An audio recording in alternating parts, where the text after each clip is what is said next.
This must be a commercial decision for Alstom. The government has been working with the company to explore options to enable it to continue manufacturing at its Derby site. We have convened a cross-Whitehall group to advise on how to support continued production at Derby and how best to support those workers at risk of redundancy. And we've held similar discussions with Hitachi, both in correspondence and face-to-face. We remain keen to work with Hitachi as it looks for commercial solutions to guarantee the long-term sustainable future of its Newton Aycliffe site. Hitachi are not currently consulting on any changes to its workforce. Mr. Speaker, the fact remains that the market for passenger trains is a competitive one. The Department cannot guarantee orders for individual manufacturers. Trains are major assets with a lifetime of 35 to 40 years, so there will naturally be peaks and troughs in the procurement cycle. Nevertheless, we expect substantial continued demand for new trains. In recent months, LNER confirmed an order of 10 new tri-mode trains for the East Coast Main Line. A tender for new trains for TransPennine Express was launched in December 2023. In January of this year, I wrote to train manufacturers to outline the pipeline of current and expected orders for new trains. These include details of current competitions for Northern, South Eastern, Chiltern, TransPennine Express and an expected procurement by Great Western Railway. These contracts are worth an estimated £3.6 billion, with over 2,000 vehicles to be procured over the coming years. In the meantime, we will continue to work with UK manufacturers, including Alstom and Hitachi, to ensure there is a strong and sustainable future for the rail industry. Secretary of State Louise Hay. Thank you very much, Mr. Speaker, and may I add my personal condolences to you for the loss of your great father. He was a fine man and a great champion for Warrington and for workers' rights. Mr. Speaker, Britain's rail manufacturing is in crisis. Two of our largest train manufacturers have warned that their very presence in this country is at risk. Alstom in Derby is staring down the barrel of 1,300 job losses. Hitachi in Newton Aycliffe, another 700. In their supply chains, that's more than 16,000 jobs. Alstom has been making trains in Derby for 147 years, but both they and Hitachi are clear that their uncertain future is thanks to this government's inaction. Alstom's managing director has said that continued delay in providing certainty and clarity from the Transport Secretary is to blame, because the fact is the Secretary of State has known about this problem for months. I first raised with him Hitachi's concerns in this House over a year ago.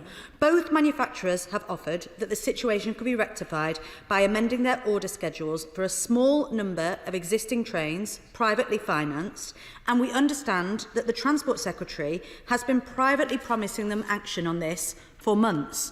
Whilst crucial deadlines have been missed, avoidable job losses have already been made and local businesses have already been forced to close. People's livelihoods the Minister dismisses as peaks and troughs. In his letter to me of the 29th of March, the Transport Secretary, as usual, ducked all responsibility. He claimed he has no influence over procurement contracts, yet his department has varied contracts in the past. He claims this has nothing to do with his mismanagement of HS2, but both struggling manufacturers claim otherwise. He claims he's providing certainty for the industry, yet is refusing to bring forward his long-delayed rail reforms or set out a rolling stock strategy for the industry.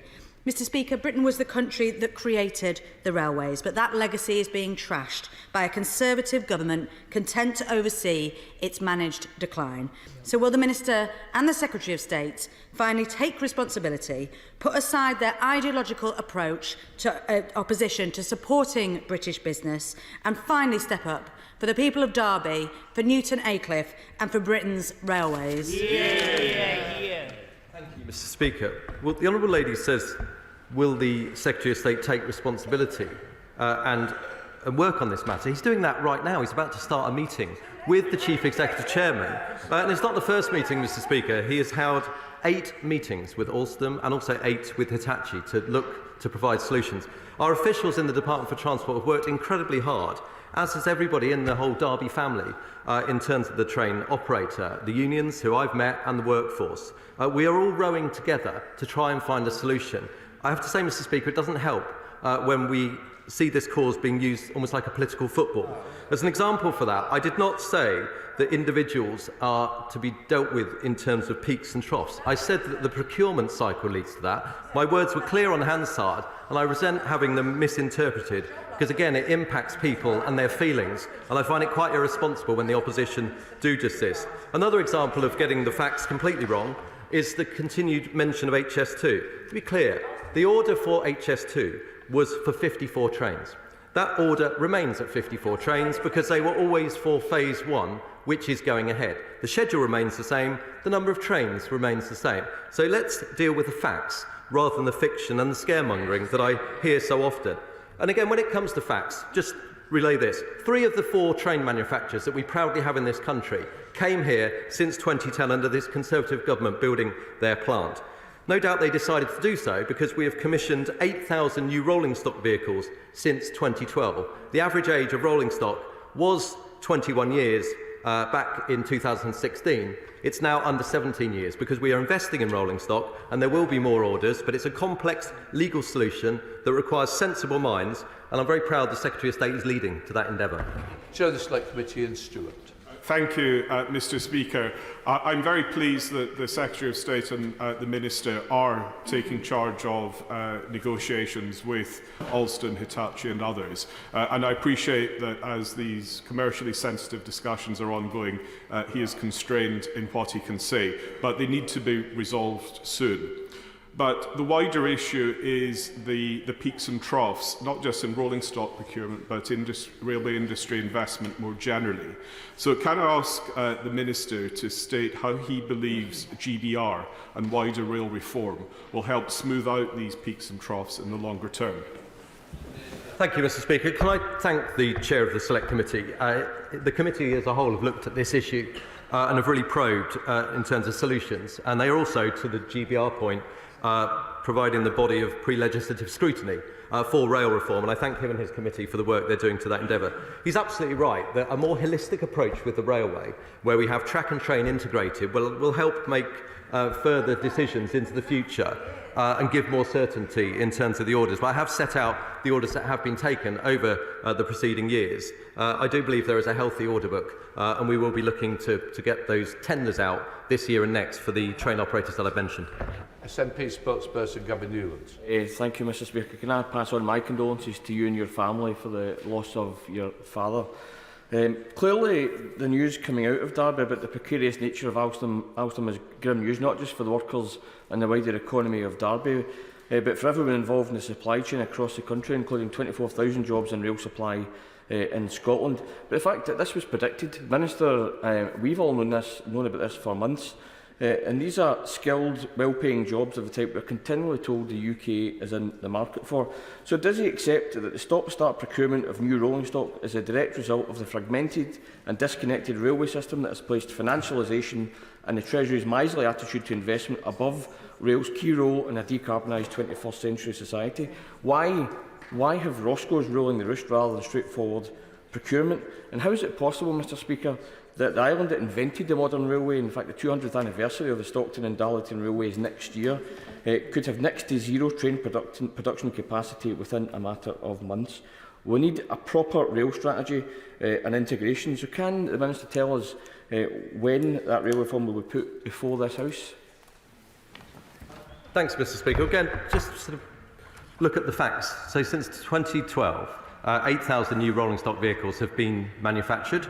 That's out of a total of 15,600. So it is a relatively young fleet, and taking into account that fleet tends to last 35, 40 years, and it now has an average of 17 years, I hope he will see that there has been a substantial investment from the government, from the UK taxpayer and private train operators into rolling stock. He asked me when the legislation will be brought forward for rail reform, and I'm very keen that it is. It's on its journey right now. So the Transport Select Committee, of which he is a leading member, are providing the pre-legislative scrutiny. I very much hope they will finish their work in time for the summer recess. There will be 2 months for us to respond, and I very much hope there will be cross-party support from both houses for what I believe is sensible legislation that will allow us to deliver rail reform. Holly Latham. Thank you, Mr. Speaker. Whilst Labour are playing party politics on this issue, it's a really important issue for Derby and Derbyshire. and the supply chain. It's the workers that work for Alstom. It's the supply chain that feeds into Alstom. Could the Minister confirm that Conservative members of Parliament have been working with the Secretary of State over the whole period, and that he has been working with Alstom for many, many months to get this right? Can I thank my honourable friend, because as she knows well, and indeed my honourable friend for Derby North knows well, the amount of work that they've put in, pressing us, doing so privately but firmly to make sure that we're working on this, because the concern is their concern as constituency MPs, and I couldn't credit them enough in terms of the amount of work that's gone in on their side, and for doing so sensibly. And that also includes those in Derby Council as well, to whom we are grateful. I believe this is the way to approach it. And the number of meetings we've had, the cross-departmental task force that is in place, the sheer amount of hours that the officials have put in, have all led us to a point where we very much hope that we will be able to provide a solution. The matter is complex, there are legal challenges, and often these type of contracts end up in litigation. So we have to be very careful with the process, but we are very keen to find that solution. I thank them both for their work. Dame Margaret Beckett. Thank you, Mr. Speaker. I'm disappointed and sorry to hear what the Honourable Lady has just said, because as she knows perfectly well, there has been a substantial amount of cross-party working on this issue over many months and years.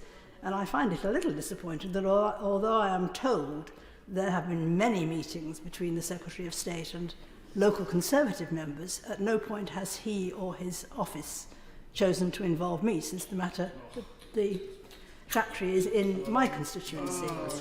However, that doesn't matter at all. What really matters, and what I find most difficult about this whole issue, is that we have had so many of these conversations over the years I have been in this House about failing industries where, what are the prospects for the future, and there's a struggle, and as always there's an argument between those who want to look to the long term and those who want short-term financial savings.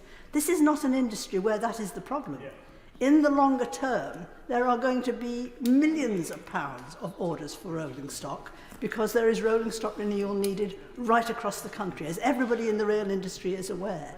This is an industry with prospects, with an ongoing realistic vision of secure, high-value, high-reward jobs, and yet one where, I'm afraid, government inaction is putting those jobs at risk, particularly, as has been said a moment ago, on both sides of the House, in the supply chain. Here, here. Well, can I thank the Right Honourable Member for the points that she raises. And when I refer to the discussions that have been held, they have been cross-party. So the leader of Derby Council has worked very closely with the department to try and find a solution and broker that as well. I will take the matter she mentions in terms of meetings. I don't have that to hand, but I will ensure that she gets the right meeting that she asked for. But the point I was making more was the points from the front bench just don't help matters at all, because this is a sensitive, commercial and legally challenging situation that we are trying to find a way through. We cannot just find contracts just for one train manufacturer. We have 4, and it has to be an open process, otherwise the matter ends up in court. But despite that, we are doing everything we can to find the right orders for those train manufacturers. So as well as the letter that I've written to all of the manufacturers, to specify the tender pipeline to come, the Secretary of State has also written to all those entities who finance train operators, with a point being made that they should bring forward matters that they can see, which will also help in terms of refurbishment as well as new rolling stock. Jason McCarthy. Thank you, Mr. Speaker. Can I thank the Rail Minister for the huge levels of rail investment going into my Colne Valley constituency. Alongside my honourable friends for Dewsbury and Penistone and Stocksbridge, as he knows, we secured £48 million of levelling up cash for the Penistone line for upgrades there, with stations at Honley and Brockholes in my constituency. And can I thank him for visiting Huddersfield Railway Station last year, and I'm pleased to report now the major upgrade as part of the £11 billion Trans-Pennine Rail upgrade is underway at Huddersfield Railway Station, and once that is complete there'll be major upgrades to Slough and Marsden stations, including disabled access. Rail investment is being delivered to my wonderful part of West Yorkshire. Mr Speaker, can I thank my honourable friend? He's an absolute champion of the railway, and it was an absolute delight to go and visit him at Huddersfield Station and talk about some of these projects. And of course, it's completely relevant to the matter before us. The Trans-Pennine route upgrade, for which there will be more government investment in that upgrade than there has been for the entirety of Crossrail, is also itself allowing us to put an order in for Trans-Pennine Express trains. So there'll be more trains being manufactured, as well as better stations, longer platforms, more resilience. And I want to thank that team that are doing a brilliant job. The Sunday Times highlighted it. Rather than chuntering, it would be nice if the opposition thanked those who deliver railway projects to time and budget. Ray Morris.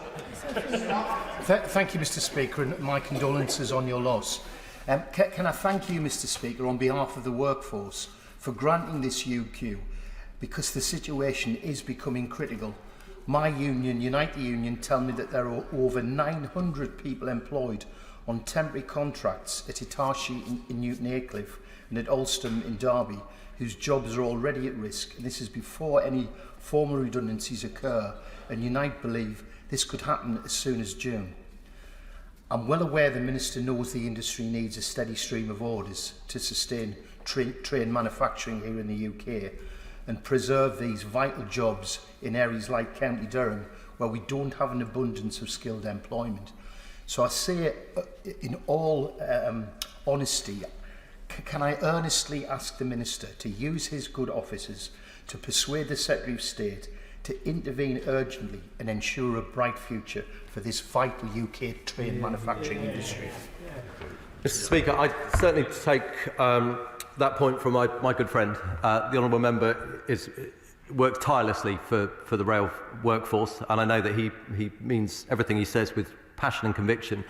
What I would say is that when I talk about the situation being a complex one from a legal perspective, I've just taken back to the contract award for HS2, which went to Alstom and Hitachi. That was challenged in court by Siemens. The department succeeded on every single point, but it just shows how careful we have to be from a legal perspective at the tendering process, because it will end up in litigation. And the worst thing to do would be to hand out contracts in a manner which wouldn't be legally fair, find that they are then unpicked, and then that brings fresh uncertainty. Instead, we're looking at the entire order book to see where we can bring matters forward, which would be matters that Alstom may be working on already, where that pipeline is the fair and right thing to do. Then we're looking to see if we can bring those contract orders forward. Maggie Through. Mr Speaker, the situation at Alstom is of great concern to a number of my constituents who work there. However, I probably have even more constituents who work in the supply chain. So will my honourable friend reassure me and my constituents that whatever the outcome is of today's discussions, that the supply chain will not be forgotten? Minister. Mr Speaker, my honourable friend, the member for Eros, is absolutely right, because this isn't just the jobs at the manufacturing plants in Derby that we're talking about, it's also all the jobs through the supply chain. I work really closely with the supply chain and indeed their trade representatives, so REA and Rail Future, and I'm keen to continue to do so. So very much our work and our endeavour trying to find a solution is not just a solution for the workforce in Derby working directly for Alstom, it's also for those who are temporarily employed at Alstom and the entire supply chain as well. And that's why the Secretary of State is meeting Alstom right now, so that we can try and find a solution for them all. We're Hobbs. Thank you, Mr Speaker. The government's inaction to sign off new orders for trains is now also threatening hundreds of jobs in County Durham and wiping millions of pounds off the value of rail manufacturing companies. Inadequate supply to our rail infrastructure will have a big impact on decarbonising the UK transport system. Is the Minister aware of that? And what is the government doing long-term to invest in our rail infrastructure? Well, Mr Speaker, the government, thanks to the UK taxpayers, invested over £100 billion in the railways, and a lot of that has gone through to rolling stock. As I've mentioned, the rolling stock is now under 17 years as an average life cycle. Rolling stock does go to 35, 40 years. In terms of the future, I'll give her a sort of good example of where the future is bright, and it's with innovation and technology. So Great Western have just completed a battery trial for a train that's covered 86 miles with stops as well, just with one single charge. So my hope is that as well as new orders for trains, we'll also find new solutions for that manufacturing rolling stock, which is greener than it is right now. Peter Gibson. Speaker, my condolences to you. Many of my constituents in Darlington are involved in rail manufacturing, both at Hitachi and in the wider supply chain, and are genuinely concerned about the situation.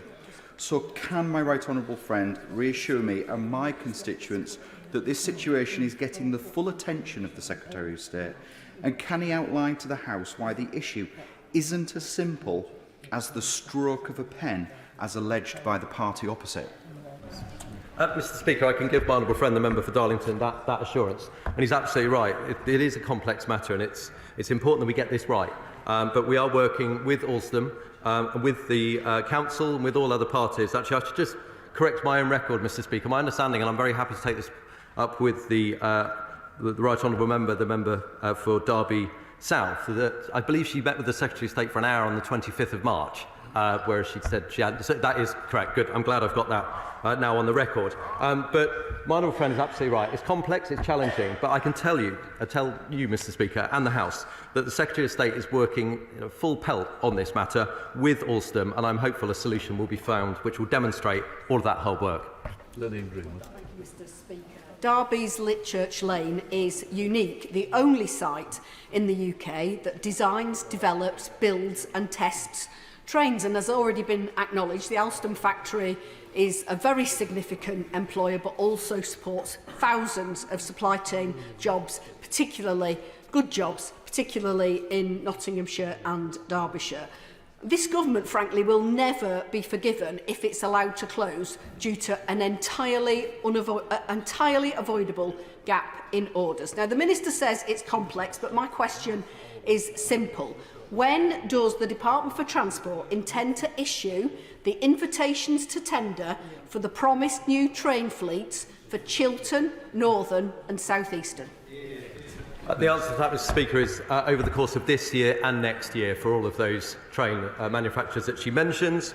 And I well remember the visit both she and I had when there was a Transport Select Committee visit to the site. It is a fantastic site, as she rightly says, which is why we are working to find a solution. And I'm certainly encouraged by the conversations that have taken place. We know that everyone wants to find that solution. The government certainly does. But she will know through all her work on the Transport Select Committee that legal challenges have to be dealt with in the correct manner. It is very sensitive. It's market sensitive as well. And so therefore finding a way through that provides that certainty and doesn't get unpicked is absolutely right for us to do. And that's what we are doing right now. Nigel Mills.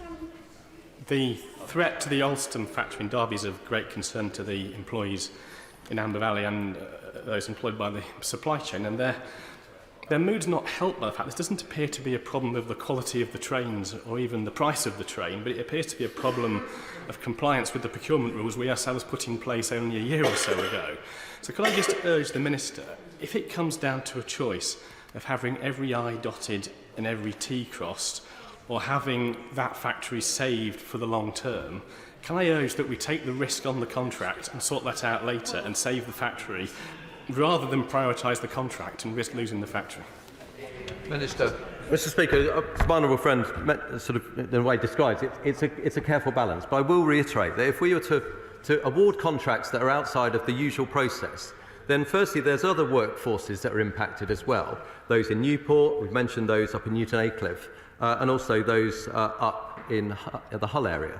So we have to take into account all of the workforce as well as the fair process with regards to the contract. But as he mentions, there are trains being manufactured right now rolling off the production line up in Derby. So South West trains, Midland trains, good quality trains.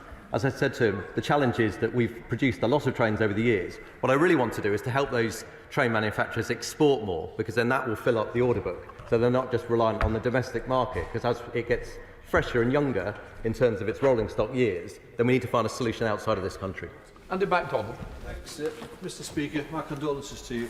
The Minister talks about this being a complex issue, but isn't it rather simple? These companies will not be around to enjoy the sort of exporting opportunities that he talks about if they don't sustain. And in answer to my honourable friend from Nottingham, can you just apply your mind to what he just said about the invitations to tender? If it's going to take that long to issue those tenders, people are not going to be around. It's not about them not competing, it's about being able to compete and be here. So can he not recognise that the constant chopping and changing to procurement in the rail industry has landed us in this terrible position today?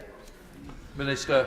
Well, Mr. Speaker, I don't accept that because earlier on this year, when I met with the train manufacturers previously, and they said they wanted sort of longer-term certainty. So the reason for setting out what was coming up next is to give that. And of course, there are sort of train manufacturing going on right now. We've just seen the award, for example, to CAF of the 10 LNER tri-mode trains as well. So there is manufacturing, there are contracts being awarded, but I know I'm repeating myself, but as the train rolling stock gets younger in age, because it has a life of 35 to 40 years, the average life is now under 17 years, then by definition, there are few orders that would then tend to go through.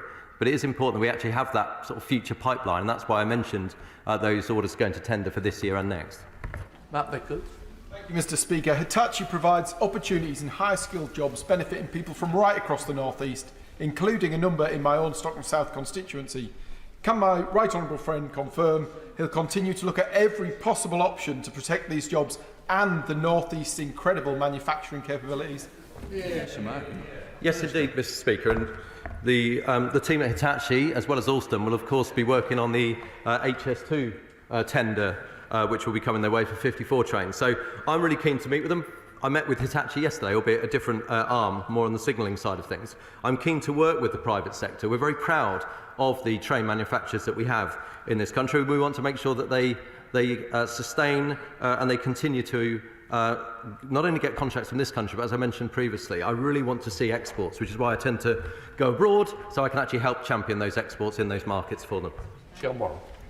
Thank you. In 1823, Robert Stevenson and Company set up the world's first locomotive factory in my constituency.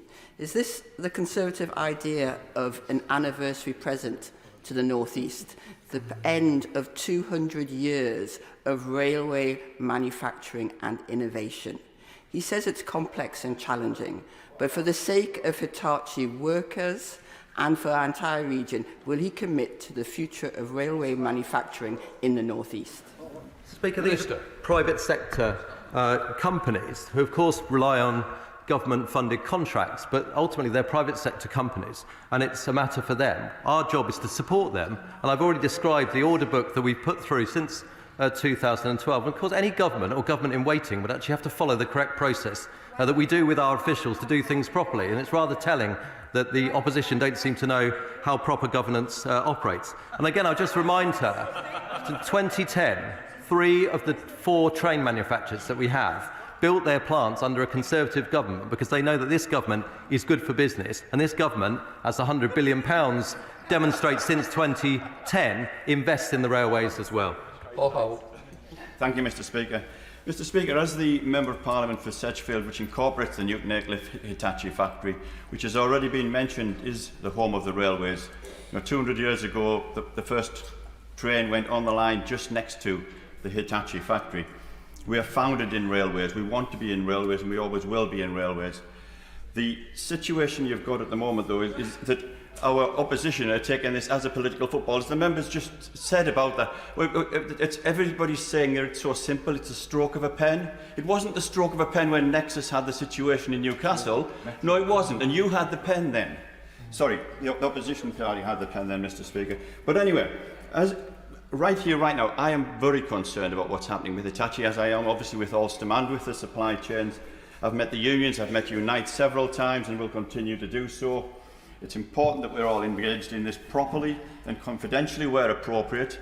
I've been completely irritated by the number of times that the opposition is saying that the government is not engaged. For most of the time I've been engaging with them confidentially, as Hitachi asked.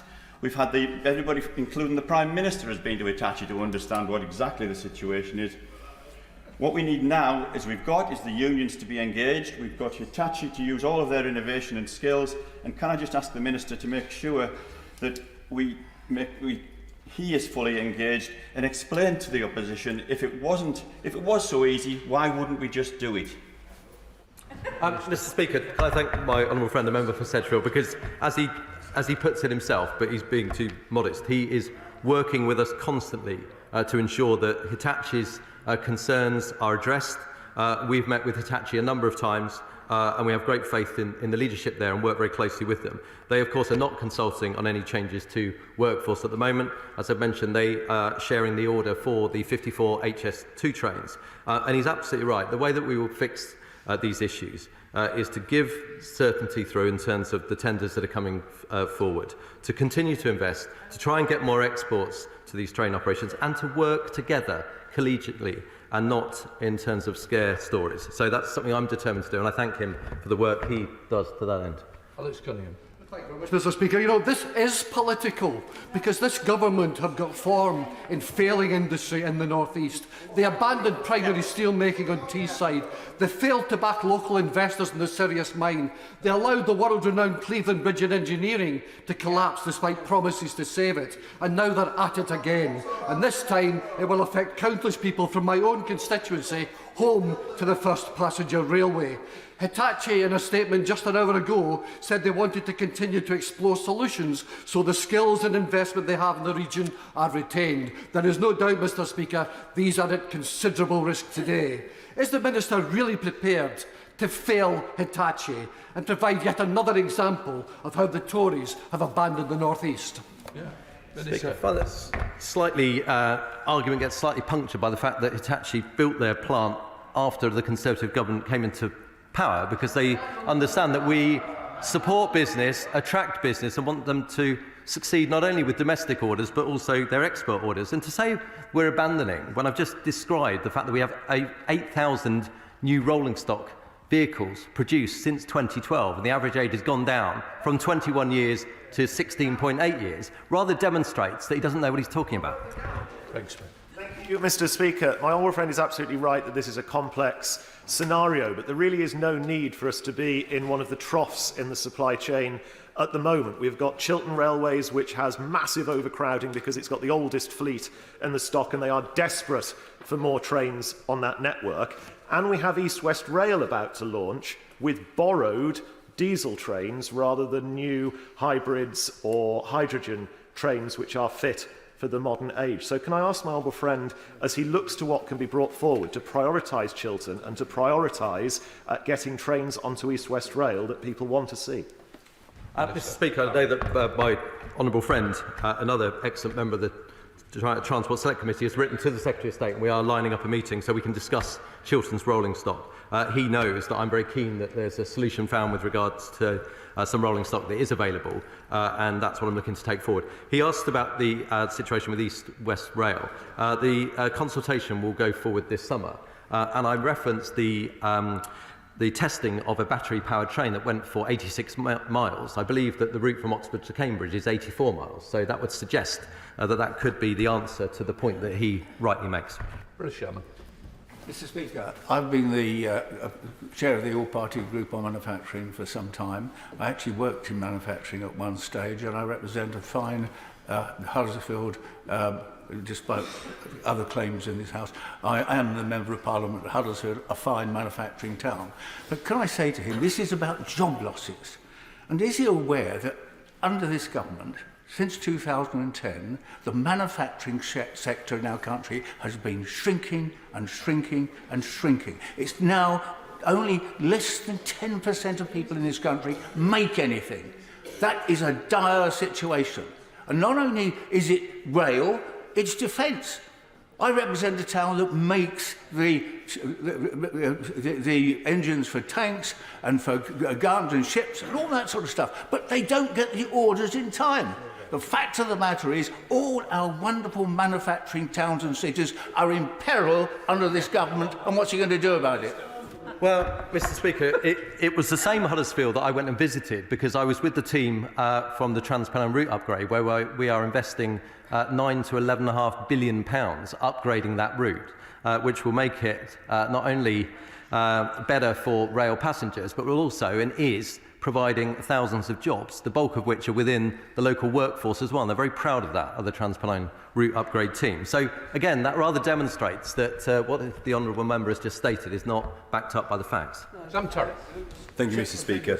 Mr. Speaker, during the pandemic, it was quite clear the government rightly stepped in to support train operating companies through huge subsidy. That essentially meant subsidising the profits of those companies. The Minister also knows that Roscoe's, the rolling stock companies, have been, since the time of British Rail being privatised, a highly profitable and lucrative business. Actually, in my view, has had very little value for the taxpayer whatsoever. So I wonder, Mr. Speaker, whether the Minister can consider two things. One, actually, in this situation for Hitachi and for Alstom, to seriously consider direct government intervention to stop these companies going to the wall before they can actually get the next orders in, and to urgently convene a meeting of local businesses in both those areas with all of the rail unions, from Unite to TSA to ASF to RMT, bring them together to actually discuss how we jointly work together to make sure that our brilliant and long held highly skilled workforce are not just thrown on the scrap heap for decades to come. Well, Mr. Speaker, a lot of the finance that I talked about and the orders that have been brought forward, which is why we have a relatively young fleet, is because we've had train operators that have been able to use their own balance sheet in order to invest. Now, of course, since the pandemic, rail finance is only back to about 80% of where they were pre-COVID due to the changes in working patterns. Then that has been more of a challenge, which is why the government and the taxpayer takes on more of the burden. In terms of the meeting with the unions, I should just reference the meeting I had with union representatives from Alstom and Workforce, who were absolutely superb. And I found that the way they wanted to do their business in a sensible, calm, but of course, they challenge, and rightly they do. That provides us with the motivation to try and intervene and deliver a solution. And that's what the Secretary of State is doing right now. Liz Twist. Thank you, Mr. Speaker. The potential loss of jobs at Hitachi in the North East will hit the North East economy as a whole, and it's absolutely vital that we maintain this rail manufacturing capability there. So what is the government going to do to make sure that we don't lose that facility because there's a gap in orders? What will the government be doing to ensure that that doesn't happen and to save those jobs? Mr. Speaker, so it's important to note that Hitachi are not currently consulting on any changes in workforce, but they of course are concerned, and they speak to honourable members in this place for those concerns to be put through to us, and I welcome that approach as well. Again, in terms of what are we doing, so those train operators where their rolling stock is older and needs renewing, we are putting those out to market, so that's TransPennine, that's Northern, that's South Eastern, that's Chiltern. And bringing those orders through will obviously assist. But again, I come back to the export part. If our fleet is getting younger, and it means that there won't be as many orders, then we really need to see our 4 great train manufacturers being able to export more abroad so that that delivers for UK PLC. Mike Ainsworth. Thank you, Mr. Speaker. What further discussions is the Minister and the Secretary of State going to have with the manufacturing and rail unions on this matter? Well, Mr. Speaker, I've already stated that I met with the Alstom unions myself. I'm always very happy to meet with the unions, as indeed they need to do so. But at the moment, our work is with both Derby Council and, more importantly, with Alstom, who will ultimately make the decision. They're a private operator in terms of their business, and it will be the decision for them. But what we want to do is to show them what we can do to assist in terms of orders and other assistance, and that's why we've been working across government to provide that reassurance so that we work towards them not only keeping their plant but also investing further in it and bringing more of their enterprise to the UK. Jim Shannon. Mr. Speaker, can I thank the Minister for his answers. I don't think anybody in the House could doubt the Minister's commitment or government's commitment to improving things, and we thank them for that. Can the Minister outline what strategy government has to support manufacturing companies throughout the United Kingdom to make improvements to attract business and sustain contracts? And will government commit to ensuring that all government contracts are fulfilled with British manufactured products as standard to give confidence to investment in British manufacturing? Thank you. Mr. Speaker, thank you. Look, I thank the honourable member. He always puts his points with such sort of kindness but also consideration, and he actually makes better points as a result than some that get chucked around here. In terms of the answer to him, I can provide him the assurance that by writing, as I did, to the train manufacturers and meeting with them, listening to them saying they wanted the certainty, they wanted to know what the pipeline is, and we've been working with the Treasury to bring that pipeline forward. And then the Secretary of State's letter adds another angle, because what we're doing there is writing to the Roscoes to finance train refurbishments to see if those can be brought forward as well. So we're doing everything we can from our side within the difficult legal and commercial situation that we can find ourselves in, to do things correctly, to bring those orders through, to give more certainty so that those companies will continue to invest in the UK. That completes the urgent question. We now come to the 10-minute rule motion. Theresa Villiers. Thank you, Mr. Speaker. I beg to move that leave be given to bring in a bill to provide for the prohibition of the sale in England of horticultural peat by the end of 2024, to provide for certain exemptions to that prohibition and for connected purposes. Mr. Speaker, peatlands are the UK's largest carbon store. They contain more carbon than the forests of UK, France and Germany combined. And they're home to some of our most iconic and rarest wildlife, such as the bittern, the swallowtail butterfly, the short-eared owl, and the hen harrier. But less than 20% of our peatlands are in a near-natural state. 87% of England's deep peat areas are degraded, damaged, or dried out. This is caused by a range of factors, including overgrazing and drainage for agriculture, but also because of extraction for compost and other growing media for gardening and horticulture. Extraction degrades the state of the wider landscape, damaging wildlife habitats and reducing peat's capacity to prevent flooding and filter water. And of course, extraction means that stored carbon is released, contributing to climate change.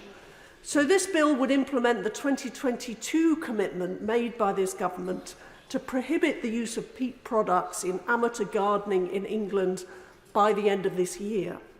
In 2011, DEFRA announced support for phasing out peat products, with a commitment to legislate if a voluntary approach proved to be ineffective. The government's 2021 consultation received more than 5,000 responses, 95% of which supported a ban on retail peat sales. The Royal Horticultural Society is back to ban, and Professor Alistair Griffiths, its Director of Science and Collections, said in 2022, peatlands are the world's largest carbon store on land, with great potential to store carbon long-term, helping to reach net zero. To tackle the climate and biodiversity crises, it's essential that we have a sustainable transition to peat-free alternative growing medias. The RHS stopped selling peat-based growing media bags in 2019 and will continue to work with DEFRA, industry and gardeners to accelerate the transition to peat-free. Mr. Speaker, we take pride as a gardening nation, and the COVID lockdown triggered increased enthusiasm for this great outdoor activity. There's already been a big shift to non-peat compost products, thanks to the efforts of the horticulture industry, to DEFRA ministers, to campaigners like Monty Don, and thanks to responsible choices made by gardeners. But peat can still lurk in gardening products such as potted houseplants and trays of bedding plants. The presence of peat in these products is rarely labelled, meaning even the most ecologically committed gardener may not know it's there. Even the most effective information campaign can only go so far in changing behaviour. So I think gardeners should be able to buy from a garden centre without fear that their purchase will harm the environment elsewhere. There are now reasonably priced peat-free compost using materials such as bark, coir and bracken. And thanks to a decision by the Environment Minister, solid digestate from anaerobic digestion will soon become another source of peat-free growing media. Peat alternatives for products like potted plants are also available. Companies like B&Q have gone peat-free, as has Kew Gardens, and the Royal Horticultural Society is 98% of the way there, which the consumer organisation excludes peat-based compost from its product comparisons. While it acknowledged that some peat-free products do cost more, it believes that there is now a good range of lower-cost options on the market. The horticulture industry has had since 2011 to prepare for the phase-out of peat. 13 years on, some real progress has been made. Peat use more than halved between 2020 and the end of 2022, including a reduction of nearly 70% in the amateur sector. In 2022, professional use of peat fell below 50% of their total consumption of growing media for the first time. But UK horticulture still used 950,000 cubic metres of peat in 2022, including 471,000 cubic metres in the retail sector. I acknowledge that only a comparatively small proportion of the UK's peat is affected by extraction for horticultural purposes, but by targeting the demand for peat, we can help keep it in the ground both here and overseas, preventing damaging release of carbon. As well as an immediate ban on peat products for retail use by the general public, this bill would give ministers power to use secondary legislation to extend that ban to professional horticulture on a future date. This reflects the fact that there are still barriers to be overcome before we can be confident that reasonably priced peat-free products and production materials are available in the professional sector. But we need progress there too, and I would urge the government to press ahead with a clear timetable for full transition to peat-free products across the horticulture sector. Limited exceptions to the ban will be needed, some of which may need to be permanent, for example, in relation to science and research and rare plants. But the 2030 target has been on the table for over a decade, and I call on both the industry and the government to ensure meaningful change is delivered by the time we reach that 2030 milestone. So UK horticulture moves into its peat-free future, and we seize the opportunity to become a global leader in supply of sustainable compost and growing media. So in conclusion, this bill needs to be just one part of a wider strategy to achieve the government's ambitious target to restore 35,000 hectares of peat by the end of 2025.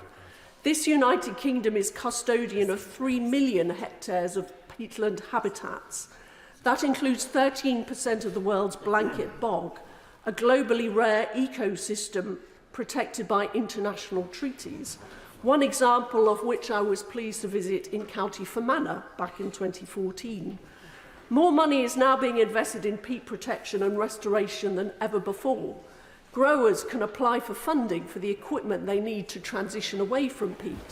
DEFRA's 2021 Peatland Action Plan is backed by 50 million from the Nature for Climate Fund, a fund which I was pleased to secure a commitment to in the Conservative 2019 manifesto. And the work has been taking place on projects such as the Great North Bog and at Rookup in the North Pennines, which I visited on a bitterly cold, windy day back in 2020 with a local MP, my right honourable friend for North West Durham. Perhaps even more significant than the Nature for Climate Fund commitment is that England's new Elms Farm Support Schemes embrace peatland restoration, potentially meeting a major long-term flow of funding for this vital task stretching into the future. Not only does peat play a vital environmental role in our distinctive island habitat, it's also part of Britain's history, identity and culture. Landscape ecological planner Jennifer Dowdall described it as a grand encyclopedia, a storehouse of pollen that can help us understand our ecological history and the changing climate. Peat's miraculous capacity to preserve organic material has meant that it can offer up evidence of the gruesome practices of our ancestors when so-called bog bodies are discovered thousands of years after these men and women met a grisly end. And Seamus Heaney was just one of several poets and writers to reflect on the deep, rich peatland earth of these islands. Removing peat from amateur gardening gives this House the opportunity to recognise the value of that cultural and ecological heritage, to take active and practical steps to protect and restore precious natural habitats, and to take us closer to our goal of reaching net zero and preventing disastrous climate change. And Mr. Speaker, I commend this bill to the House. That the right honourable member have leave to bring in the bill. Sir Christopher Chope. Mr. Speaker, I don't object to my right honourable friend having the right to bring in the bill, but I think it's important to put on record that when the bill is brought forward, it will not go unopposed.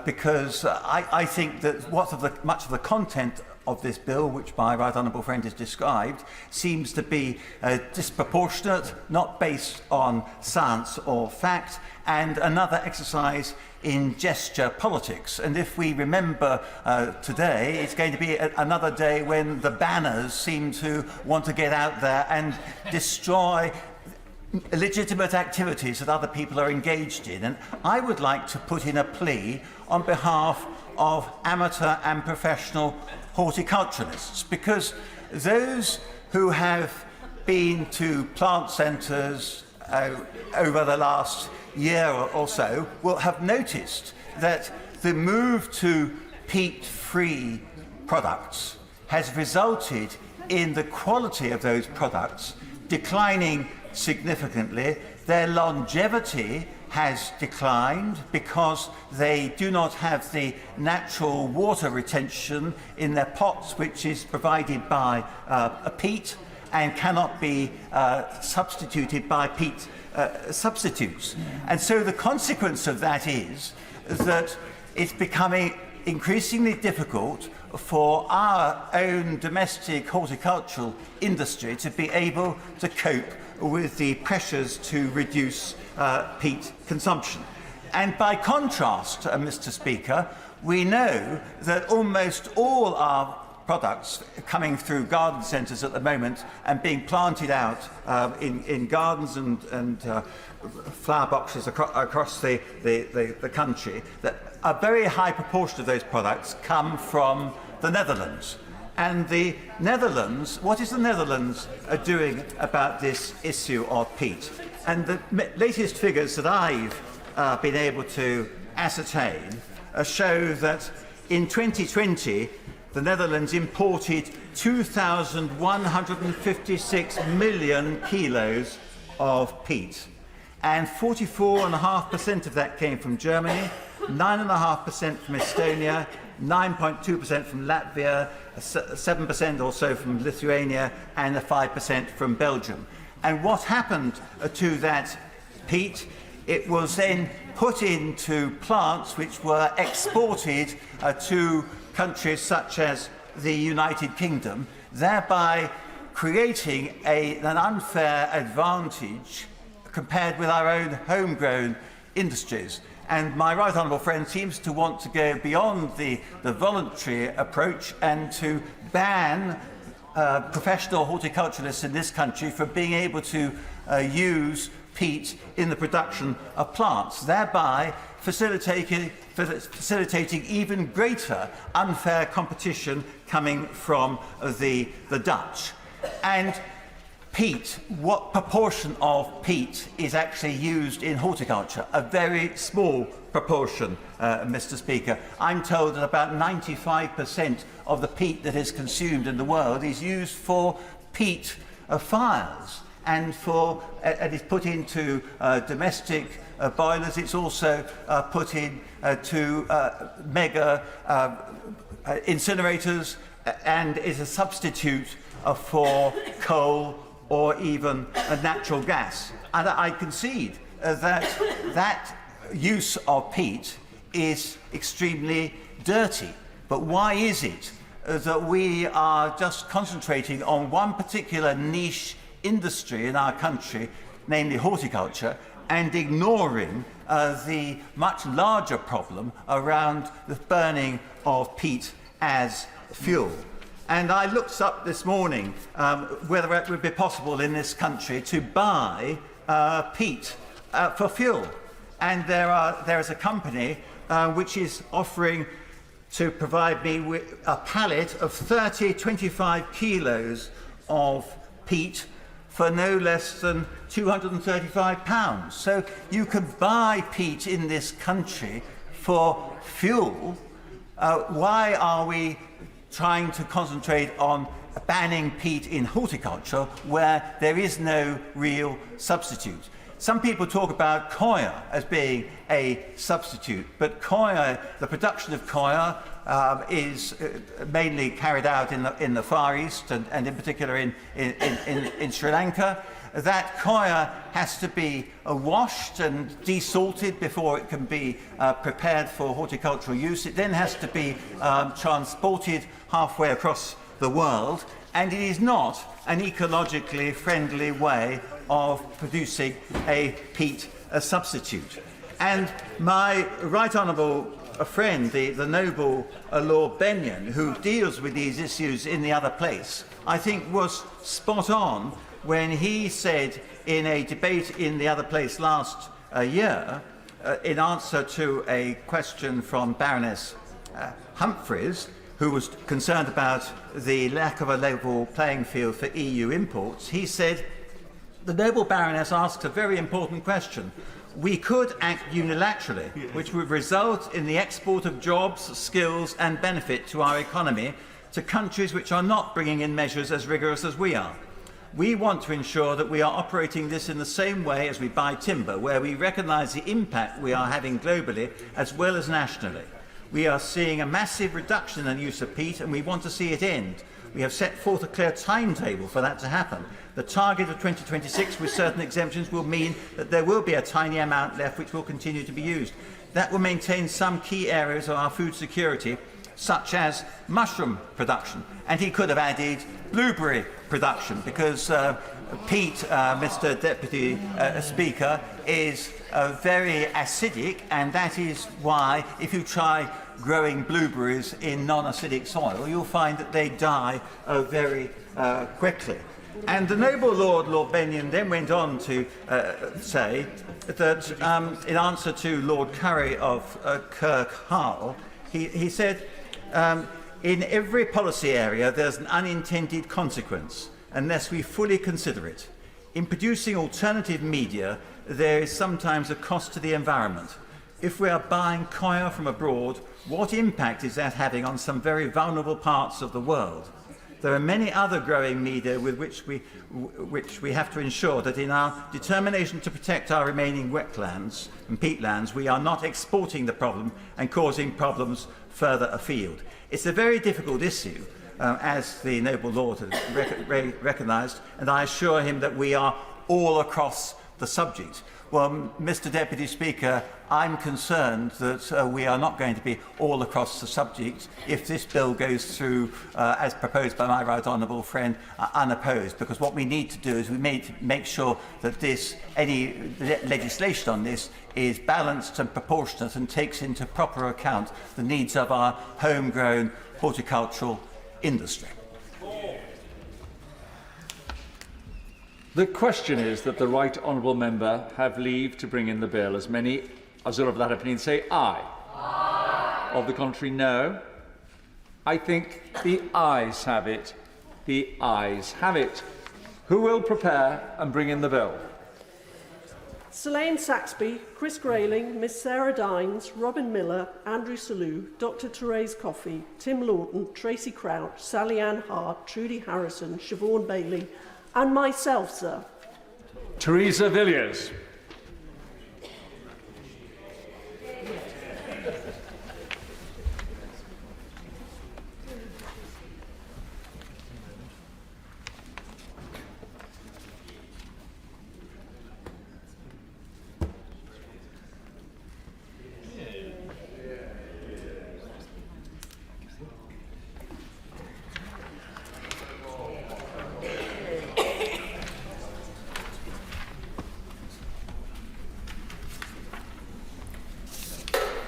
Horticultural Peat Prohibition of Sale Bill. Second reading what day? 26th of April, Mr Speaker, sir.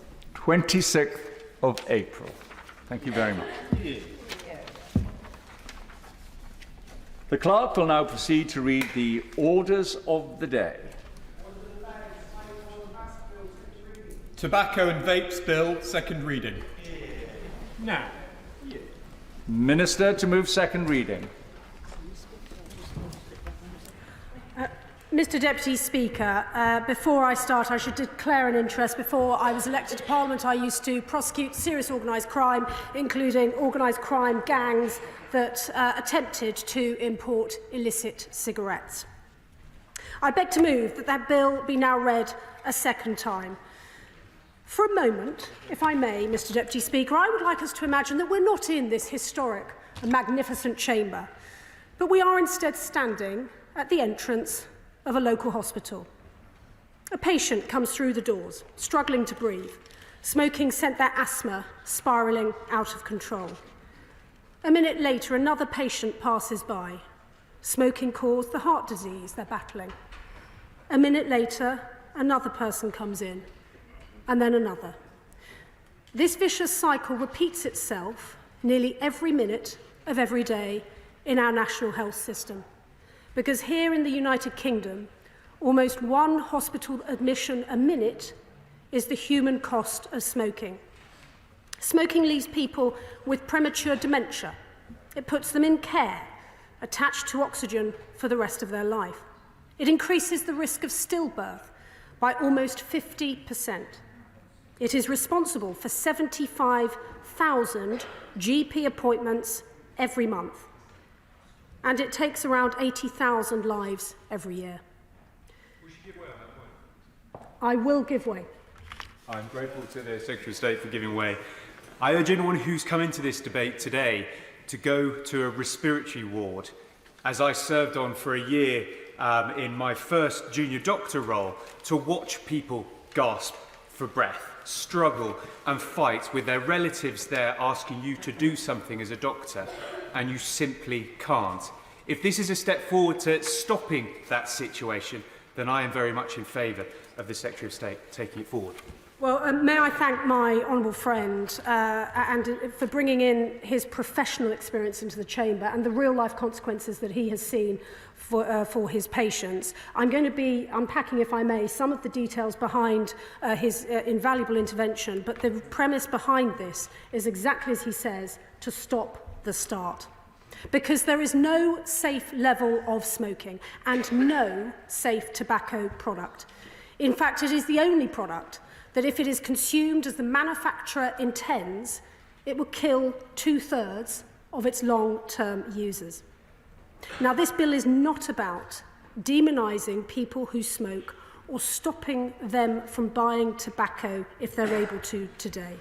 It will not affect current smokers' rights or entitlements in any way. And indeed, we want to help them to quit. We are supporting them by almost doubling the funding for local stop-smoking services. But instead, this bill is looking to the future to give the next generation the freedom to live longer, healthier, more productive lives. I will. How does she counter the Conservative argument that if you ban something, you massively increase criminality? Well, I'm extremely grateful to my honourable friend on that, and I'm genuinely going to come on to that because I know that is a concern that colleagues have, and I'm going to develop my arguments if I may. But as I say, reminding him of my declaration of interest, believe you me, I have no interest whatsoever in making life easier for smoking gangs, and this is why I will be announcing as part of this package further funding, further investment for law enforcement agencies, both at the border and also at local level. But some have said, well, this is, and I understand the argument, that the concern that we are banning things. I totally understand the concerns of fellow Conservatives. We are not in the habit of banning things. We do not like that. And so we will only bring these powers in when we are convinced, following a, no doubt, robust debate with the intellectual self-confidence that we have to have such debates on this side of the House, we come to the conclusion that there is no liberty in addiction. Nicotine robs people of their freedom to choose. The vast majority of smokers start when they are young, and 3/4 say that if they could turn back the clock, they would not have started. That is why, through this bill, we are creating a smoke-free generation that will guarantee that no one who is turning 15 or younger this year will ever be legally sold tobacco, saving them from the misery of repeated attempts to give up, making our economy more productive and building an NHS that delivers faster, simpler and fairer care. I would argue it is our responsibility, indeed our duty, to protect the next generation, and this is what this bill will do. I will give way to that. I thank the Secretary of State for giving way, and she's absolutely right that we should protect the next generation. Labour proposed the smoke-free generation legislation in January 2023. We voted to crack down on marketing vapes to children in 2021. It was the Tories who blocked it. Now, I welcome this bill, but doesn't it just show, well, one, that where Labour leads, some of the Conservatives follow? But isn't she concerned about the number of her colleagues who we can see lined up who are going to vote against this legislation today? I think that's a brave submission from the Honourable Lady, given the debate in yesterday's in the Chamber yesterday. And I certainly won't be taking lectures from Labour on this legislation. The reason that we are bringing this forward is because we have looked carefully at the evidence, and what is more, we have tempered it so that existing adult smokers will not be affected. If the message from the Labour Party is they want to ban smoking completely of adults, then it is for them to make that argument. But we have tempered this carefully to ensure that this only deals with future generations. I'll give way to my honourable friend. I'm extremely grateful to my honourable friend for giving way, and I commend her for her approach to young people smoking, for her determination to deal with illegal tobacco, and for her crackdown on vaping, which is a menace to young people, as these things are sold like an item of confectionery. But will she accept that in doing all of those things, that she needs to be open-minded to how this bill can be improved? For the idea of a rolling age of consent, with the consequence that someone of 35 will be able to buy tobacco, someone of 34 not, and so on and so forth, is at best a curiosity and at worst an absurdity. I'm extremely grateful to my right honourable friend and indeed my close Lincolnshire neighbour. I mean, he knows that with any piece of legislation, of course, I will always want to listen to colleagues and to do business. I would just, however, make the point that the principles behind this legislation is that this generation, these emerging generations, will never take up smoking. That is the point. And so I'll just finish this point, please. And so that is why we are bringing this forward, so that we stop the start from 2027 and future generations will not have that addiction to nicotine. I'll give way to the Honourable Lady, and then I'll give way to the Honourable Gentleman. I'm very grateful, and I would say it from the outset, I completely support this bill. Can I say that in Newham, 22% of the sales last year they found was to underage children, higher than alcohol, knives, fireworks, etc. They seized £135,000 worth of illicit tobacco projects in just 6 months. So can I ask the Minister, will she ensure that councils will get the resources they need to be able to continue the vital work of keeping these products out of the hands of the young? Yes, I can assure her, because not only is the illicit trade often the greatest in the most deprived areas of the country, but as I say, I'm about to develop exactly how we're going to help law enforcement with this, because I do very much understand the concerns across the House about ensuring that the illicit trade does not flourish. I'll give way to my right honourable friend and then to the honourable gentleman. I thank my right honourable friend for giving way. Has she seen the latest statistics that say twice as many school children smoke cannabis as smoke tobacco? Now, it's already illegal for all of us, not just children, for all of us, to smoke cannabis.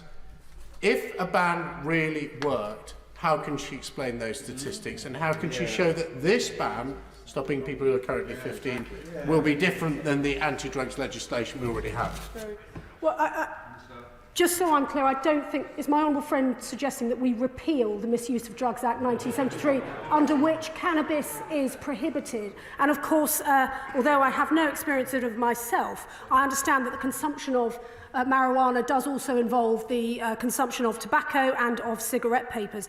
The point for this is that we are trying to move away from this idea that teenagers, current youngsters, will be able to buy their cigarettes legally in shops from the age of 18 in 2027, precisely because we want to ensure that they can lead longer, healthier lives. And I will be coming on in a moment to some of the stories that the tobacco industry have put around about the myths of the impact of introducing age restrictions in cigarettes, which I think will be of interesting evidence to those who are concerned about this. I'll give way, if I may, finally to the honourable gentleman, and then I'll make some progress.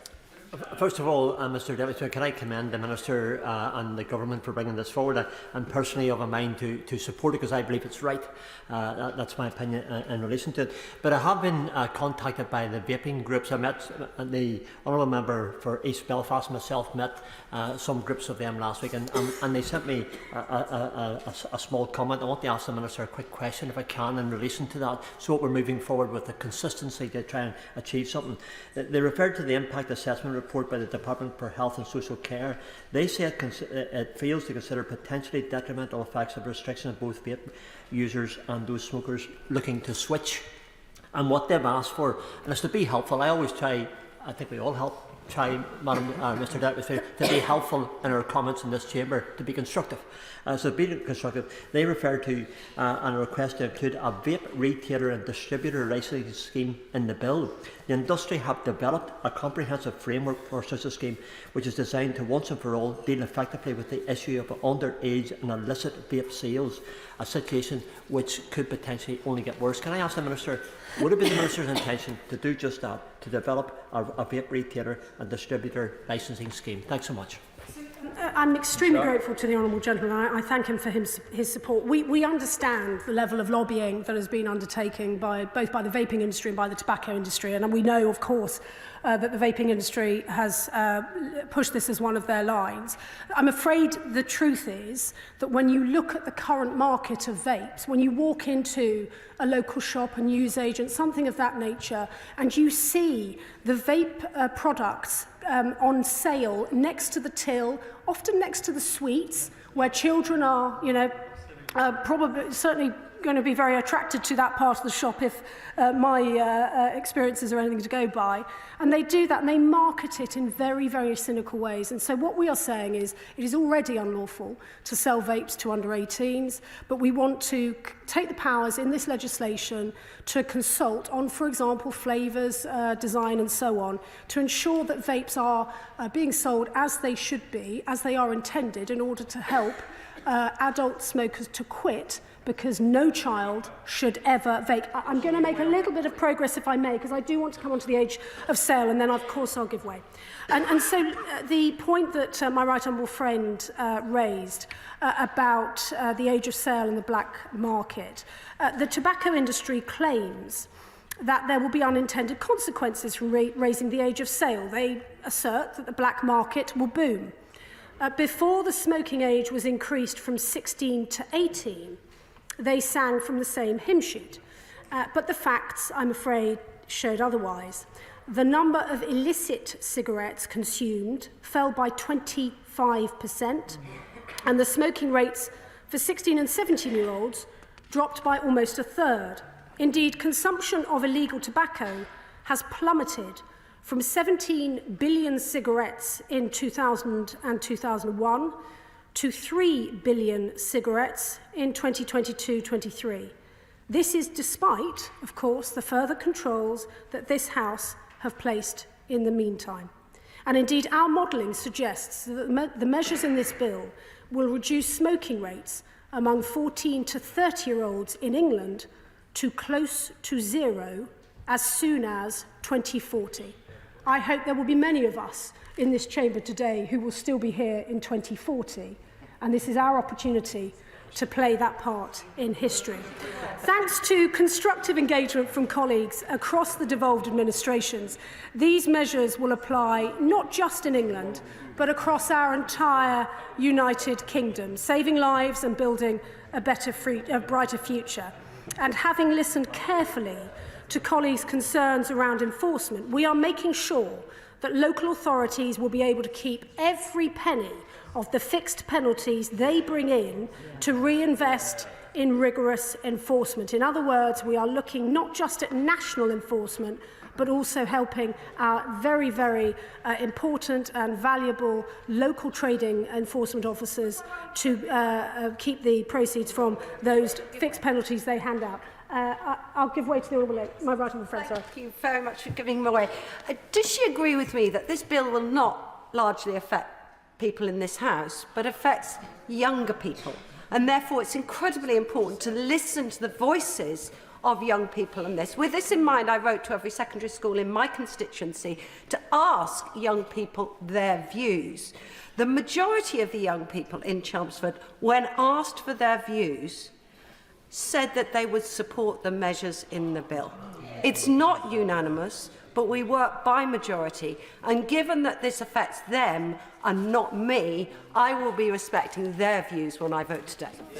Well, may I thank my right honourable friend, and yet again she reminds us what a brilliant local constituency MP she is, and she's also drawn out the voice of young people in this, because one of the questions I pose of our NHS and the future that I want to build for it, to reform it, to make it faster, simpler and fairer, is the voice of younger people, because younger people, whether if they are in work at the moment, paying their taxes, they are paying for our NHS at this moment, and they will be the users of it in the future. And so part of my role, I see as Health Secretary, is to ensure that it is in a sustainable funding model that we are doing everything we can to increase productivity, but also to move the demand curve so that it celebrates its next 75 years. I'll give way to the honourable gentleman there and then my honourable friend there. I thank the Secretary for giving way. The Secretary knows I take a particular interest in retail crime and the impact of retail crime. The British Retail Consortium indicates that there's about 1,300 acts of violence against shopkeepers across the UK daily. It's been suggested that one of the biggest triggers of attacks on shopkeepers is ask for proof of age. What additional resources can be put in to assist retailers and to make sure that they're protected from attacks? Well, may I thank the honourable gentleman, and he raises a very fair point. Interestingly, actually, the latest survey of retailers shows that, I think I'm right in saying, a majority of retailers support this. But he knows just how carefully this government has listened to the concerns of retailers, and the campaign of my honourable friend in the North East, and I'm struggling to remember the constituency, but Hansard were very helpful. North Antrim, thank you very much. My honourable friend in the North East of England, who Hansard will very kindly insert the constituency name for me, has led a relentless campaign on this, and I was really pleased that the Home Secretary was able to announce a specific crime of affecting retail workers in recent weeks. I'm going to give way, if I may, to my honourable friend there and then my honourable friend there. The honourable lady for giving way. I was one who smoked until 30 years ago, and it was a very hard business to stop the evil weed, but I come from a completely different era, and I am considered to be something of a dinosaur. But I have... Never. But I do still hope to be here in 2040 as a result. But I wish to God that vapes had been around when I was going through the process of stopping smoking. Does this legislation not need to be very careful that we don't throw the baby out with the bathwater and stop helping people come off the evil weed? First of all, I completely reject my honourable friend's suggestion that he is a dinosaur. He brings a great energy and effervescence into the chamber, or indeed any social situation. In terms of, and again, he articulates really well the struggle that an addiction to nicotine has on a person and how tough it can be to give up. That's not a judgment on anyone. This substance is designed to addict, and that's how they make their sales pitch. And so what we're trying to do is stop children from being ensnared in that way. But he is also right that at the moment, the evidence suggests that vaping is a good way to help existing smokers to quit. If you don't smoke, please don't vape.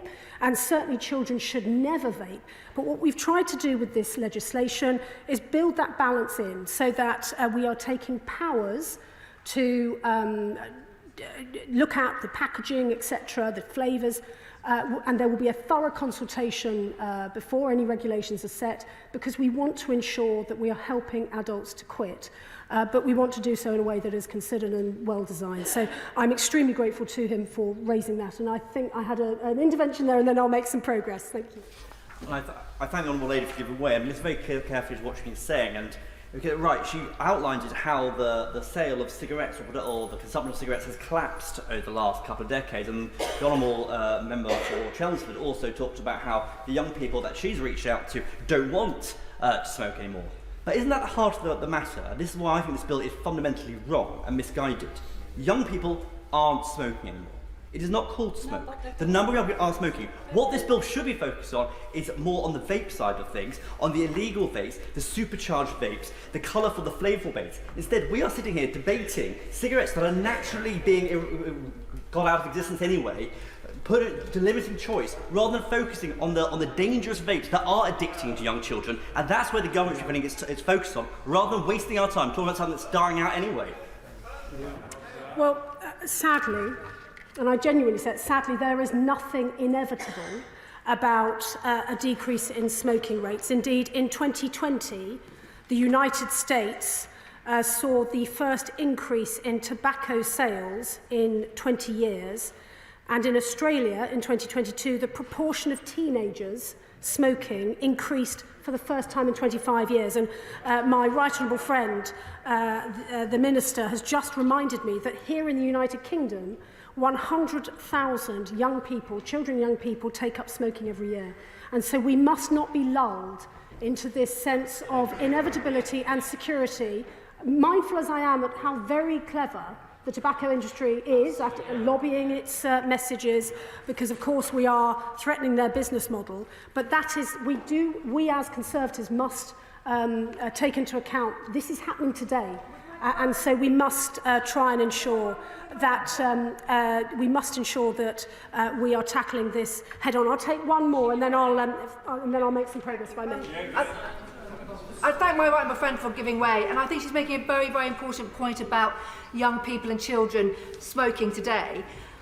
Not just about cigarettes, shisha smoking, in particular in my constituency, in Westminster, in Marylebone in particular, in Edgware Road, has become very fashionable for young people. And we know that an hour of smoking shisha equates to 100 to 200 cigarettes within an hour. Would my right honourable friend confirm that shisha tobacco will be included in this bill? May I thank my honourable friend for bringing the City of Westminster right into the chamber.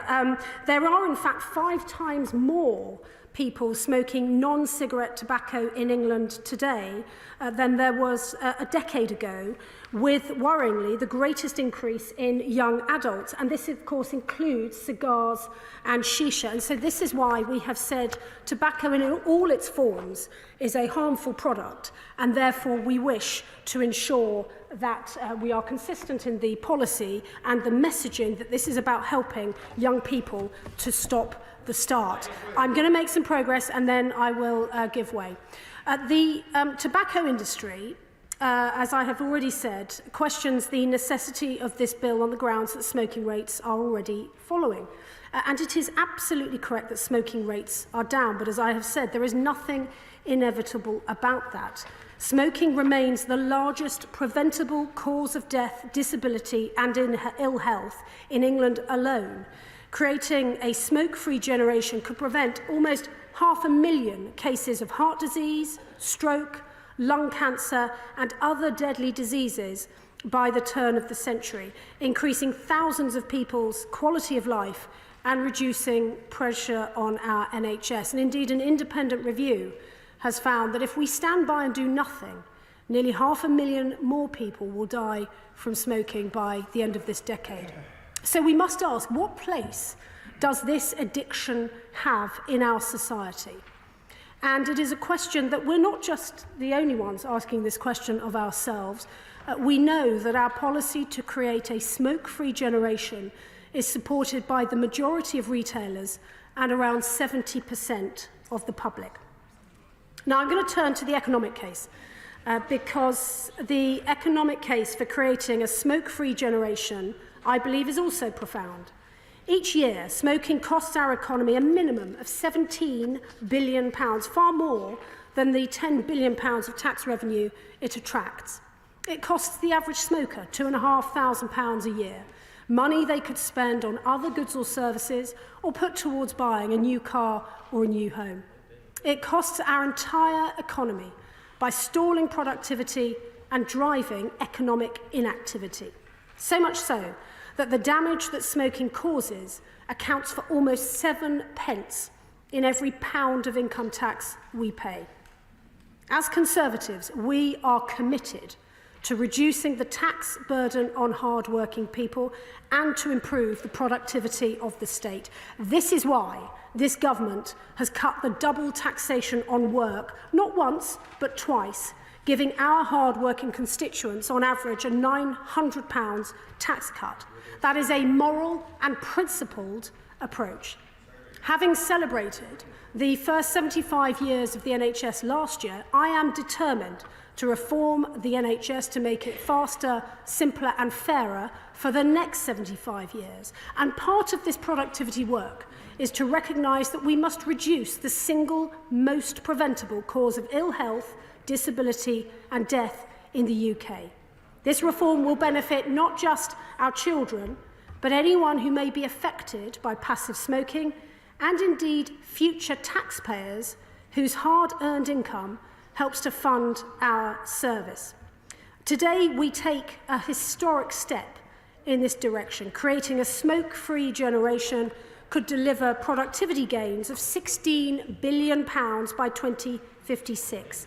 It will prevent illness, promote good health, help people get into work and drive economic growth, all whilst reducing pressure on the NHS. I give way to the honourable gentleman. Grateful to the Minister for giving way, and of course we've got the highest tax burden for some considerable time. But I welcome this bill, but I'm concerned that the Can Review estimated that the government's smoke-free ambition would not be achieved in poorer communities until 2044. Now, I have many poor communities within my constituency, so can she outline how this bill will tackle this particular issue? Will it actually be another 20 years before we see a result in poorer communities?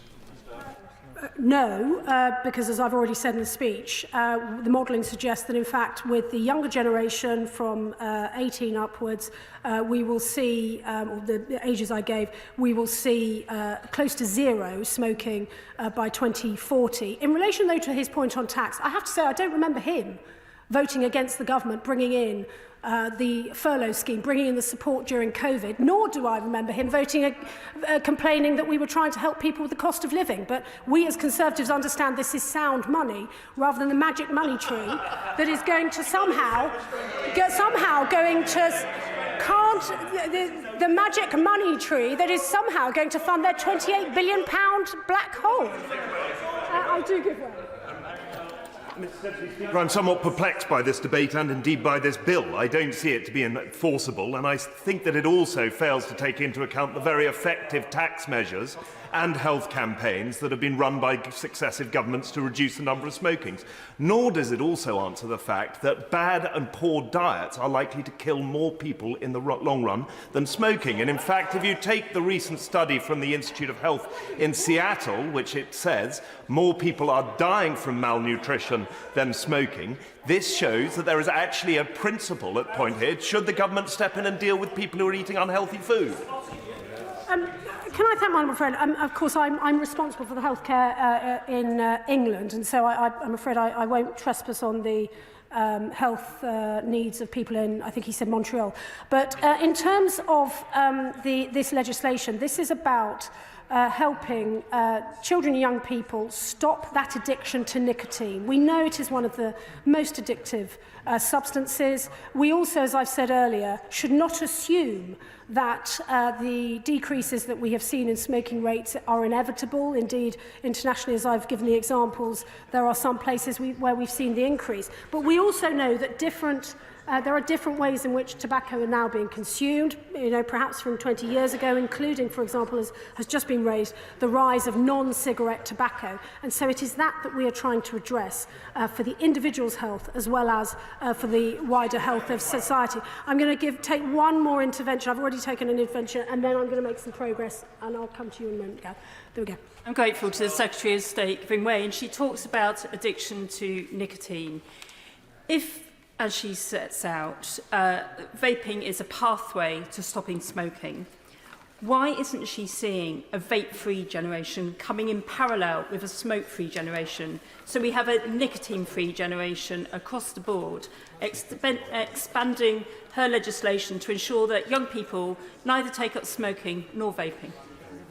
So this House has already legislated to ensure that vapes cannot be sold to people under the age of 18.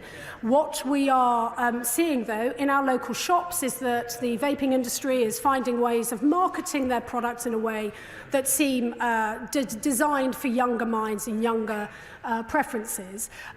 Once this bill is passed, it will be absolutely, the age of 18 will be maintained for vaping, but importantly, we will not be able to see that sale of legal cigarettes or tobacco to those from the age of 18 onwards from January 2027.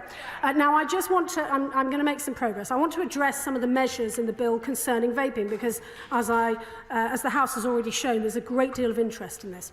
As any parent or teacher will know, there has been a dramatic and dangerous increase in youth vaping. At least 1 in 5 children have tried vaping.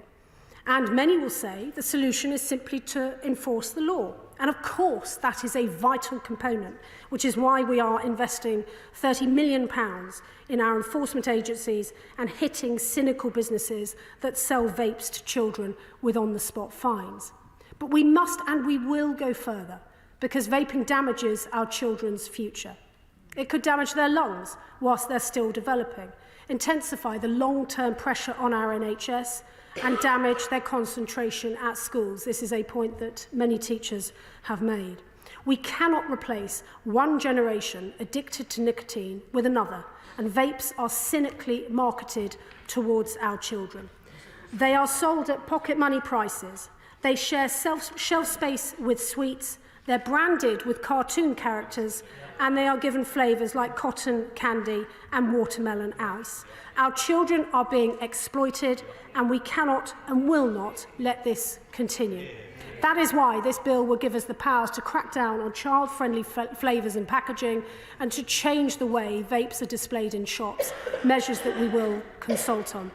And through separate environmental legislation, we are banning the disposable vapes that young people favour and that do so much damage to our planet. Some 5 million disposable vapes are thrown away either in bins or on our streets every single week, and that is equivalent to some 5,000 lithium car batteries of electric vehicles being thrown away every year. And so we have a responsibility, we argue, to tackle that harm perpetuated by the vaping industry on our planet.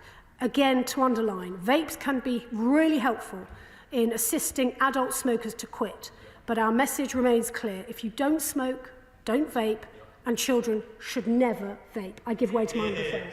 I'm grateful to the Secretary of State for giving way. She's been very generous. This bill gives the Secretary of State very wide-ranging powers over flavours of vape, liquid, also packaging and so on.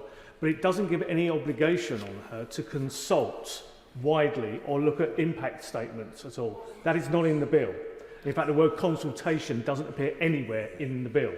So therefore, I ask whether she'll give a commitment to this House today that she will fully consult before exercising any powers she's given in this bill. May I thank my honourable friend for highlighting that. I give this commitment here at the dispatch box that we will, of course, consult. We are very, very conscious of the complexities of this. We want to get it right, and he has my absolute undertaking that we will consult before regulations are brought before the House. Thank him for that. I'm just going to make some progress. In fact, I'm going to conclude, and if the honourable gentleman wants to dive in before I conclude, I'm going to let him do so. That is so kind of the Secretary of State, and I do appreciate her. I do appreciate the Secretary of State taking these interventions. Given that this is a flagship policy by the government, can she give me a guarantee from the dispatch box that this will apply equally to all parts of the United Kingdom? I have raised a number of concerns that because we have a land border with the European Union will insist under the Windsor Framework that they can block this from being implemented in Northern Ireland, as they did with the Danish government when they tried a similar measure.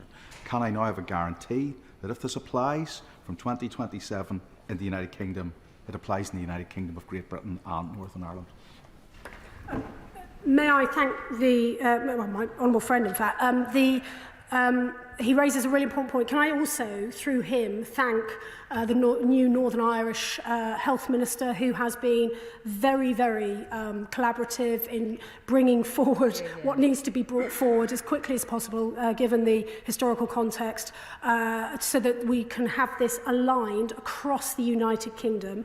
Our intention is absolutely, as he describes, that this applies throughout the United Kingdom. Of course, if he or his colleague in Belfast has concerns that there may be ways in which that could be somehow circumnavigated, we will listen very, very carefully to that. But I should be clear, our intention is that this applies to all children and young people across the United Kingdom, because we want to protect the children living in Northern Ireland just as much as we do in England, Wales and Scotland. I will take... I'm most grateful to the Secretary of State in giving way with regards to a specific point on tackling illicit tobacco. In 2016, I raised that question with the then Prime Minister because in Medway, we had one of the highest selling points for illicit tobacco. And the maximum sentence that can be given for the supply and sale of illicit tobacco is 7 years. As part of that strategy to deal with illicit tobacco, will the government now be looking to increase the sentencing for the sale and supply for illicit tobacco? Because at the moment, she's right, this party is committed to lower taxation, but tax avoidance and evasion cost this country $2 billion. And if we don't get this right, with regards to imposing this mandatory, the banning of cigarettes, which I don't agree with, because I think we should do it through education and awareness, you are going to get more people buying illicit tobacco, and that cannot be right. My honourable friend gives me the ideal opportunity to talk about my favourite criminal offence, which is cheating the public revenue. It's a criminal offence, very settled law. It has a maximum sentence of life imprisonment, and I have deployed it myself against the organised crime gangs I referred to at the very beginning of this speech. So an ingenious, oh no, sorry, that's far too, please don't think I'm praising myself, craggy. A sensible prosecutor, a sensible prosecutor will always look at that criminal offence, because that gives the, it's settled law, it's good law, and also it has the maximum sentence of life imprisonment for those who indulge in it. And so in conclusion, Mr. Speaker, I'm going to now, I'm afraid, conclude, because I have been, in fairness, I've been generous. In conclusion, Mr. Deputy Speaker, we want to build a brighter future for our children and our grandchildren. This means moving from the tossing sea of cause and theory to the firm ground of result and fact. The result of this legislation will be to free future generations from the tyranny of addiction and ill health. The facts include that parents are worrying about youth vaping, and they want us to take on the tobacco and vaping industries. And the result and facts of this will save hundreds of thousands of lives, reduce pressure on our NHS, and increase millions of young people's chances in life. The decisions we make today will stand the test of time. And so for those many reasons, I commend this bill to the House. Yeah. The question is that the bill be now read a second time. Order. I'm going to try and do this as well without imposing a strict time limit. And so if I was you, I should start to think round about 7 minutes as a contribution. Thank you very much. But this does not include you, sir. West Streeting. Thank you, Mr. Deputy Speaker. Until the early 2000s, every pub you walked into was filled with smoke. 1 in every 4 people in this country was a smoker. The last Labour government banned smoking in public places, and it made an enormous impact on the health of our nation.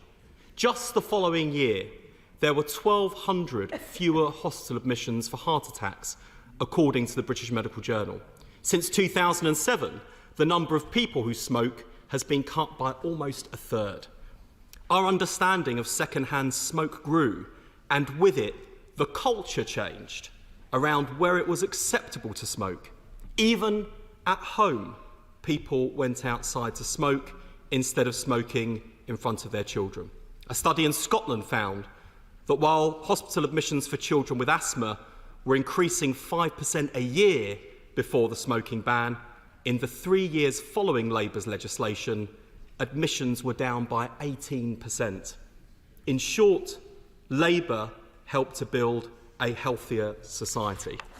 Smoking down, patients needing treatment down, NHS beds freed up, lives saved. But there is more to do. During the 13 years that Labour was last in office, life expectancy was extended by 3.5 years. But in the 14 years the Conservatives have been in office, it has grown by just 4 months, and for men, it is beginning to decline. We are falling into ill health earlier in life today than we were a decade ago. This is a shameful indication of our country's decline.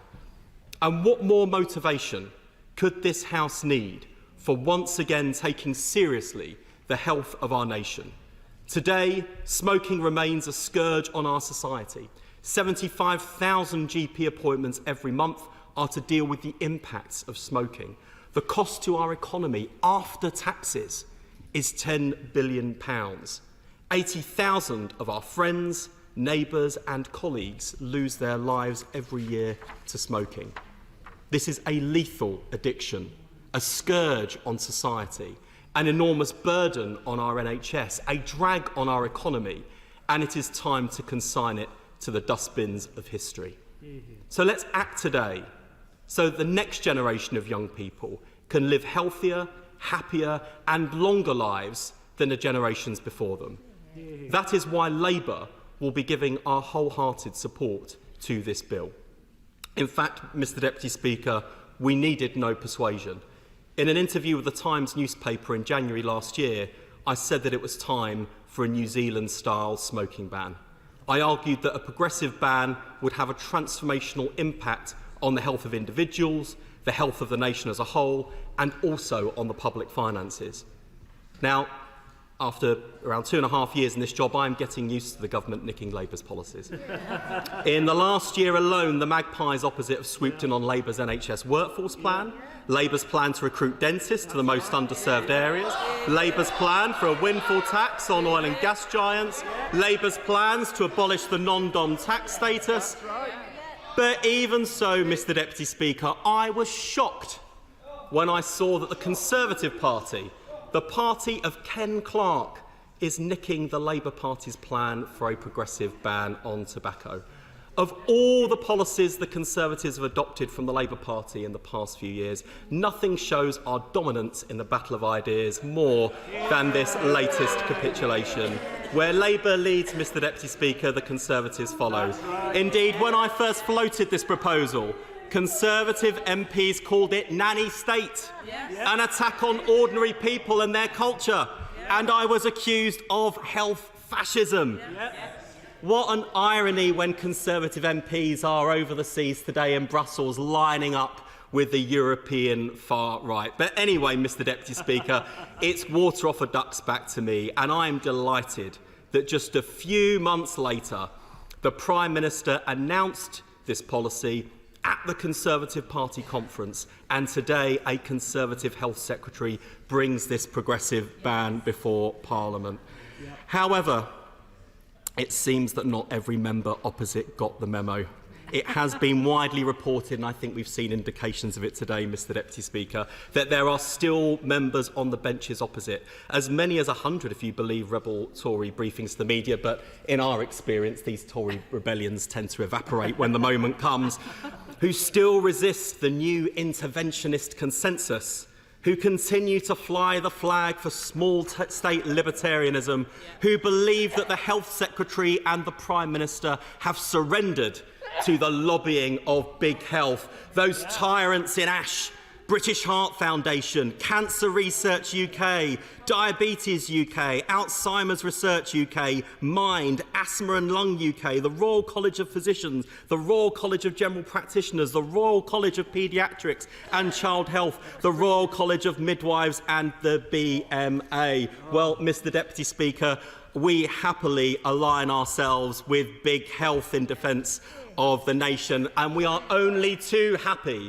to defend the Health Secretary against the the siren voices of big tobacco we see gathered around our former Prime Minister in the corner of the chamber. I'll certainly give way to the honourable gentleman. I think the honourable gentleman, on the issue of unity, does he agree with the comments made by his colleague for York Central, that if you bring in a ban like this for cigarettes, you should mirror it with a ban, a progressive ban like is being proposed for cigarettes, for vaping? If he becomes a health secretary, will that become the policy that he will promote?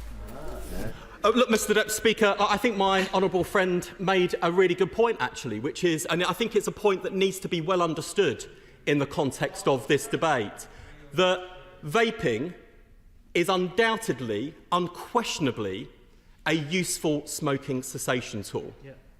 But we should not send the message to the country that vaping is good for your health or is without harmful consequences. Now, Mr Deputy Speaker, I do think that when it comes to banning things, it should be on the basis of evidence and that there shouldn't be a predisposition to bans.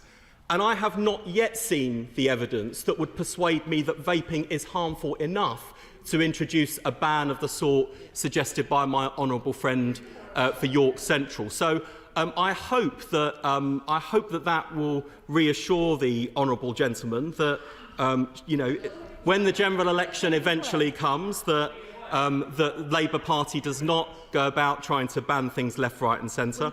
But I can certainly, Mr Deputy Speaker, tell him the one thing that I do want to consign to the history books are the 244,000 people on NHS waiting lists in his area as a direct result of the policies of the governments that he supports and has served in. Perhaps I'll happily give way. Perhaps he'd like to take the opportunity to apologise to his constituents in Rossendale and Darwin for his abysmal record in government.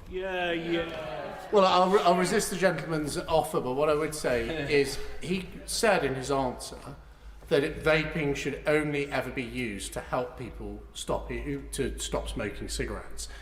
If this legislation passes, it will be illegal for people who are now age 15 to ever smoke cigarettes. So therefore, there will be no requirement in his world for them ever to vape. So I repeat the question, which he has refused to answer. Will the Labour Party bring forward, it's supported by his own party, a ban on vapes to mirror the tobacco ban? Yes or no? I mean, the record will show, Mr Deputy Speaker, that I actually answered his question. I said, in order to ban something and to take away people's choice to do something which may and well, I mean, there are plenty of things that we do on a daily basis that might be harmful to our health in some way. Indeed, participating in most physical contact sports carries risk of injury. We're not going to ban football, we're not going to ban rugby, we're not going to ban boxing. So, Mr Deputy Speaker, I'll just refer the right honourable gentleman to my previous answer, which is I have not seen evidence that would persuade me to ban vaping in the way that this government is proposing to phase out smoking. I answered that question already.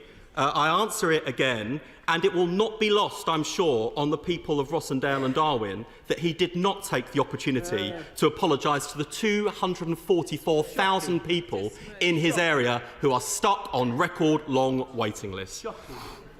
Now, Mr Deputy Speaker, once again the Prime Minister has shown he is too weak to stand up to his party. The psychodrama in the Conservative Party is being put before the interests of the country. In the press today, the Business Secretary is the latest to let it be known that she will be opposing this bill.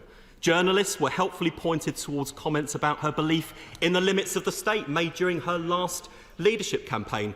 I say her last leadership campaign, Mr Deputy Speaker. I'm sure it won't be her last leadership campaign. Indeed, I don't think it ever stopped. But anyway, that's what she said. She, in fact, Mr Deputy Speaker, bemoaned governments who try to solve every problem. Well, if she has a problem with government solving problems, she must be delighted with the record of this government that can barely solve any problems.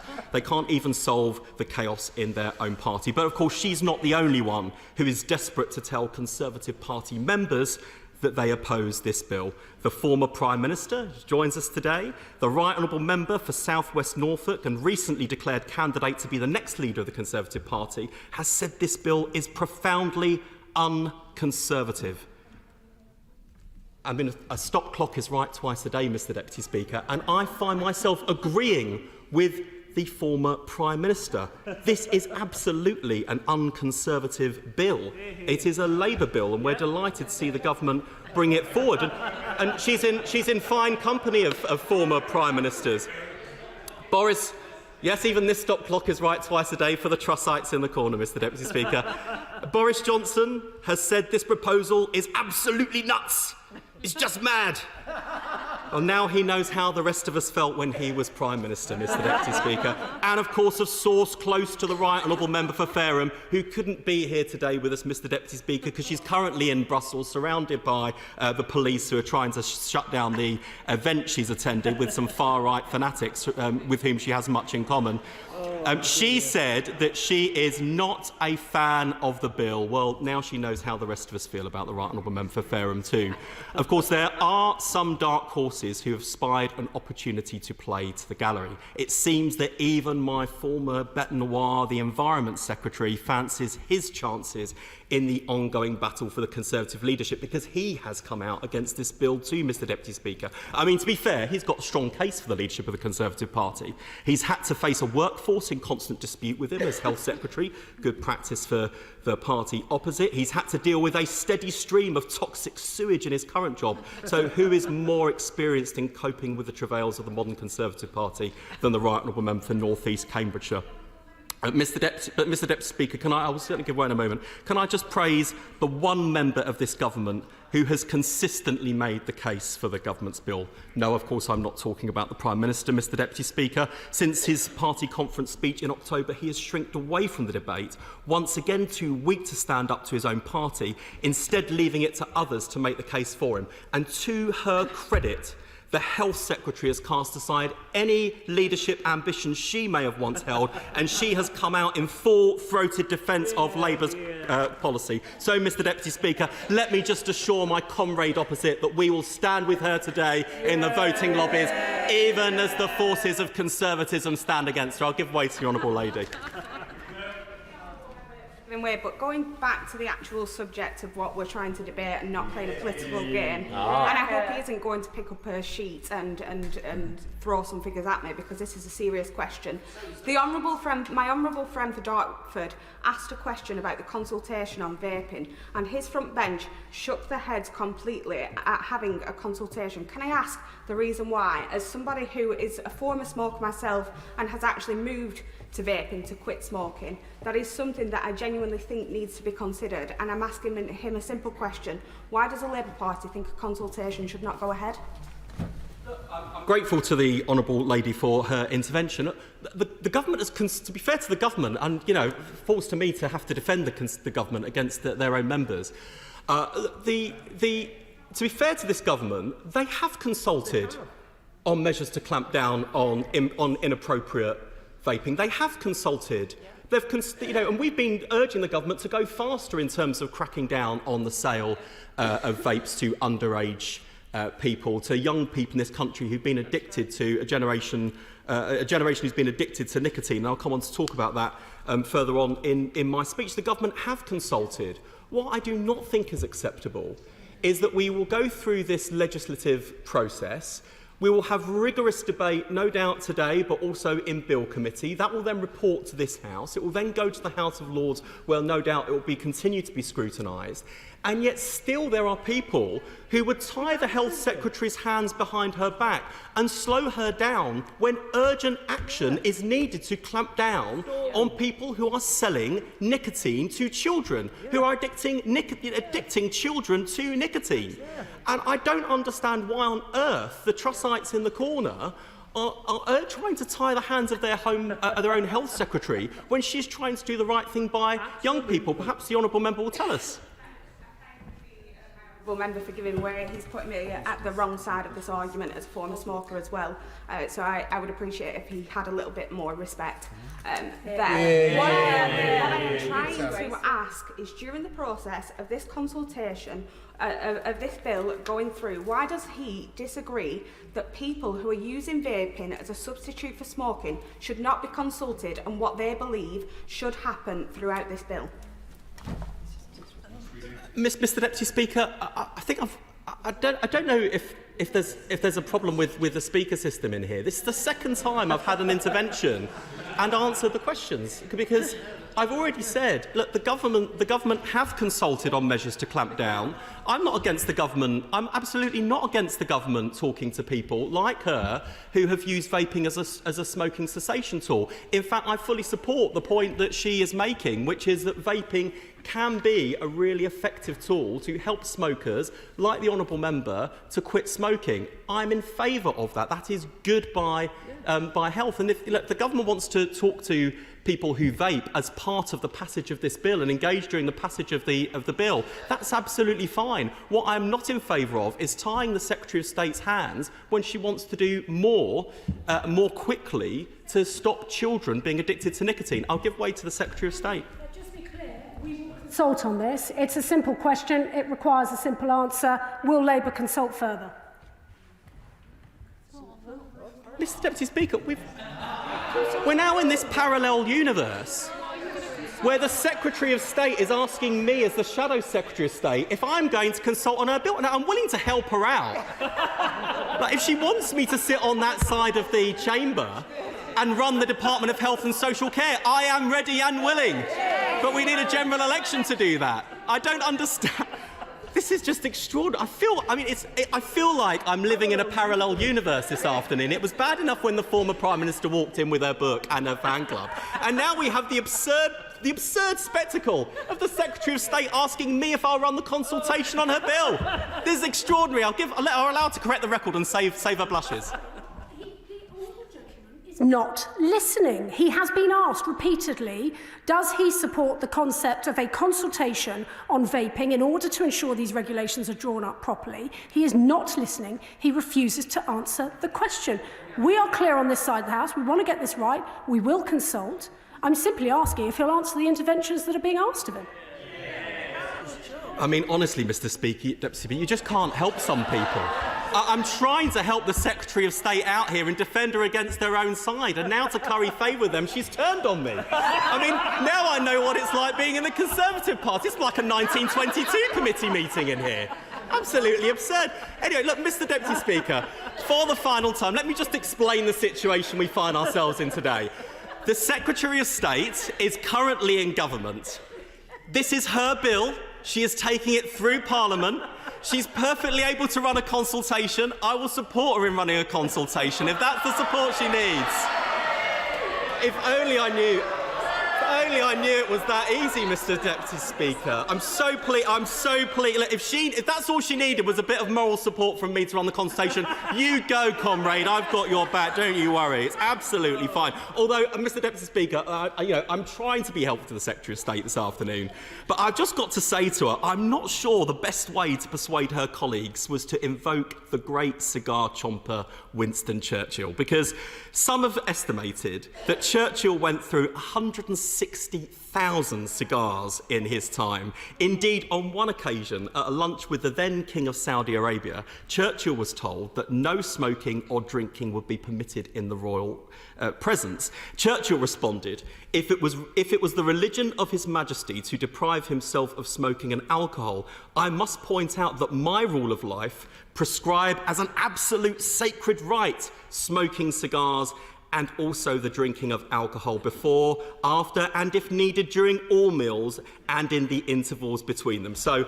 I appreciate the Health Secretary's efforts, but I fear Lord Soames was probably on something when he said his grandfather certainly would not have approved of this bill. And just before any members opposite decide to wage yet another culture war and accuse me of talking down one of Britain's greatest Prime Ministers, I would just add to the historical record that it was thanks to the Labour Party that it was Winston Churchill, not Lord Halifax, who became the leader of our country at a crucial time, and thank goodness that he did. Nevertheless, Mr. Deputy Speaker, I do commend the Secretary of State on a good effort. She was close, but no cigar. Anyway, let's go back to the economic arguments of the bill. I'll certainly give way to the Honourable Lady. And I'd like to thank him for giving way. I want to go back to this consultation point. I think he has agreed that for people who smoke cigarettes, moving on to vapes can be helpful. What you may not know is that people who have moved on to those vapes tell us that if they are unflavoured and just taste of nicotine, they taste revolting. And that is why many of these vapes are flavoured. And that is why my honourable friend for Highburn may be so concerned to make sure that people's views are listened to before flavours are removed from the market. It appears to me that he had not got this point because he was refusing to believe that any such consultation was important. So could he, out of respect to those people who use this product to stop smoking, confirm again that if he is in government at the time soon after this bill is passed, that he will listen to people's views and consult with them before banning the products that they use? Yeah. I'm grateful to the honourable lady for her intervention. I think she makes a perfectly sensible point, actually. And look, I'm perfectly open to lobbying from members opposite in terms of how a Labour government will behave after the general election. And that she seems to think it's a foregone conclusion. I certainly don't. We'll be working hard for every vote. But I can reassure her that our concern has been about children being addicted to nicotine. In relation to adult use of vapes as a stop smoking tool, I think she makes an absolutely reasonable point about flavourless vaping. And of course she's right that on that we need to make sure that we get the regulation right so that we don't deter unwittingly people who are currently smoking to stop smoking. However, as I will come on to talk about when I come to the vaping section of the bill, there is absolutely no excuse whatsoever for the kind of flavouring and marketing that we have seen of vapes, which I believe have been deliberately and willfully designed to addict young people to what is, let us not forget, a harmful substance. And I make that very clear. So anyway, back to the bill, Mr Deputy Speaker. Someone's got to defend it, and I get the sense that there aren't going to be too many on the side opposite. So let me have a go at doing what the Prime Minister is too weak to do and take on the arguments of his own party. They say the progressive ban on smoking is unconservative. Well, let me tell them what is unconservative, Mr Deputy Speaker. The heaviest tax burden in 70 years. And it will get heavier if we do not act to prevent ill health. If we continue down the road the Conservatives have put us on, with more and more people suffering, falling sick and falling out of the workforce, we won't just be letting those people down, we will all be paying a heavy price for it too. Yep. The cost of sickness and disability benefits are due to rise on their watch from £65 billion this year to over £90 billion by the end of the next Parliament. The budget for the NHS is £165 billion this year, and the health service is not coping with existing demands. If society continues to get less healthy, those demands will only rise. If the health service and our welfare service are to be made sustainable for the future, then we must act to prevent ill health in the first place. What better way to do that than wiping out the leading cause of cancer? And it's not just our public finances held back by ill health, but our economy too. I'll give way to the honourable gentleman. The honourable member for giving way. I'm trying to follow his argument to logical conclusion. He's talking about substances that are bad and harmful and addictive to people's health and have a huge impact on the NHS and the cost. But there's so many more things that are in fact worse sometimes for our health. Sugar, salt are highly addictive. Does this therefore mean that the Labour's plan is to ban foods with high levels of salt, high levels of sugar? Because logically, that is the next step. And therefore, if we need to protect the NHS and cut costs, we should be banning anything that is slightly bad for us, rather than actually taking a better enjoyment of life and saying a little bit of what you fancy every now and again is okay and good for your mental health. I think it's extraordinary, Mr Deputy Speaker. I do not think that smoking is slightly harmful. I think it is the single biggest cause of cancer. I think the cost to people's health and the cost to our National Health Service and the cost to our economy are enormous. And this sort of argument that, if we ban smoking for young people, that we have to ban everything else, I just think that the Secretary of State pointed out the absurdity of it when she pointed to a whole range of harmful things in our country that are already banned. I mean, how far? Let me just put the question back to the libertarian wing in the corner. is this the new modern Conservative Party, that we just don't ban anything and we just have this kind of libertarian dystopia where people are free to do whatever they do in the name of liberty? I'll just say to the Health Minister, I'm just trying to help by taking on the libertarians in the corner. If she wants me to give in to them, I'm very sad about that. But with 187,000 people on the waiting list in the area of the member for Rother Valley, I rather think we should do something about that. So let me give way to the honourable member. I proudly call myself a libertarian because I do believe, actually, in the fundamental value of freedom of decision-making. But on the issue that he raises about what should we and should we not ban, I would argue there is a very substantial difference between what is already in legislation, that is to say banning Class A, Class B drugs, which do immense harm in all our communities, and banning tobacco. We already struggle to stop the former. Why on earth would we start trying to create a huge black market we have to police in the latter?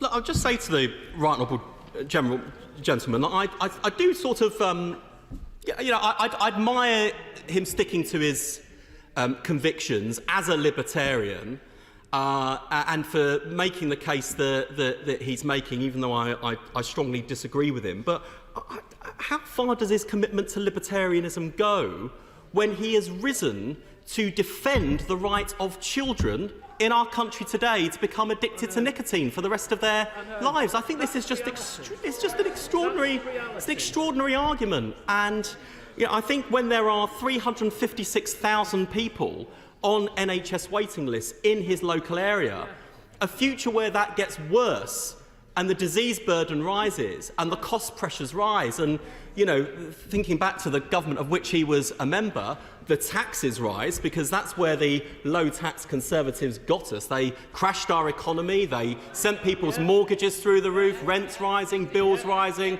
and the tax burden rising. That's their record, Mr Deputy Speaker. I rather wish he would do more to stand up for his low tax convictions than his libertarian desire that children growing up in our country today should become addicted to nicotine. So I have to respectfully disagree with him there. But Mr Deputy Speaker, turning back to the bill, 500,000 people are out of work today due to long-term sickness than they were 3 years ago. There are people whose careers are being ruined by illness, preventing them from contributing to Britain's economic success. Indeed, you cannot build a healthy economy without a healthy society. So that not only is there a moral argument based on the countless numbers of lives ruined by smoking and the determination that we share to make sure that children growing up in Britain today will never die as a result of smoking, there is an economic argument for backing this progressive ban too. So, Mr Deputy Speaker, let me turn to vaping. It is certainly true that vaping is less harmful than smoking and a useful smoking cessation tool. But vapes are nonetheless harmful products. And in the past few years, entirely on the Conservatives' watch, a new generation of children have become hooked on nicotine. An estimated 250,000 children vape today. There is no doubt that this is the result of vaping companies' decision to target children. Walk down any high street in the country today and you'll be able to buy brightly coloured vapes and e-liquids with names like Vimto Breeze and Mango Ice. They are designed, packaged, marketed and sold deliberately to children. The effects of this new nicotine addiction for our country's young people should trouble us all. I give way to my honourable friend. I'm really very grateful because this is the point that I wanted to be in the chamber for. A couple of years back, Newham did a survey and discovered that 4% of Year 6 children had already vaped. So that's 10 and 11-year-olds vaping. I met in January with the Community Links College of Canning Town, who've been working on projects to tackle misinformation because they explained to me that they and their friends had been encouraged to believe that vaping was somehow safe and it wasn't going to cause them the problems that nicotine did. Surely we can all agree that the voices of young people need to be heard and they need to be encouraged and assisted to tackle the misinformation about vaping that is clearly out there. I strongly agree with my honourable friend. I'm very familiar with Community Links. They do absolutely brilliant work, and I think we should take the voices of children and young people seriously, the point the Honourable Member for Chelmsford was making earlier. Teachers are monitoring toilets in schools where children congregate to vape. Kids are making up excuses to leave their classroom in order to satisfy their nicotine cravings. And children in primary school, aged 9 or younger, have ended up in hospital because of the impact of vaping. Paediatric chest physicians report that children are being put in intensive care units for conditions such as lung bleeding, lung collapse, and lungs filling up with fat. One girl who started vaping while she was at school told the BBC that she, and I quote, has no control over it. I start to get shaky, and it's almost all I can think of. So the question that must be asked of members opposite shouldn't be, will they take action today? But what took them so long? In 2021, Labour supported an amendment to the Health and Care Act to ban the branding and marketing of vapes to appeal to children. Conservative MPs voted it down. In 2023, my honourable friend, the member for Denton and Reddish, led the debate on an opposition day motion on the same proposed ban. Once again, Conservative MPs failed to support it. Well, thanks to their delay in acting against this, thousands more children have taken up vaping and become addicted to nicotine because of their awful, shocking complacency and their resistance to act. So I wonder, can the Health Secretary tell the House, did the delay in the government acting against youth vaping have anything to do with the £350,000 donation her party received from the boss of a major vaping company? A company which sells vapes with flavours like blue raz lemonade and strawberry mousse. Mr. Speaker, we are an ageing society facing rising chronic disease. We are approaching these challenges with an NHS already in the worst crisis in its history. The longest waiting lists and lowest patient satisfaction on record, 121,000 staff vacancies across the health service, 14,000 fewer hospital beds than in 2010. So if we do not act today to ease the pressures coming down the track, they threaten to overwhelm and even bankrupt the health service. But we think prevention is better than cure. This progressive ban must be the beginning of a decade in which we shift the focus of healthcare in this country from sickness to prevention. That is absolutely mission critical to making sure the NHS can be there for us in the next 75 years, as it has been for us in the past 75 years. And if the government is serious about taking on this challenge, there's a lot more of Labour's plans they can adopt before they finally call the general election. They could adopt our children's health plan to give every child a healthy start to life, banning junk food ads aimed at kids so children aren't targeted by unhealthy food, tackling the mental health crisis facing young people with support in every school, hubs in every community, and 8,500 more mental health professionals to cut the disgracefully long waiting times for treatment, treating the 152,000 treatment who've been on an NHS waiting list for more than 18 weeks and ending long waits for children for good. We'll do it by providing 2 million more operations and appointments at evenings and weekends to beat the Tory backlog. We'll have supervised toothbrushing in schools to tackle the moral emergency of children needing to have their rotting teeth pulled out. The #1 reason children aged 6 to 10 ending up in hospital. We'll have breakfast clubs in every primary and secondary school, so kids start the day with hungry minds, not hungry bellies. We'll digitise the Red Book, making sure all kids are up to date on their checks and vaccines, and we'll once again put an end to measles in this country, which have been allowed to return on their watch. We want, Mr. Deputy Speaker, the next generation to be chasing their dreams, not a dentist appointment. They should be aspiring to reach their potential, not reach a doctor.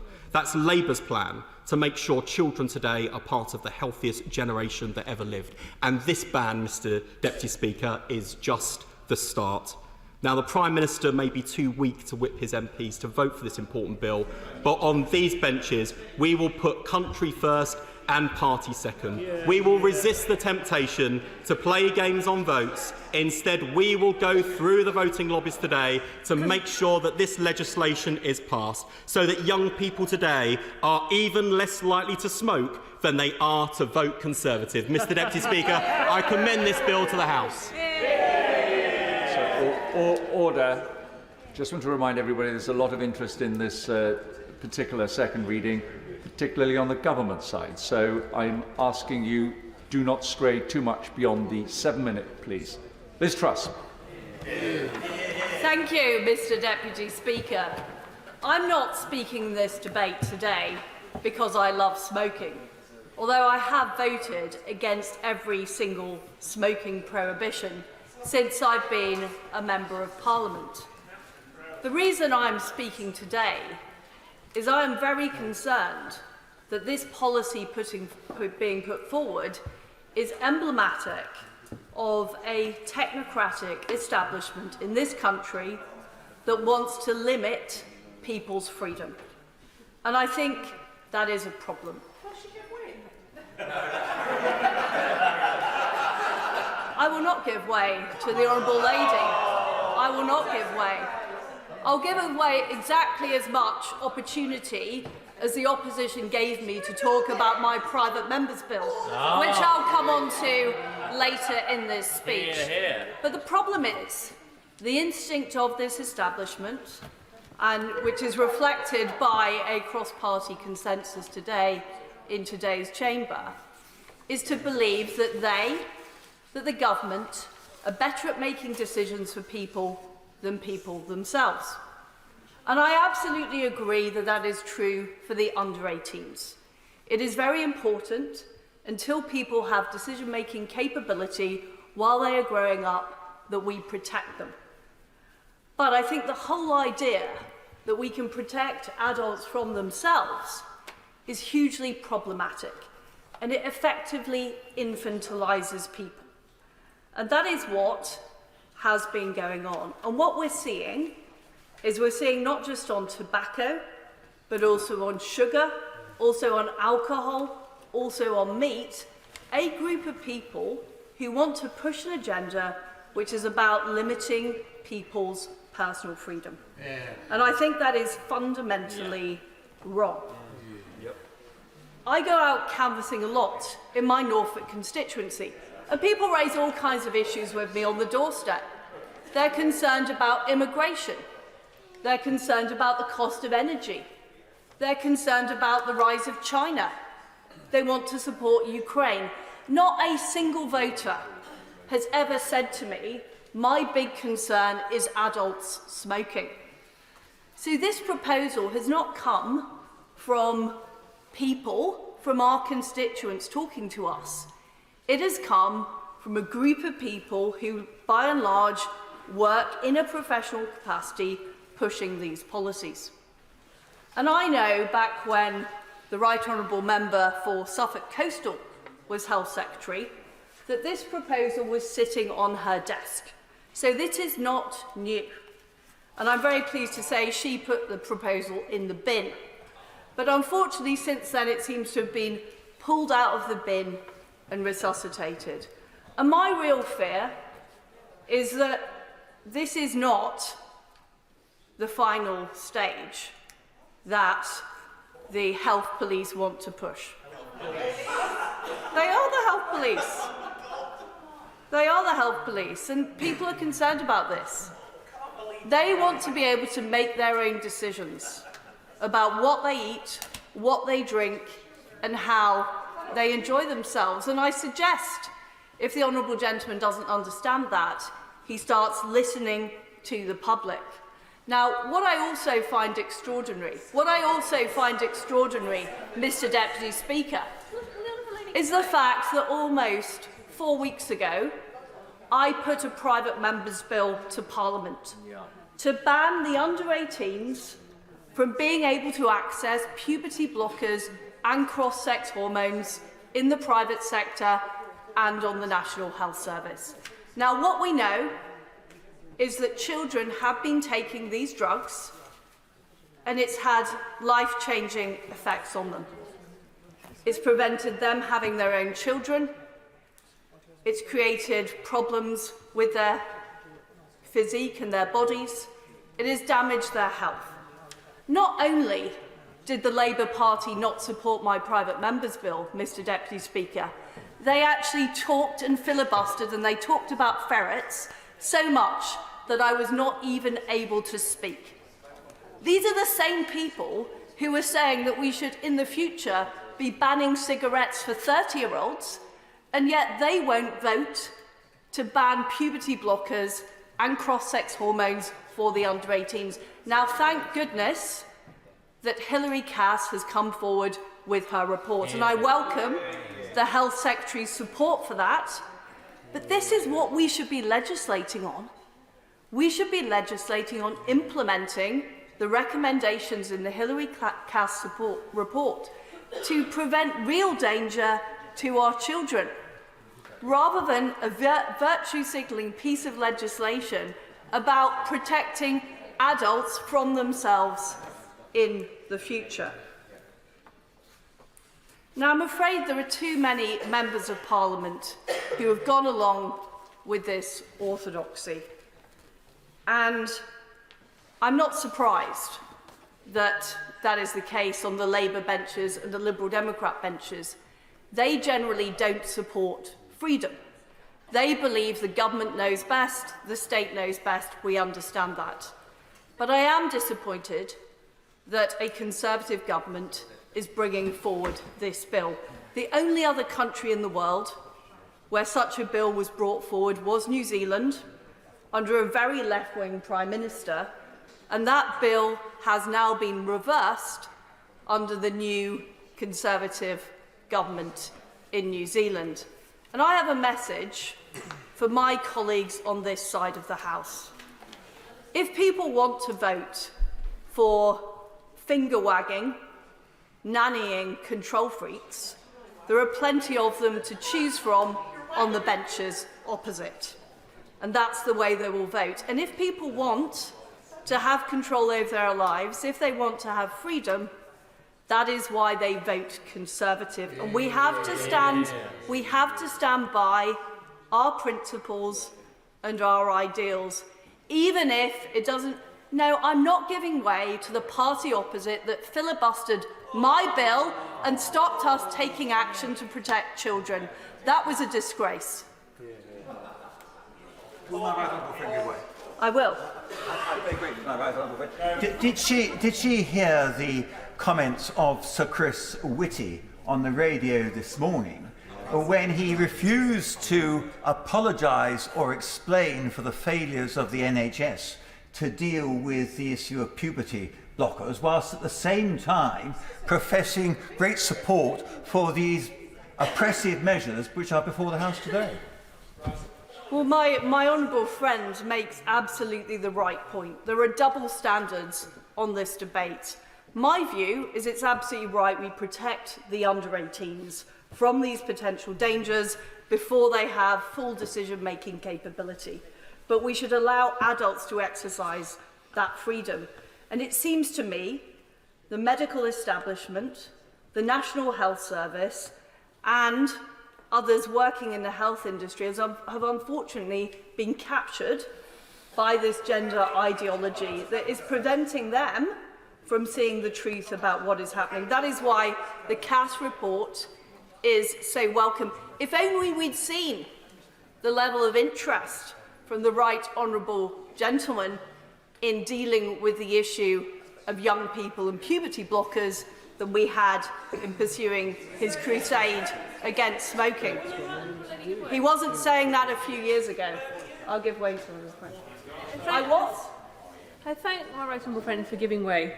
And as you all know, I was here on the Friday and listening to the filibustering and not being able to contribute to the important debate on puberty blockers, which I supported her bill, and I'm very grateful for the Cass report. But in reality, there are some products that are banned for adults, things like cocaine, heroin, and others. So society as a whole has made a choice that some products must be banned for adults as well as children. It's just where you put that line. And in reality, unless you're prepared to say You said that people should be able to do whatever they want as adults, but in actual fact, unless you want to liberalise laws on drugs and allow people to have cocaine and heroin and everything else, which maybe you do, then there has to be a line drawn somewhere, and it's just a case of where you put it. Well, I think I certainly don't support the liberalisation of those drugs, because what we know is that people who become addicted to heroin and cocaine are a huge danger to other people, to their families. It destroys society. That is not the level of danger that tobacco poses, and I think those are very, very different scenarios. Mr. Deputy Speaker, I will come to my conclusion because I know there are a lot of people that want to speak in this debate. What I am asking here is that people don't just follow the instructions of the health lobby. We've heard about what the Chief Medical Officer is saying. I know from being a government minister that there are often schemes pushed by officials and civil servants because fundamentally there is a belief that government knows best. What I want members of Parliament to do is to think about this and think not just about what happens if we ban smoking for people who are over the age of 18. What will the implications be for shopkeepers who have to identify people as to whether they're the right age? Will it mean that people have to carry ID with them into their 40s when they're going to the shops? What are the practical implications of this? And I think it's a very, very dangerous precedent that we start saying some adults can have the freedom to smoke and some can't. That is a fundamental problem. It's fundamentally unconservative, it's unliberal, and I will not be supporting this bill. Point of order, West Reading. Mr Deputy Speaker, I seek your advice. Is it in order for members of this House to attack individual officers like the Chief Medical Officer or the civil service more generally when they can't answer back, given that ultimately advisers advise, ministers decide? If people don't like government policy or its consequences, take responsibility as ministers, don't attack officials who can't answer back. I'll just allow that to rest on the record. Kirsten Oswald. Very much, Mr Deputy Speaker. I'm pleased to speak here today in favour of this bill, part 2 of which specifically relates to Scotland. And that's because smoking is the leading cause of preventable death in both Scotland and the UK. We know this, and so we are surely duty-bound to act and prevent harms. And to be clear from the outset, I want us to help people to stop smoking. Smoking cessation, as well as preventing future harm, requires our action. Dr Ian Walker, the Executive Director of Policy at Cancer Research UK, has correctly pointed out that nothing will have a bigger impact on reducing the number of preventable deaths in the UK than ending smoking. I'm not going to go into the detail about the terrible reality of the health impacts on smoking. We've heard them already today, and particularly powerfully from those who've worked very directly in that medical environment. And the thing is, we have seen significant successes where we've acted on smoking in the past. I remember when the ban on smoking in indoor public spaces came into effect in Scotland. That was a first in the UK. It was a bit controversial, but not for long. It has undoubtedly hugely improved our environment and, importantly, our health outcomes. And we've seen an important decrease in the numbers of smokers. But let's be real here, there are still far too many lives being destroyed by smoking. So I'm very glad that Scotland has been in the front of the curve on these issues, whether that be the indoor ban, the overhaul of tobacco sale and display, the ambitious goal of a smoke-free Scotland by 2034, and an issue that I have spoken about very often here, the consultation on disposable vapes. So this direction of travel here is welcome, and the SNP welcomes the collaborative steps towards creating a smoke-free generation. And it's not just us, the public are looking for action too. ASH have research which tell us that the largest poll of public opinion conducted to date, that's over 13,000 adults polled, found 69% in support, and that includes over half of all current smokers. Now, I have to say, I watched with some despair, a little bit like watching some of the proceedings in this House today, media interviews this morning, where the Right Honourable Member for South West Norfolk repeated some of the things she said here in the Chamber. She said then, "I don't know why this legislation is being brought forward." Well, I would have thought that was pretty obvious, really, but let me help her with that. It's to stop people dying. And she then said, as she has today, this is unconservative legislation. Now, to be fair, I know absolutely nothing about being a Conservative, and I'm very much okay with that, but what a bizarre statement. Surely, regardless of our varying political views, we can look at the health impacts of smoking and say this is not the future we want, not the damage, harm and heartbreak that we want for future generations. And let's be clear that any arguments put forward about personal choice or personal freedom make no sense at all when we are talking about children and about a highly addictive substance. Smoking is not a free choice, it is an addiction. And of course, nicotine is a horribly addictive substance. That's why this is a positive and necessary move, and one so widely welcomed, including by Asthma and Lung UK, who point at the significant harm to future generations if we don't act now, and they highlight the enormous cost to the NHS if we don't take this preventative action when we have the opportunity to do so. I know the Scottish Government Public Health Minister, Jenny Minto MSP, has also welcomed this bill, pointing out that Scotland has been a world leader on a range of tobacco control measures, and while there has been a steady reduction in the proportion of people smoking, we know it still damages lives and kills more than 8,000 people a year in Scotland. So if we don't act, we know perfectly well what the impact of that inaction is. And we also know that smoking causes and also exacerbates health inequalities, exactly why we need to have a tobacco-free Scotland. Indeed, Mark Rowland, the Chief Executive of the Mental Health Foundation, points out, smoking harms disproportionately affect those with poor mental health, and stopping smoking has been shown to be as effective as antidepressants. The Tobacco and Vapes Bill is a once-in-a-generation opportunity to prevent the known mental and physical harms that smoking causes and regulate commercial interests from undermining the health of future generations. Asthma and Lung UK also note the harms of tobacco are not equally distributed. In fact, smoking is responsible for half of the difference in life expectancy between the richest and the poorest in society. And that generational nature of tobacco addiction means that children born today to parents who smoke are 4 times as likely to take up smoking themselves and also to find it harder to quit. So the impact of smoking in terms of generational inequality and harm is clear and it is known, and we absolutely should aim to change that here. So I'm grateful to Asthma and Lung UK and to the many other groups who sent me briefing materials. The breadth and the range of these organisations, including so many medical and health groups who were in touch, urging me to support improvements in health and urging me to stop future generations from becoming addicted to tobacco, was, I think, very interesting and speaks to the wide spectrum of those determined to stop this harm, including, as we've heard, a majority of the public and retailers.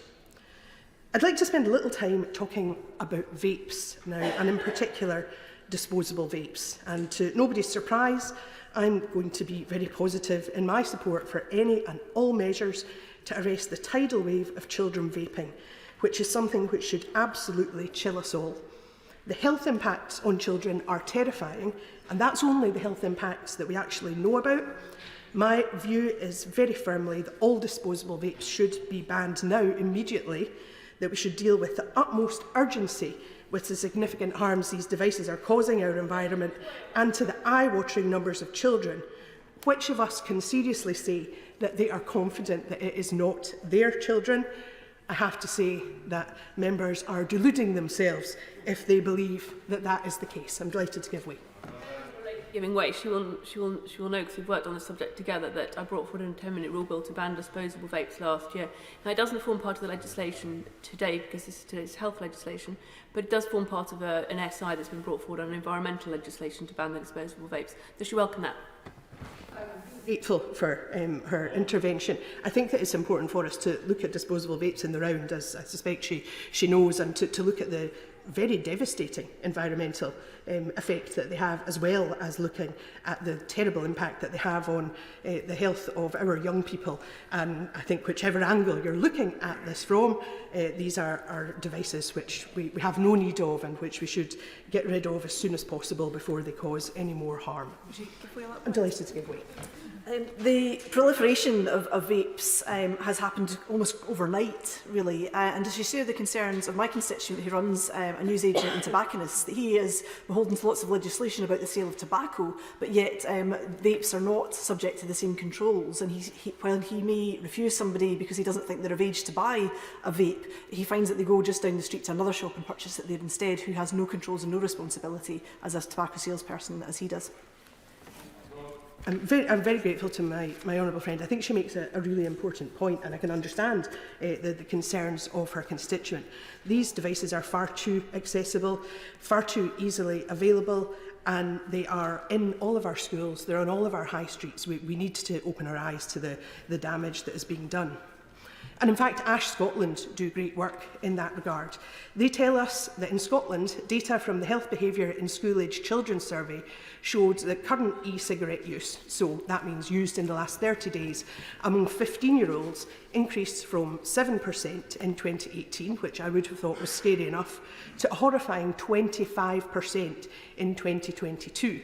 Obviously, we're a bit beyond that now, so I do wonder exactly what the figure is, but we've heard enough figures being shared in the chamber to know that whatever that current figure is, it's something that should cause us grave concern. And the thing is, these products are designed to be attractive. They're undoubtedly attractive. We've all seen them. They're disposable, so you can chuck it before your parents find out. They're cheap, really pocket money prices. They're appealing. Green gummy bear flavour, anyone? And some of these, the green gummy bear flavour one, I think is on sale at £1.50. That's a disgrace. Vapes should not be accessible in that way, certainly not at £1.50. And they couldn't be designed any more obviously to attract young people. And very often, of course, that's children who haven't ever smoked, but who are now getting hooked on these vapes, getting hooked on nicotine, as well as the worry that we should have about the unknown harms that vapes cause to their bodies and their health. The sooner we can change all of that, the better. And a personal gripe from me, let's also look at the issue of vapes being advertised via sports. There's no reason for that in my mind, no justification. I am looking at you, Blackburn Rovers, amongst others. And when I raised this previously, Blackburn Rovers, based in the vaping capital of the UK, said, "At no point during our long-standing relationship has the idea that the Totally Wicked brands might appeal disproportionately to children been raised. And we have seen no evidence to suggest that our sponsorship has encouraged an uptake of vaping among children." Well, I am raising it. I'm raising it again.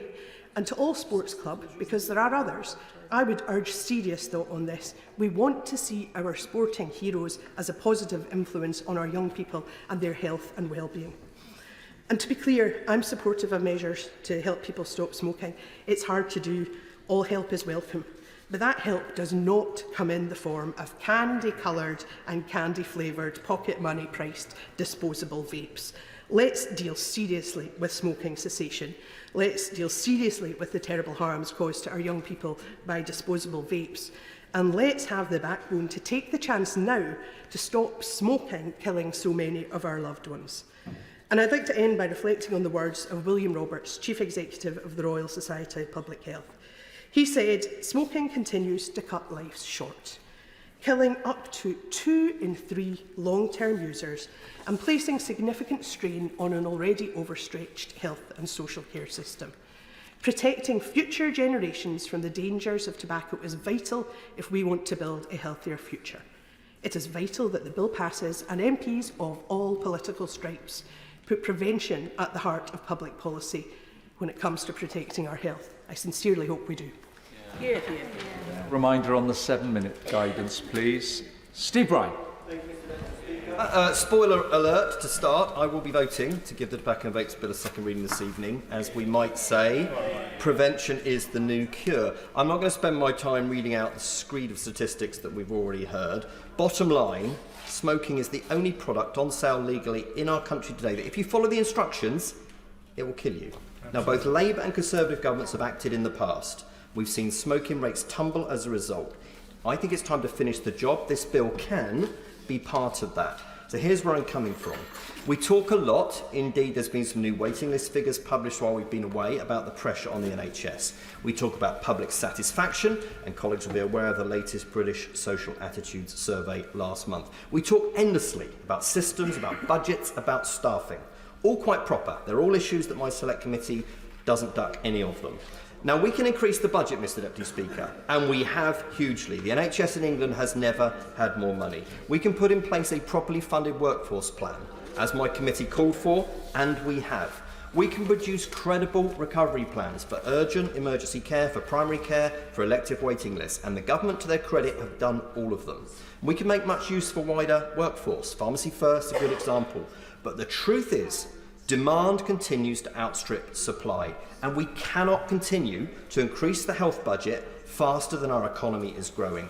We have to think long term about population preventative health. Now, for me, there is no more obvious and glaring candidate for healthcare gains from prevention than action against smoking.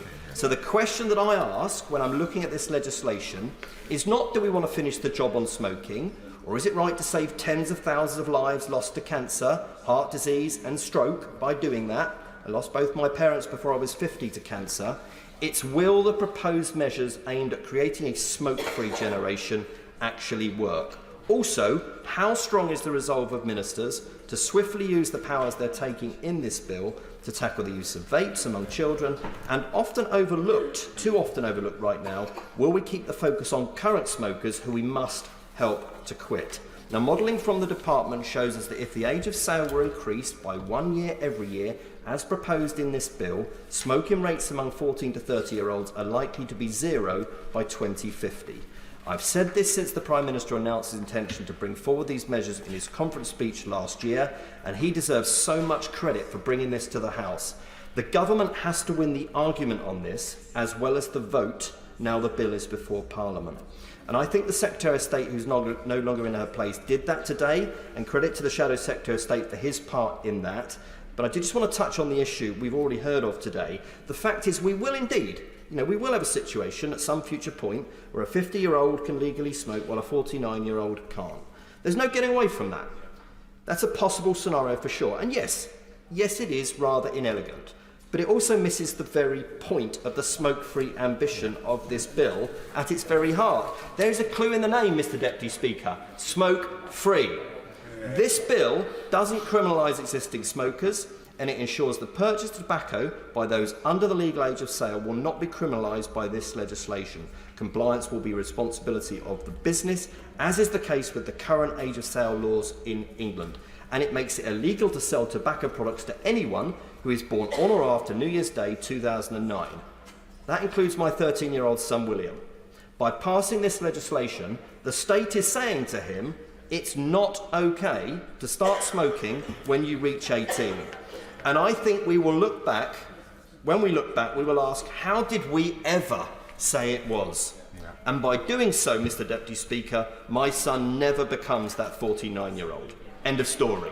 Now, we're told that raising the age of sale will just fuel the black market, and the next generation of smokers will pick up the habit via illicit sales. A comprehensive anti-smuggling strategy, updated over time, has succeeded in halving the illicit market share from 22 to 11%.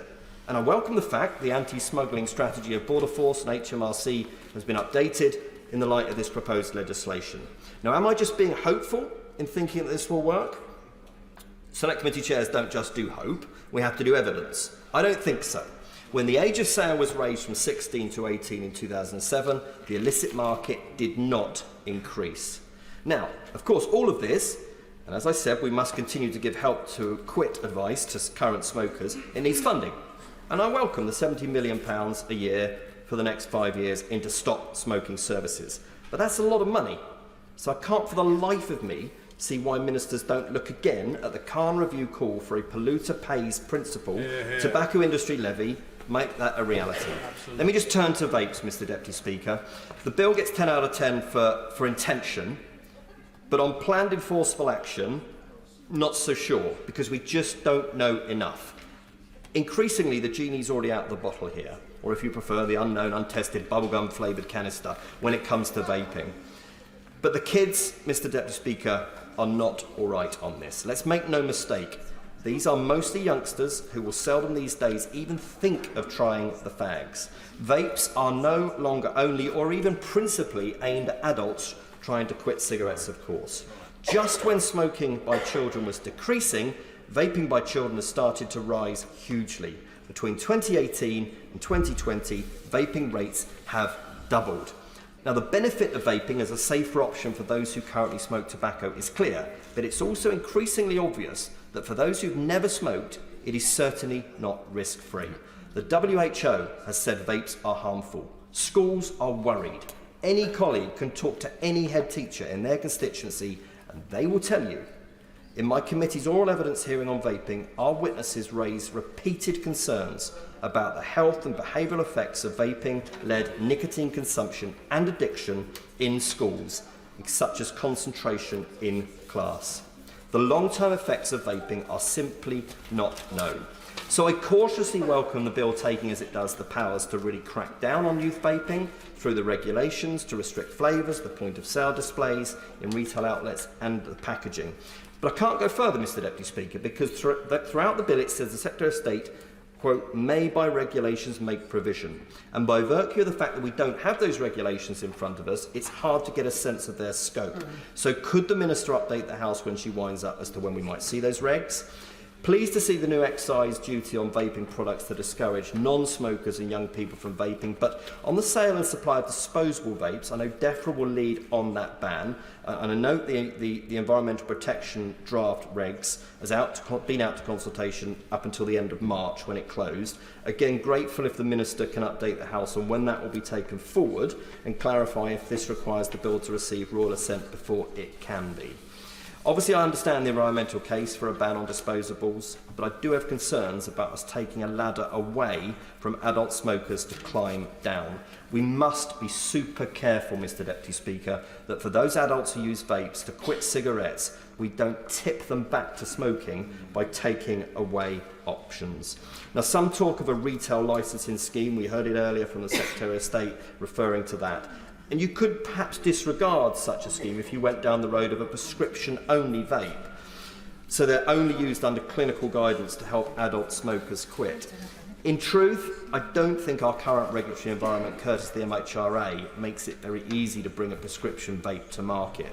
The speed of innovation in the sector, alongside the slowness of the regulation, makes it a real challenge for providers. So unless ministers want to address this, I don't see how we can advance the cause. In conclusion, we will hear today, certainly we have on the media, about banning things. We will hear about the nanny state, perhaps even an echo from the distant past, Mr. Deputy Speaker, about Anglo-Saxon England.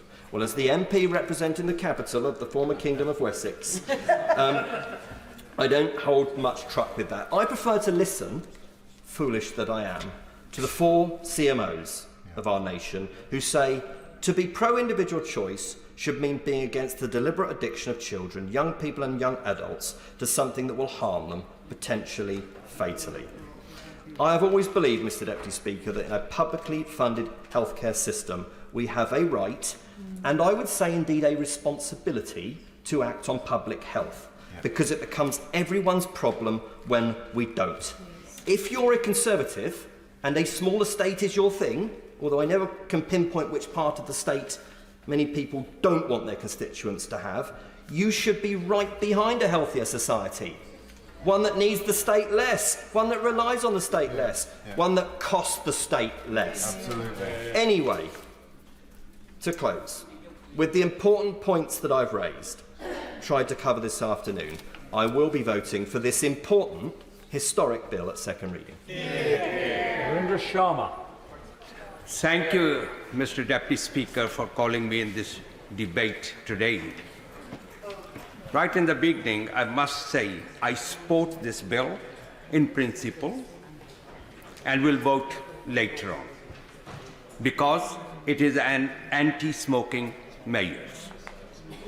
Smoking is a forgotten killer of our society, and the bill contains initiatives against child vaping that I and others have been urging for some time. And let us not be in doubt. This bill will pass, but it will pass with Labour votes. So I will direct my remarks to its shortcomings. This bill is late. This bill is slapdash, and this bill makes several big mistakes. It seems it has more to do with the Prime Minister's legacy than the need for effective interventions against smoking. Disposable vapes arrived in this country, bringing the youth vaping epidemic during pandemic lockdowns, the last of which finished 3 years ago. The Prime Minister is very concerned about it now, with his time in number 10 drawing to a close, but with very little to show for it. This government was too slow and slack to get out in front of it. Even after 3 years, the government does not have precise proposals on vape regulation to put before the House. As everybody previously said, the consultations have not been conducted. Nobody is sure what exactly needs to be done, except we all know something has to be done.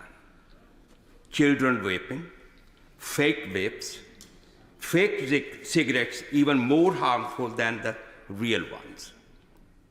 These are public health disasters, but these are already illegal and will be no more deterred than they are now.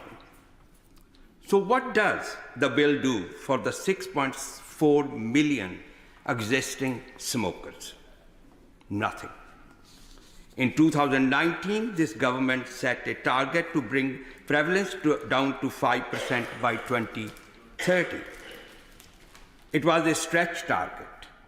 It was ambitious, that was to be applauded. But it could have been done. Instead, the government has dropped all mention of it and is covering its tracks and distracting us with the generational smoking ban. Something that will do nothing to help those who already smoke.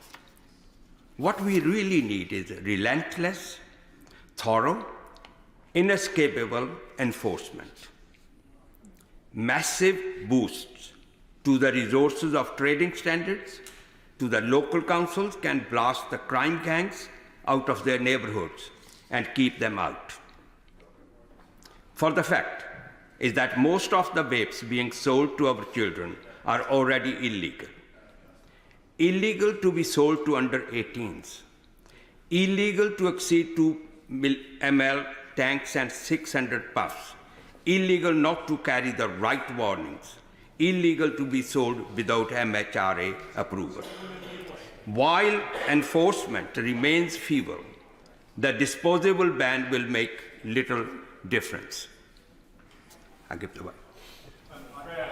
Member for giving way. I'm listening very closely to what he says because I share his passion actually for driving out cowboys from this industry. Does he share my observation that when you speak to the industry, particularly the quite often ethnic minority small shop owners, that actually they are equally as keen for greater levels of enforcement because they want to drive the cowboys out as much as we do? Thank you very much for that information. You jumped before I came to that point. I will be covering that. For the fact is that most of the vapes being sold to our children are already illegal. While enforcement remains feeble, the disposable ban will make little difference. The government is offering 10 million per year for 3 years to trading standards. That would be good if there were only 20 trading standards departments across the UK. Unfortunately, there are 197, and the offer is the pure tokenism. Under the generational smoking ban, the government wants to make every shop worker a target for every shopper, just to cover their own failure. Shopkeepers in my constituency are greatly concerned about the pressure this will place on them as retailers and their staff. Retail workers already suffer unacceptable behavior from customers on a daily basis. This will only get worse. Age-restricted sales are the highest cause of violence against staff, apart from shoplifting. This ban places often disadvantaged workers at threat of risky and dangerous working environments. Smoking is a major driver of health inequality. Disproportionate numbers of sufferers of smoking-related diseases are from more disadvantaged backgrounds. Many are dyed in the wool, hardcore smokers. They should give up.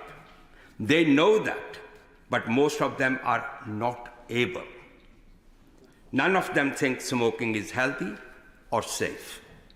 So it is urgent that wherever they can, they are helped to transition over to less dangerous forms of nicotine. Alternatives like vaping, but also nicotine pouches and heated tobacco products. No one, Mr. Deputy Speaker, alternative suits every hardcore smoker. It is an ideologically blinkered mistake to prevent future underage smokers, those we can never stop from accessing relatively safer heated tobacco products. I have stated before in this House the relative benefits of HTPs. I said earlier that this bill does nothing for existing smokers. Incredibly, this provision actually makes things worse for them. A pragmatic policy would have seized the potential of all these alternatives, not just vapes. And 2030 could have been a reality. Instead of government is playing with the people's lives and making the perfect the enemy of the good. Finally, the bill has also overlooked the highly carcinogenic scourges of pan and betel in the South Asian community.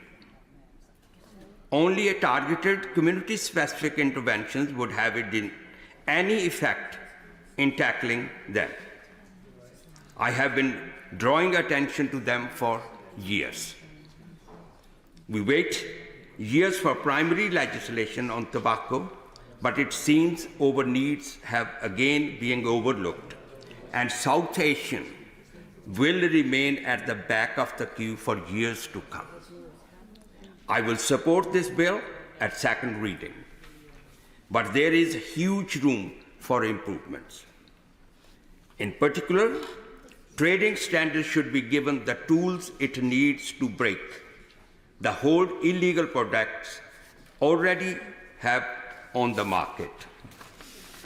And while we still have smokers, heated tobacco products should be removed from the generational ban as part of broad range of less harmful alternatives.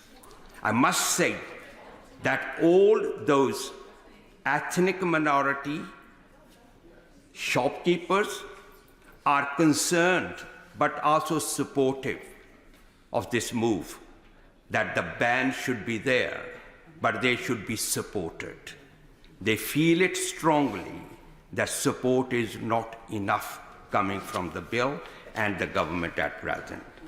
Mr. Deputy Speaker, I hope that the government will take on board some of what I have said, and I hope the bill will emerge much amended by third reading. Thank you very much. Thank you, Madam Deputy Speaker. When I was appointed Health Secretary in 2021, we were still in the midst of the pandemic. That challenging time taught us so much about the strength and the resilience of our nation. But it also cast an uncomfortable light on truths that too often we have chosen to ignore. In the past, this country has been at the cutting edge of preventative healthcare. But whilst we've talked a good game on this in recent decades, in truth, we've not always delivered.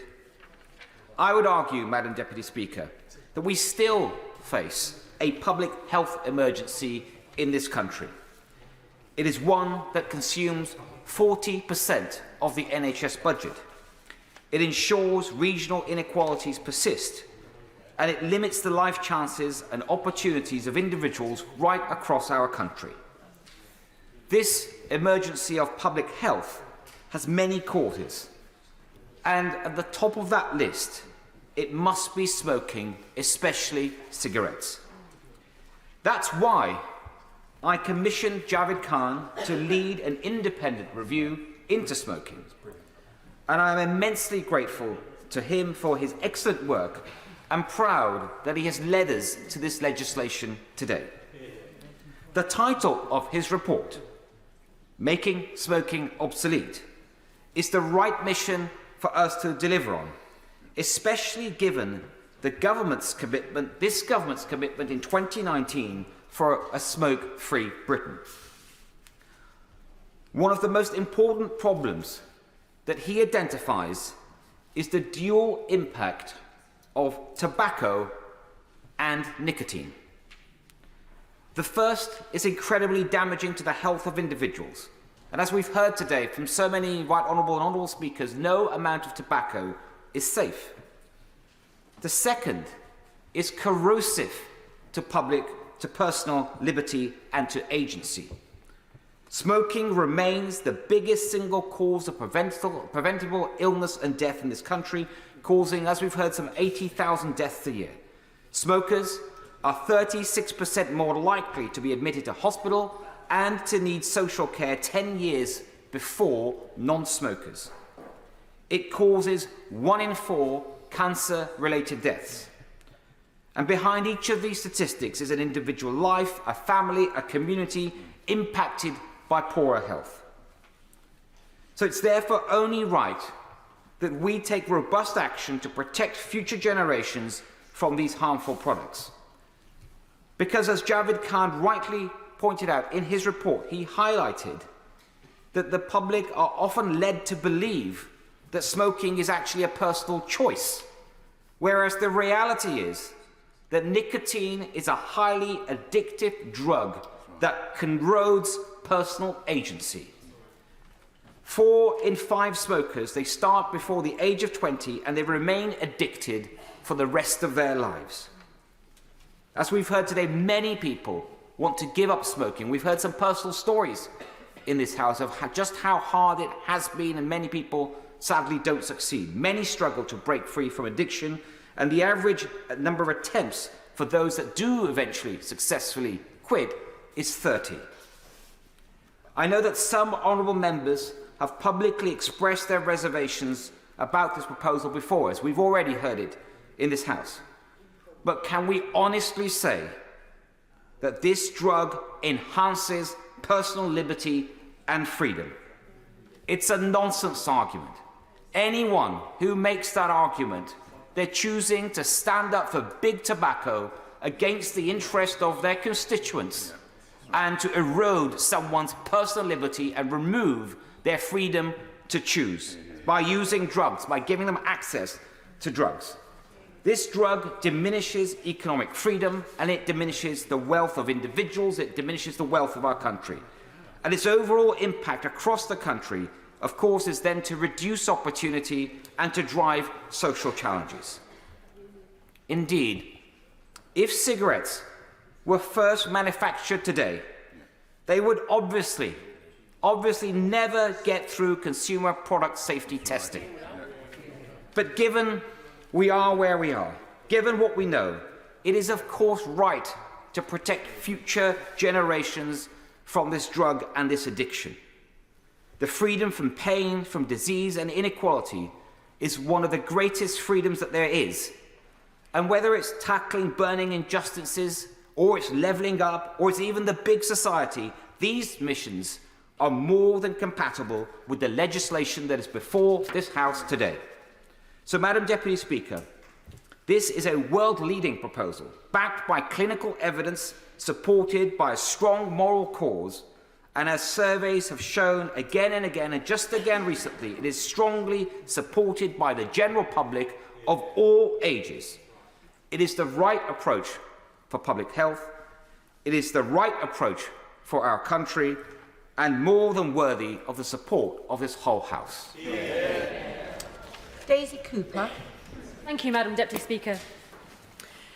First of all, let me start by putting my thanks on record to the Public Health Minister, the Right Honourable Member for South Northamptonshire, the Chief Medical Officer, Professor Chris Whitty, who spent time sitting with me to answer my questions and questions from some of my colleagues.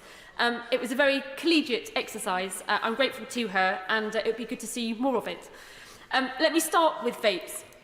The government proposals on vapes are an absolute no-brainer. The proposals are consistent with Liberal Democrat Party policy adopted at our conference last year, including the ban on single-use vapes on environmental grounds. Parents and teachers in St Albans are particularly concerned about the insidious marketing of vapes to young people.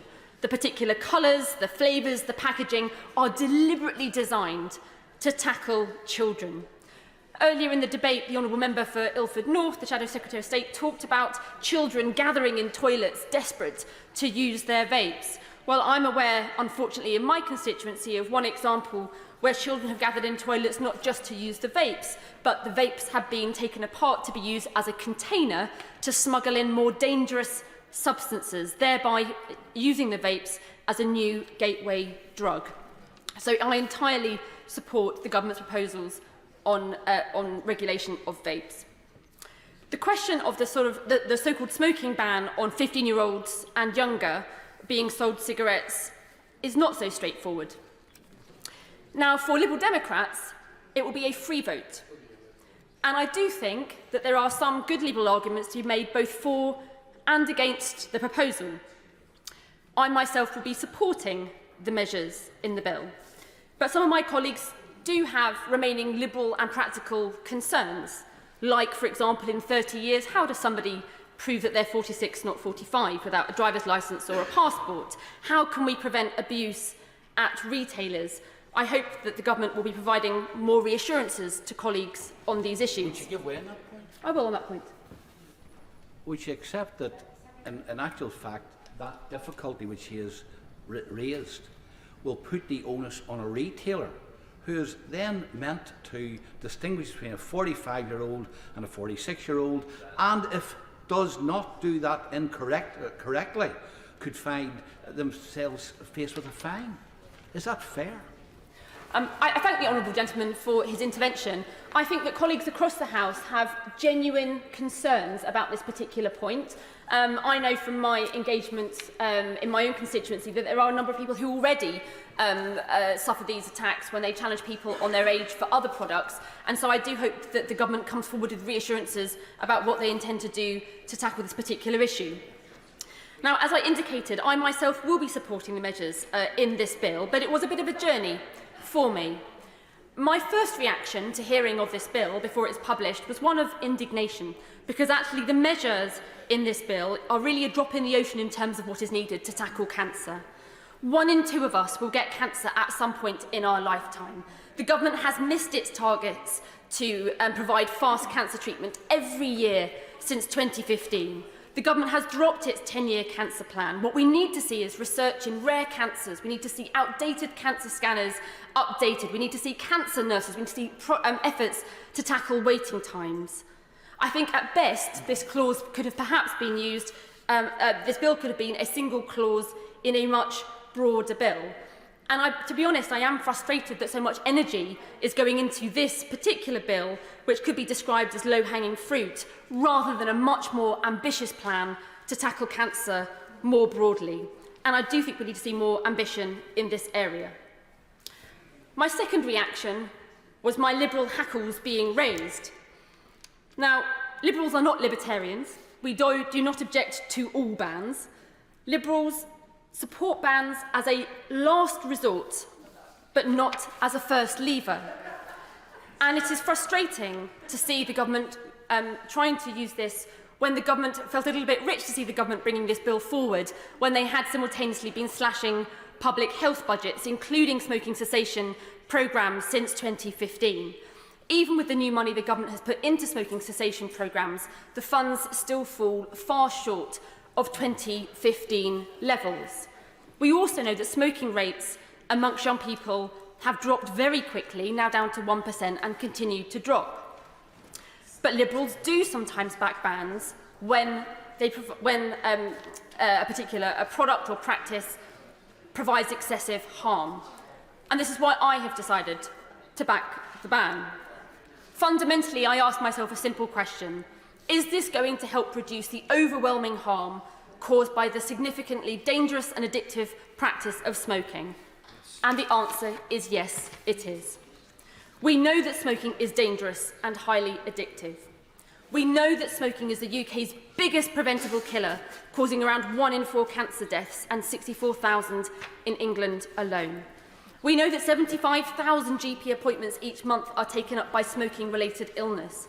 We know that smoking costs the economy £17 billion a year through smoking-related lost earnings and employment and early deaths. We know that it comes at enormous costs to our NHS. And we know that smoking rates in pregnancy vary hugely, with as many as 20% of pregnant women smoking in some parts of the country, increasing the chance of stillbirth by almost 50%. This, Madam Deputy Speaker, is an incredibly stark health inequality. Now, some people have suggested it could be contradictory for a Liberal to both support a ban on tobacco for 15-year-olds and younger whilst wanting to legalise cannabis. But let me say to them that they are wrong. It is entirely consistent for a Liberal to want to to make harmful products illegal, harmful products like nicotine in cigarettes, skunk, and products that have high THC levels that can cause psychosis, while simultaneously wanting to have a legal regulated market for less harmful products like vapes for nicotine and like cannabis products with low and regulated THC levels. So, Madam Deputy Speaker, in conclusion, do I think that this measure is the first or the best thing that the government should be doing to tackle cancer? No. Do I think that this measure is particularly ambitious? No. But do I think that it is a useful step that will help us to tackle the dangerous health impacts of smoking addiction, improve population health, and take pressure off the NHS? Personally, I do. Thank you, Madam Deputy Speaker. Just a reminder that I would ask colleagues to stick to the guidance of 7 minutes, otherwise I will have to put on a time limit, and it might not be 7 minutes, which would be annoying for everybody. Sir Jake Berry. Thank you, Madam Deputy Speaker. I'd like to start this debate by saying there are some good parts of this bill. The banning of disposable vapes and preventing children starting smoking or vaping is something anyone with a brain, in my view, and there's more of them on this side than maybe on that side, but anyone with a brain would support.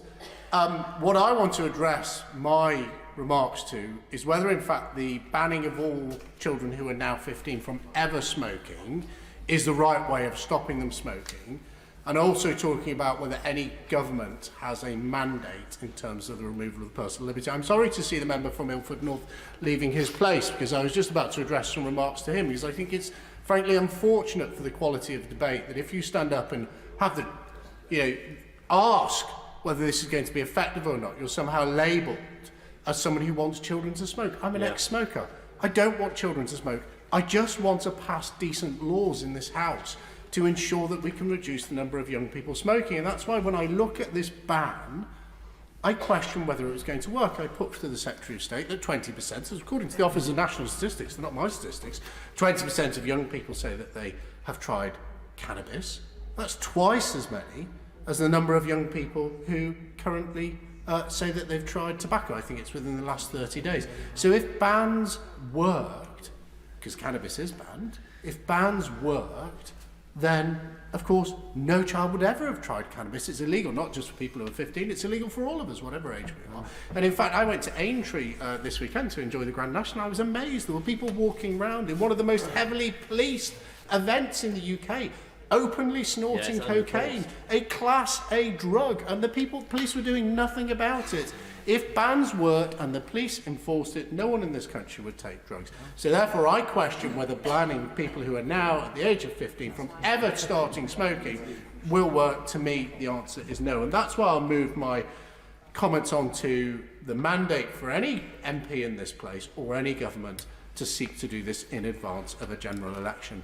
If you go to Washington and have a look at the Korean War Memorial, you'll walk past thousands of names. It's an extraordinary memorial, and you get to the end of it, and there's a bold statement. It says, "Freedom is not free." And all of the freedoms we enjoy in this country haven't been given to us, they have been fought for. People have died to ensure those freedoms. So what we keep those freedoms. So what we're really talking about today is a group of people in our society who may be young now, but don't forget at the next general election they will be 18 and banned from smoking, but some voters will be 19 and able to smoke. Removing the right from a group of people in our society to ever have the agency to make their own decisions. And if you believe in freedom, you have to accept that people have to be free to make bad decisions as well as good decisions. Because if we live in a society where the only decisions we are free to make are ones that the government tells us we're free to make, you may as well live in a socialist society, you may as well live in Russia, you may as well live in China.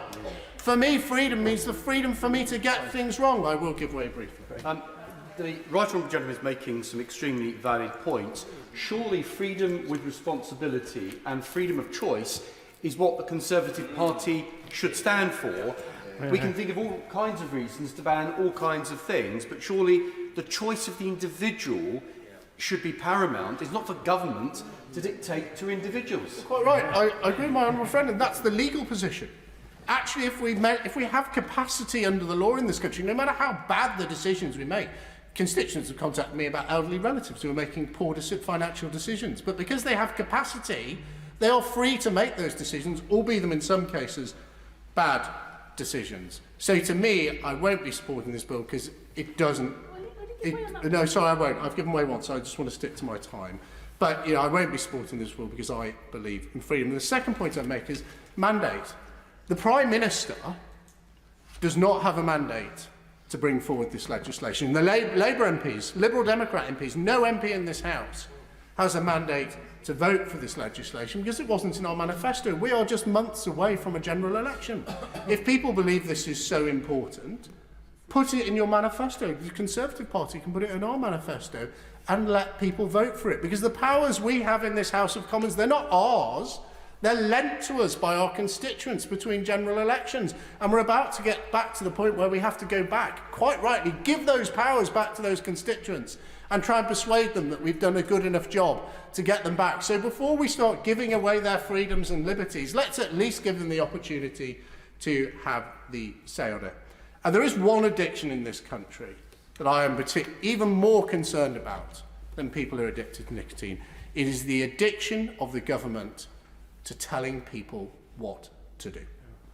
I want to live in a free society where I am free to make both good and bad decisions. And as people go through the I lobby supporting this bill this evening, I should be going through the no lobby, I ask them to cast their mind back to the last time we were all washed through the I lobby together on a wave of health and science and righteous hope to keep people safe. It was during the COVID pandemic.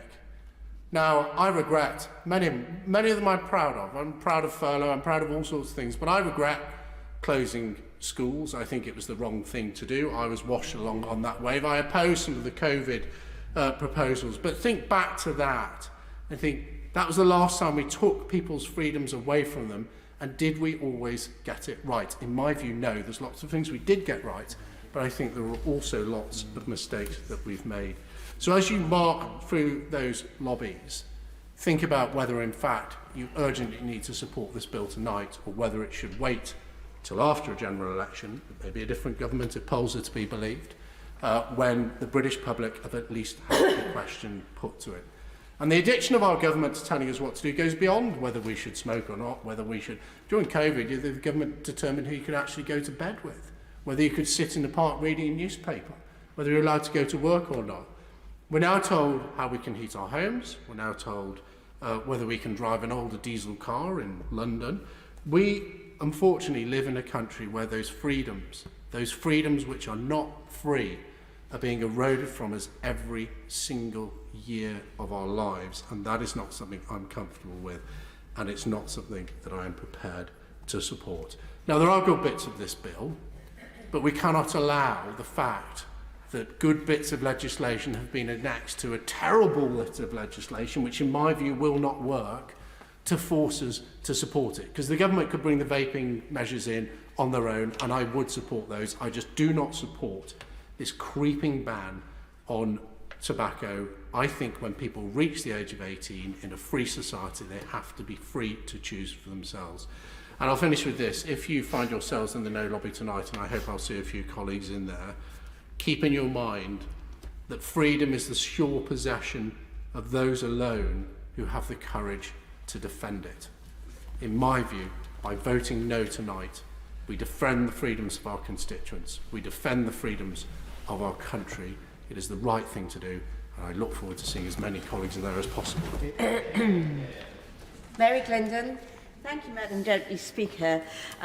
It's right that the government should bring forward this legislation, but I have to remind them, as has already been said, I have to remind the House that it should be remembered that it was Labour that first proposed outlawing the sale of cigarettes to the next generation over a year ago, but it's good to see the government play catch-up.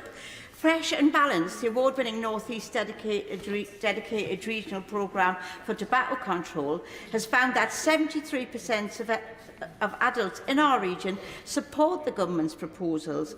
And Ailsa Rutter, Director of Fresh and Balanced, in supporting the progress of the bill, has said, "Most people who smoke get addicted young. This is about giving our next generation a life free of cancer-causing addiction, and which ends up killing 2 out of 3. It's very concerning that currently the government is estimated to be 7 years behind its 2030 smoke-free target and not on course to meet it in the most deprived areas of our country until 2024. But I want to concentrate on one of the best tools to help smokers quit, which can contribute to the smoke-free target, and that is vaping. Colleagues may know that I am a strong advocate for vaping as a way for adults to quit smoking.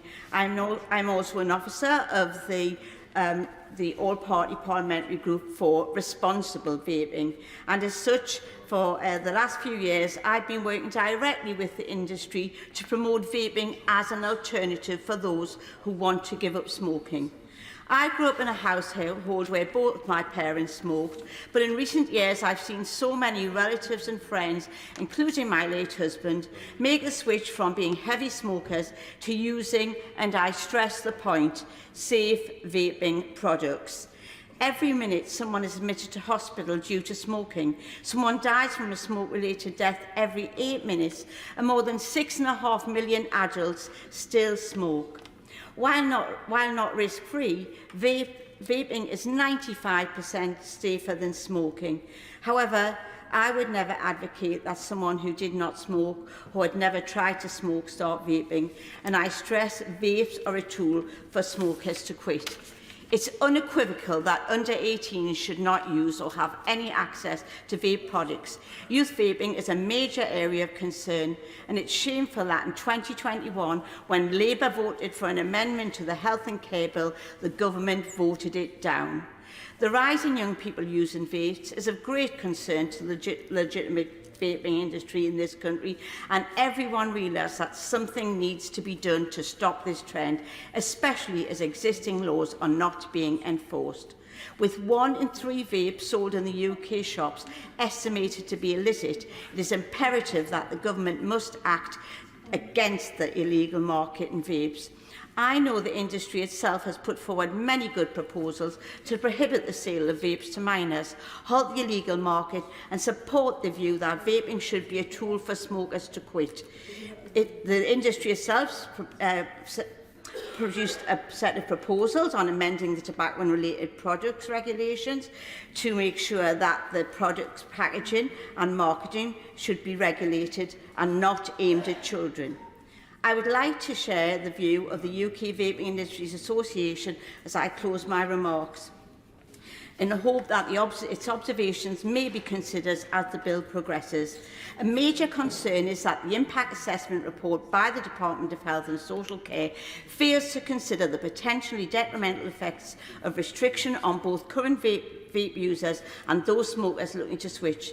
It's important that the regulatory measures are thoroughly assessed to ensure they don't inadvertently hinder smoking cessation efforts and lead to an increase in tobacco-related harm. I support the industry's call to include a vape retailer and distribution licensing scheme in the bill. The industry has developed a comprehensive framework for such a scheme, which is designed to once and for all deal effectively with the issue of underage and illicit vape sales, a situation the industry believes will only get worse given the predicted rise in the black market sales as a result of the proposed ban on the disposal.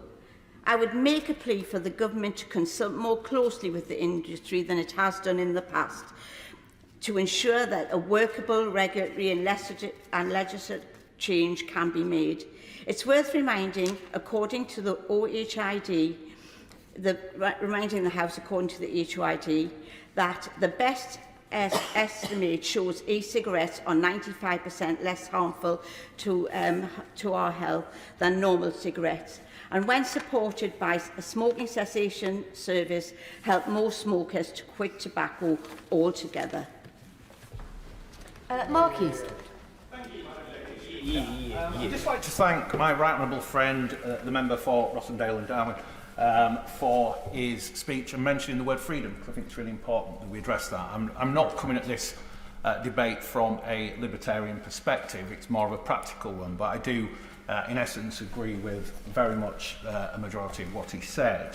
Madam Deputy Speaker, as an ex-smoker myself, I share the Prime Minister's aim to reduce the prevalence of smoking, and I never want to see anyone, especially young people, pick up this dangerous habit.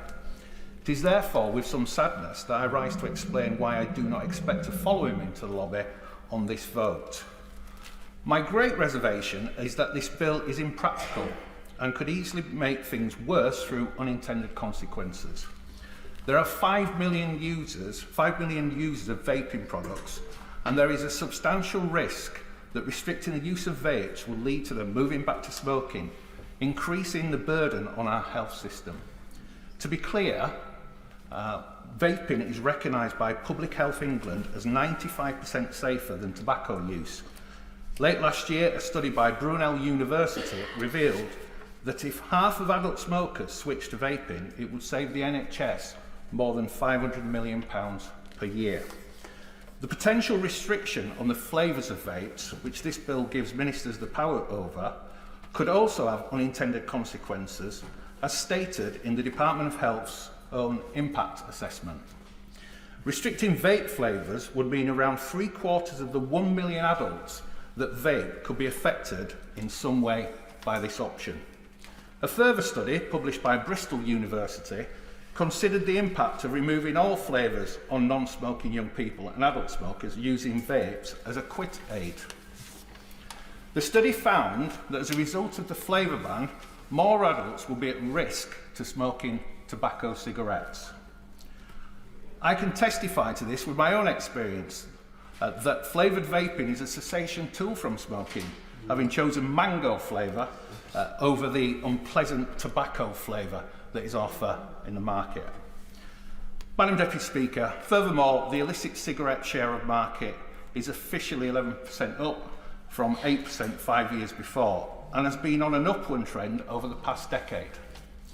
Far higher levels of illicit produce can be found in constituencies containing less affluent areas. Dangerous, illegal, untaxed nicotine products are also easily and widely available across the country. During a test purchase exercise I attended in my constituency, we found that 21 retail outlets were selling harmful illicit or counterfeit cigarettes. Illicit prices were as low as 35% to 45% of legal prices. Illegal vapes were available with up to 24 millilitre tank sizes when the illegal limit is 2 millilitre. And British packaging and safety requirements on products were not followed.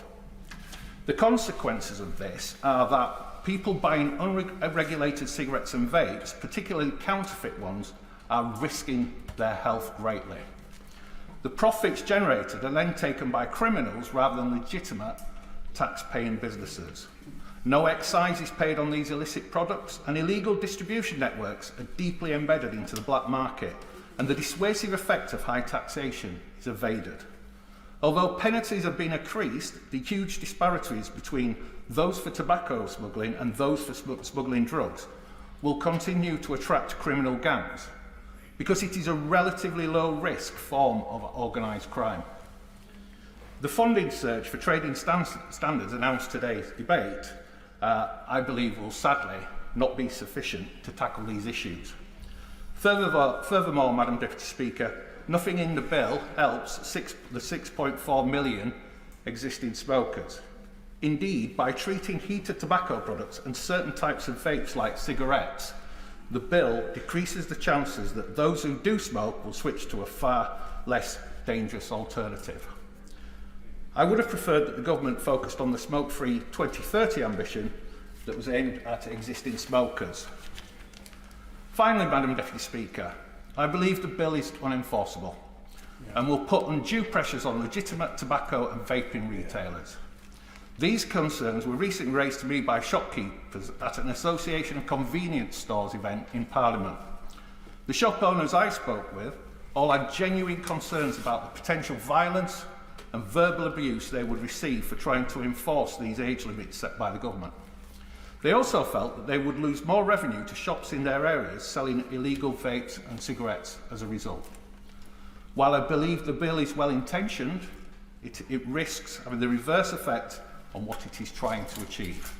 And that is why, Madam Deputy Speaker, I will be reluctantly voting against this piece of legislation.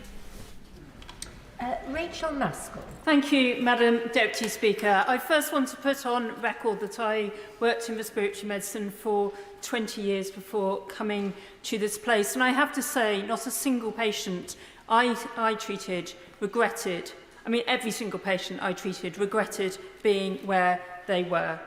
And can I also put on record my thanks to Javed Khan for the excellent report he brought forward. It's so important that we follow the science and the facts in this debate and ensure that we take that harm reduction approach which is so necessary. This bill is both bold and the right thing to do. Smoking kills one person every 5 minutes in the UK, 7.69 million people globally every year.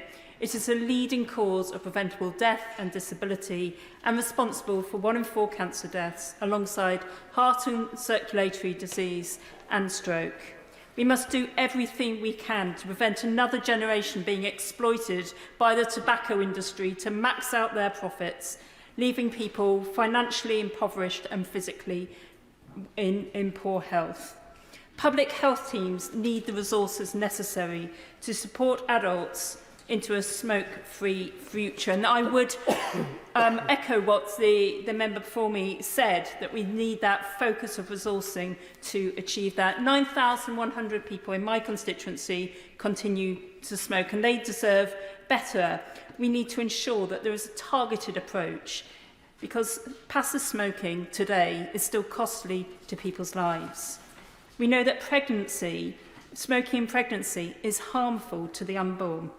And we also know that smoking targets the very poorest in our societies, driving greater health inequalities, and indeed those people with mental health as well. It is absolutely imperative and urgent that government turn their attention to addressing the inequalities which drive out throughout all healthcare. However, I want to turn my attention to vaping. York's school survey showed that 19% of children who tried vaping, 5% vape regularly in the city. Schools are battling to stamp it out. And while much of the detail will be set out from today's bill in secondary legislation, I urge the government to go toe-to-toe with the approach taken on tobacco products. Plain packaging, health warnings, no design designer products, attractive flavours or descriptors or colours. And when it comes to sales, no less stringent, putting products out of sight and out of mind. The aim must be to create a vape-free generation too. And with this, I urge ministers to address the reason why Gen Z have turned to vaping at scale, to develop the interventions that are needed to help them make better choices and to expose the blatant exploitation of the vape industry companies to profit out of creating a new generation of addicts. We're yet to know the translation of non-nicotine vaping to nicotine-based products, but research is looking at the relationship between vapers moving into tobacco products, and it is very worrying indeed. Clearly, the industry has worked out the correlation. To profit, they need the next generation to be addicted to their goods, to nicotine. So non-nicotine vapes must be seen as the first step to those moving into other forms of addiction with nicotine. Where I believe the bill falls short is its approach to adults taking up vaping.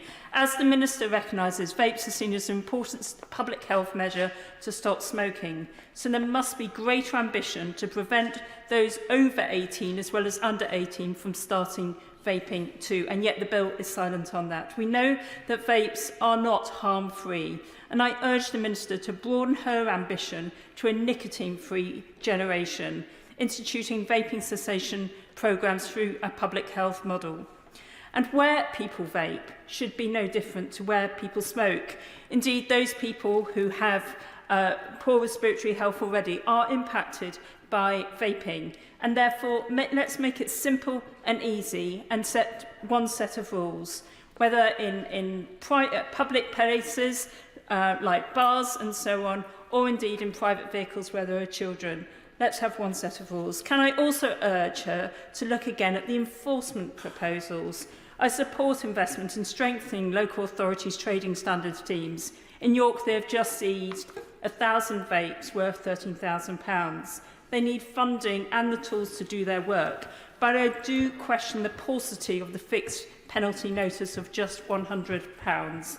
This is not a sufficient deterrent for illegal traders, and I would urge the amount to be increased and annually reviewed. Placing this in secondary legislation would enable more flexibility. This takes me to one last point on where I believe the legislation falls short. A vaping company came before the Health Select Committee. They promoted their products to the relationship with Blackburn Rovers. The arguments they used for doing so mirrored those the tobacco industry have propagated for decades. We saw right through them, we tested their reasoning, and they failed at every turn. There must be an outright ban on all forms of vaping advertising for nicotine and non-nicotine businesses, no less stringent than that for tobacco. We must legislate for a complete advertising ban, and I trust that the Minister will look at that when bringing the bill into committee. The reason I sound the warning bells is that the limitation on science does not mean that there is none. The Select Committee has met with academics through the University of London who have undertaken a study of 3,500 samples of tissue to show that vaping can cause changes in epithelial cells in the oral cavity. They're wanting to look at lung tissue, but access is only available via bronchoscopy. They observed DNA methylation changes. Such changes provide a very early indication that cells will grow more quickly and as a biomarker for early identification of disease onset, such as cancer. In researching the impact on tobacco users, they have also demonstrated the impact on those that vape. This powerful peer-reviewed research is the first of its kind. I urge the Minister to read the paper by Professor Martin Weschwelder and Dr. Chiara Herzog. Apologies. Smoking kills, and while vaping may be less harmful than smoking, it is not without significant risk.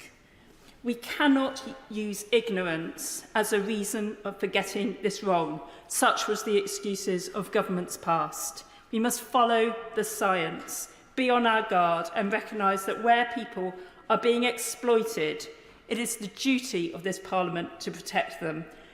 This industry is driven by a profit motive and one of exploitation. It is our job to protect our constituents. Yeah. Craig Whittaker. Thank you, Madam Deputy Speaker. Everyone would like to see a cessation of smoking. The long-term health benefits to the nation as a whole would be the benefactor of people stopping for good, let alone starting at an early age. The problem, Madam Deputy Speaker, is that this bill, sadly, will not be the vehicle to achieve such an ambition. It's a bill written by non-smokers for smokers.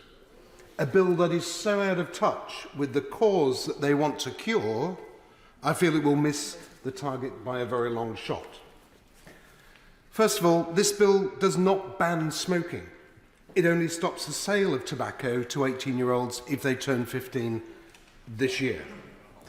We've heard today already by the Secretary of State that 100,000 children already start smoking every year. This when the sale of tobacco is already banned for those children.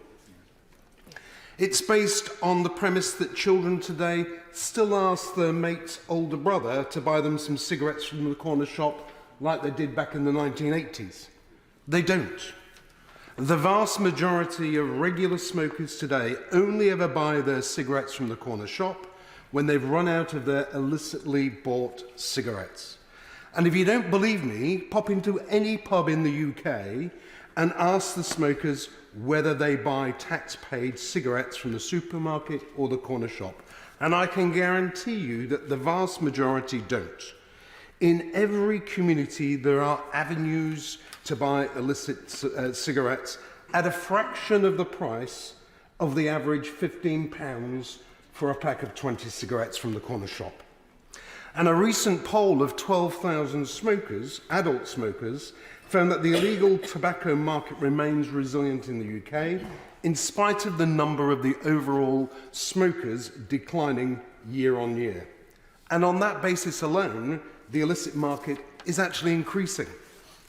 The study found that 76% of those 12,000 smokers bought tobacco in the last year that has not been subject to UK tax, with nearly 1 in 2 smokers having no objection to buying non-UK duty-paid tobacco from family, friends, colleagues or shops. The poll also revealed that 9% of smokers buy tobacco through social media or websites advertising cheap tobacco, and they do that at least once a month. Evidence from around the world shows that when you put further restrictions on people, smugglers and gangs take over where the government has left the market. In South Africa, they banned smoking during the pandemic. They banned the sale of tobacco during the pandemic. They are now struggling with the gangs and smugglers. 93% of the market in South Africa is covered by those gangs and smugglers. And in Australia, it was mentioned earlier that they've seen a rise in young people smoking. They're actually seeing retailers firebombed when corner shops refuse to stock illicit tobacco.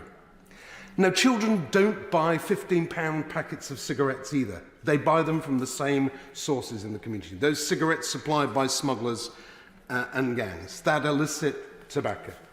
Now, the Secretary of State earlier said that this bill allocates £30 million to trading standards. Madam Deputy Speaker, this is a drop in the ocean. Trading standards is not just a sick department. It needs life support to come anywhere near achieving the task they already need to achieve. 30 million still leaves them with a shortfall of 78 million on what their budget was in 2009. Spending on trading standards in 2009 was 213 million. This year, it was frozen at 102.5 million. And between 2009 and 2016, the number of trading standards officers fell by 56%. And the CTI has warned that cuts have created a postcode lottery of provision and have called for an urgent review of how trading standards are resourced. Of course I will. My honourable friend is making extremely important points. However laudable and well-intentioned this bill is, it seems to me that what he's saying, that it's impractical and unenforceable, and there isn't the funding anyway, through trading standards, to make it happen in reality.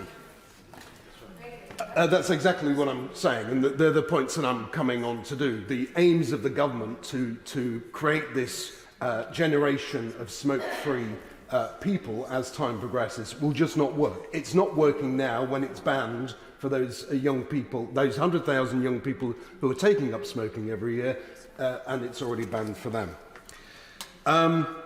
In 2021, trading standards seized just over £7.8 million in illicit tobacco. This from the UK government's own guesstimate that illicit tobacco accounts for over 16% of the market. And that's a loss of 2.8 billion, not million, billion in tax and duty.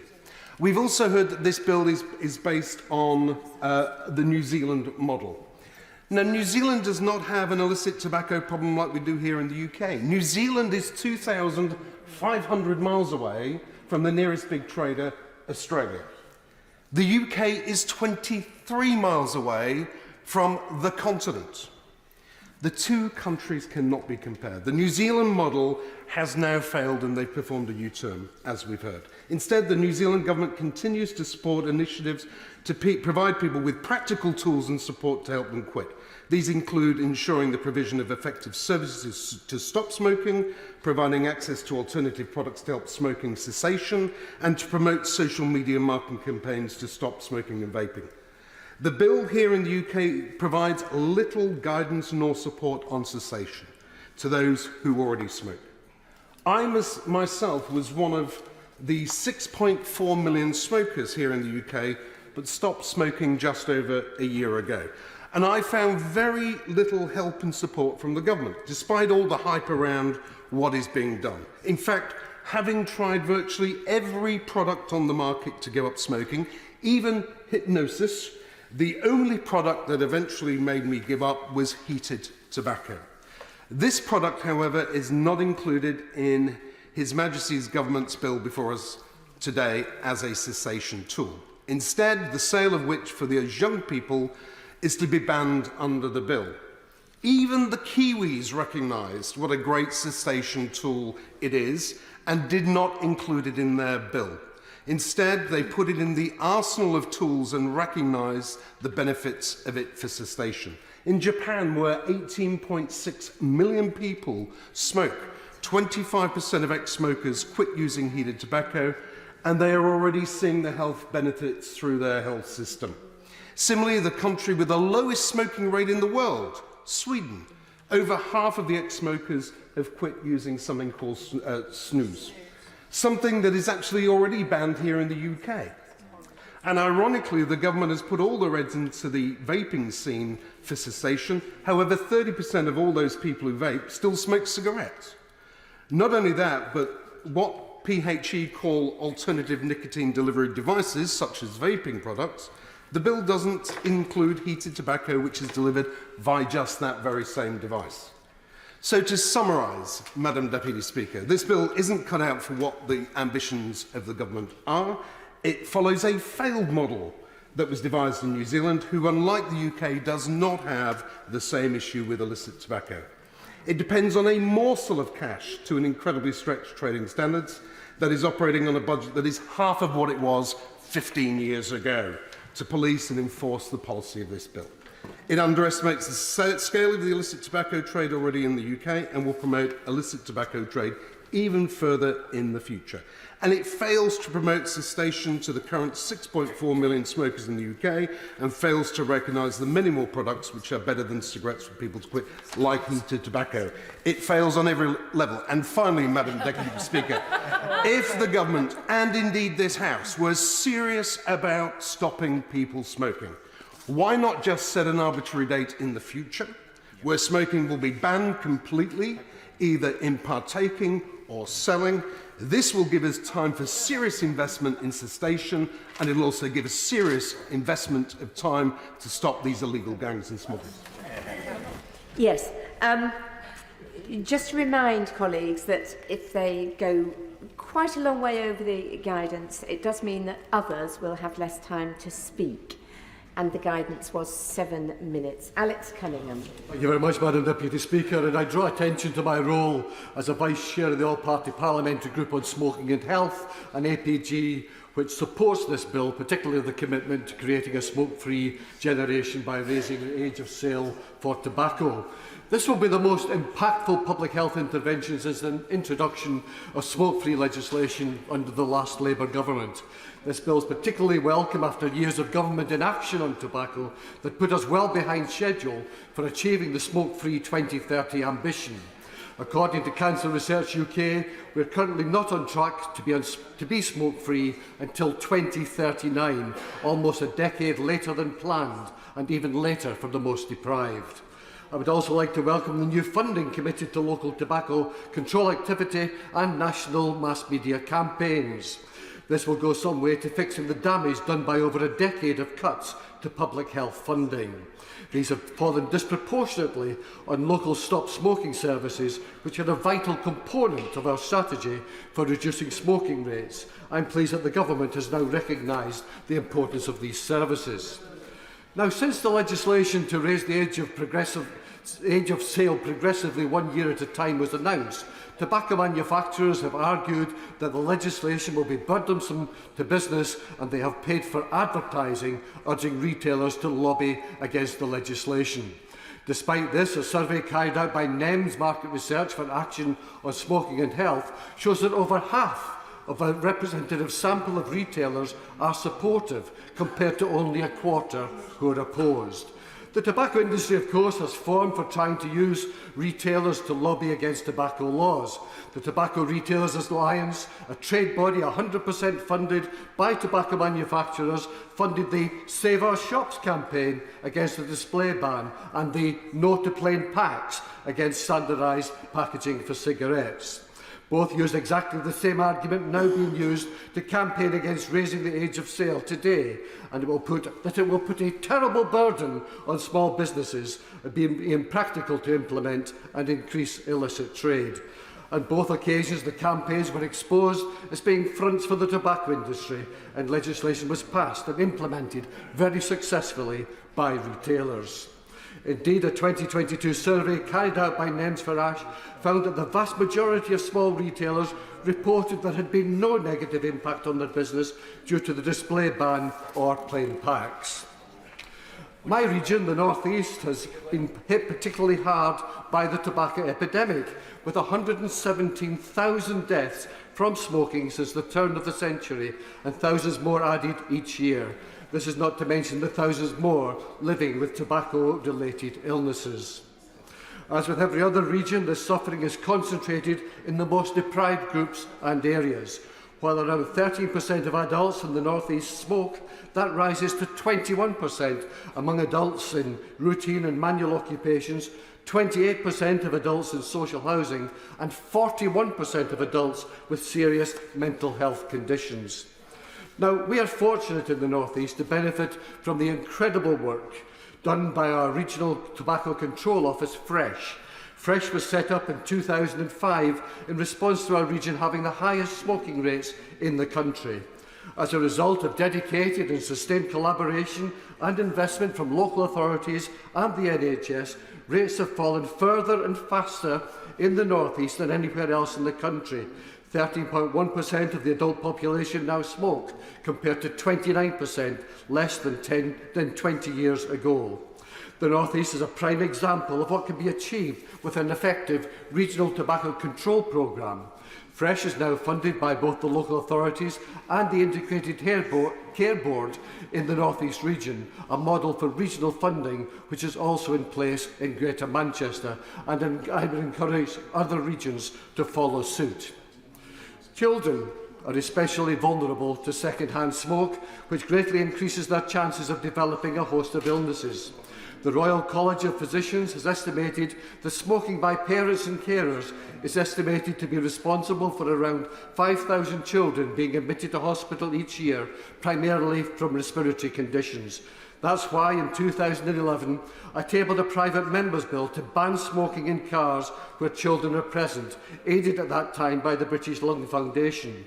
Despite the strong public health case for this measure, it was not initially welcomed by the government or the opposition, and it took a long, hard fight and campaign to get it over the line. 4 years later, in 2015, legislation banning smoking in cars carrying children was put on the statute book with strong cross-party and public support. This legislation played... Yeah. Talk about the ban on smoking in cars when children are present. I just wondered whether he could tell the House how many prosecutions have taken place for that offence. Well, that's a very interesting question. There has only been a handful of prosecutions. That is because that legislation has played an important role and the people have actually adopted it. In the 2008 polling by YouGov for Ash found that banning smoking in cars was supported by less than half of all smokers. By the time of my backbench bill, it had risen to 62%, and after the ban came into effect, it was supported by 82%. Now, the lesson, Madam Deputy Speaker, to be learned from this and other tobacco regulations is that support has grown significantly over time for tougher regulation of tobacco, and that after measures are put in place, support continues to grow, particularly among smokers. We've come a long way in our attitudes to smoking since I became an MP in 2010, and I've actually enjoyed campaigning on it. But I look forward to seeing this bill passed into law before I step down. Not only will this legislation prevent future generations from acquiring this terrible addiction, but it offers the most direct path towards making smoking truly obsolete in our society.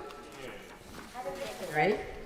Thank you very much, Madam Deputy Speaker. I'd like to point out three things before starting. First of all, I used to be a smoker. I'm probably one of the earliest adopters of vaping in the UK, certainly amongst them.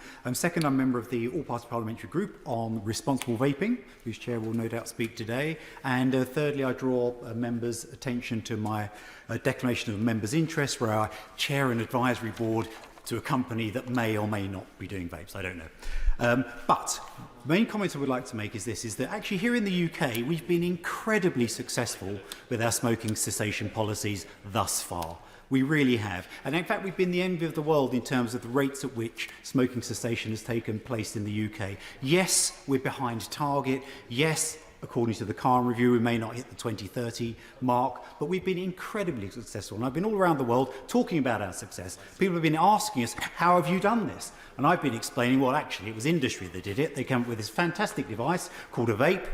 Initially, it was all a bit dodgy and a bit shaky. People were mixing it in Manchester in their bars. It was all very complicated. We've got a grip on it, and now there's regulation around it, and now it's provided people are doing it legally, it's safe and it's usable, and millions of smokers have stopped smoking through using vaping devices. So it's a huge success story, and the thing that makes me smile the most is when I look at the number of children who smoke.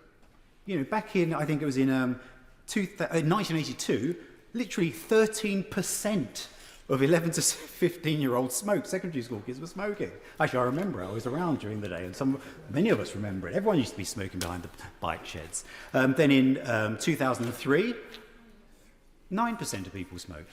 Good progress, you know. And then by 2010, only 5% of school children were smoking. And today, it's only 1% of school children smoking. This is a record of success. This is not a huge disaster that suddenly needs a radical change of policy to resolve the issue. It merely requires, in my view, an upping of the ante when it comes to enforcement, an upping of the ante when it comes to messaging, rather than this kind of rather draconian approach. But I do welcome the bill in two ways. First of all, I think that the measures around vaping are pretty strong, and I think they're pretty good, and I think most of the House would agree that we do need to look at packaging so it's not marketed to children, of course, and we need to look at flavours, not the flavours themselves, and I would urge the Secretary of State in that section of the bill to perhaps look at the descriptors rather than the actual flavour as a regulatory point, because it doesn't matter to a smoker who wishes to quit whether it's called blueberry or anything else. All that matters is that flavour does exist, even if it has a reference number and a plain package. It doesn't matter. What matters is that the flavour exists, which then, such as my honourable friend used, mango, I tended to use blueberry. You've got to make sure the flavour exists to encourage smokers to shift, but it doesn't necessarily have to have a name on the outside of the pack that can be marketed to children. I think the other key issue I would like to raise in terms of the vaping part of the bill is that this is unbelievable. We have got the entire tobacco industry ready to open their chequebook and pay for all of trading standards and enforcement. They're ready to do it. We've got the entire vaping industry, the vaping associations, the vaping retail. Everybody is ready to say, we don't want these cowboys in the industry. We want to drive them out as much as you do, because basically it gives us a bad name and it encourages nanny state politicians to come and meddle with us and interfere with us and stop us doing our lawful trade. So basically there is a vast sum of money available from the industry to be used by the government, hopefully directly through trading standards, to ensure that all of the practices that we've heard mentioned today, we see an end to them, because trading standards doesn't just have a few million here and there. It has hundreds of millions and hundreds of new staff, so they're able to do their job in basically driving the cowboys out of the industry. But I have to say that bans don't work. They really don't work. I'm not going to make a high-principled speech about freedom and things. Just quite frankly, they just don't work. Bhutan tried it, didn't work. Malaysia tried it, didn't work. Australia got very close to doing it with their very complicated legislation, didn't work. Guess what? Smoking rates went up. Guess what? Smoking rates amongst kids went up. They don't work. New Zealand really had a good stab at it, and then they said, nah, it's unconstitutional, and it's probably not going to work as well. So the idea that we in the United Kingdom would now take up being the vanguard of this is ridiculous. And I think the only thing I can say is this, is that, for goodness sake, our policy as it stands at the moment is working. We just need to do it faster, and with more money available for enforcement, and to get on with the changing of the descriptors in order to ensure that fewer people are smoking, and particularly our children. Nobody wants our children to smoke. Nobody wants people to die. So this false argument I've been hearing today that somehow anybody who doesn't agree with a generational ban is somehow evil and wants people to die, it really upsets me that we would resort to that sort of language. So the final thing I would say, and then I will sit down, Madam Deputy Speaker, is this, is that the main reason why I cannot support the bill today, I mean I really can't, is the generational smoking ban. I would perfectly happily support the rest of the bill. I cannot support that. If the government had been bold enough, or if people were bold enough to simply say, right, we're going to ban smoking to the age of 21, I'd have huge reluctance, but I go, yeah, fair enough. And do you know why? Because we're treating people the same. What we're doing here is a huge constitutional change. We're saying that somehow two adults are not treated in the same way. It's inequality under the law. Even in Malaysia, their Attorney General said, we can't do that. And they're not nearly as civilised as we are here. Also in several other countries, they've come to the same conclusion. I guess if it does pass today, because somehow, I don't know how we've got into this state. It's so unnecessary. There's so many other more important things to be doing in the world at the moment. But now that we're in this place, if this bill somehow gets through with Labour, of course Labour will always love bans. I get that. That's fine. But at the end of the day, if it gets through with Labour support, forgive me for being political, but politically, it's ridiculous to have our Prime Minister, who's got enough things to deal with, putting through a bill with Labour support. I mean, why on earth would you do it at this stage? Yes, I'll give way. I agree wholeheartedly with my honourable friend. Surely this should be something that should evolve. That, as he's highlighted, the statistics show that young people, now very few actually do smoke, so let things gradually evolve rather than impose it. And isn't it clear that after the New Zealand example, it simply doesn't work? And I will now draw remarks to a conclusion. Thank you, Madam Deputy Speaker, for your patience. I conclude with this. I cannot vote for a bill that treats adults unequally in law. You know, this creates a complete precedent in the United Kingdom where where adult human beings in the United Kingdom, citizens, are treated differently. It's inequality under the law. I cannot support that. And I think also we're making a huge political mistake. I really hope even at this late stage we can make some amendments or change the way it works, or at least say there's a condition. We're going to bring it through in law, but it can be enacted only by a future government if, for example, smoking rates aren't, for argument's sake, say below 3% by 2035. In that way, we have the political win, we've got it through, it's on the legislation, but it actually hasn't been enacted at the moment. Thank you, Madam Deputy Speaker. And I've got absolutely nothing against interventions, but I would suggest that if colleagues are going to take interventions, they still stick to the guidelines. Helen Hayes. Thank you, Madam Deputy Speaker. I rise to speak in support of this important bill. Smoking is entirely harmful and there are no benefits. Cancer Research UK is clear that tobacco remains the single biggest cause of cancer in the UK, causing an estimated 125,000 deaths per year, one person every 5 minutes.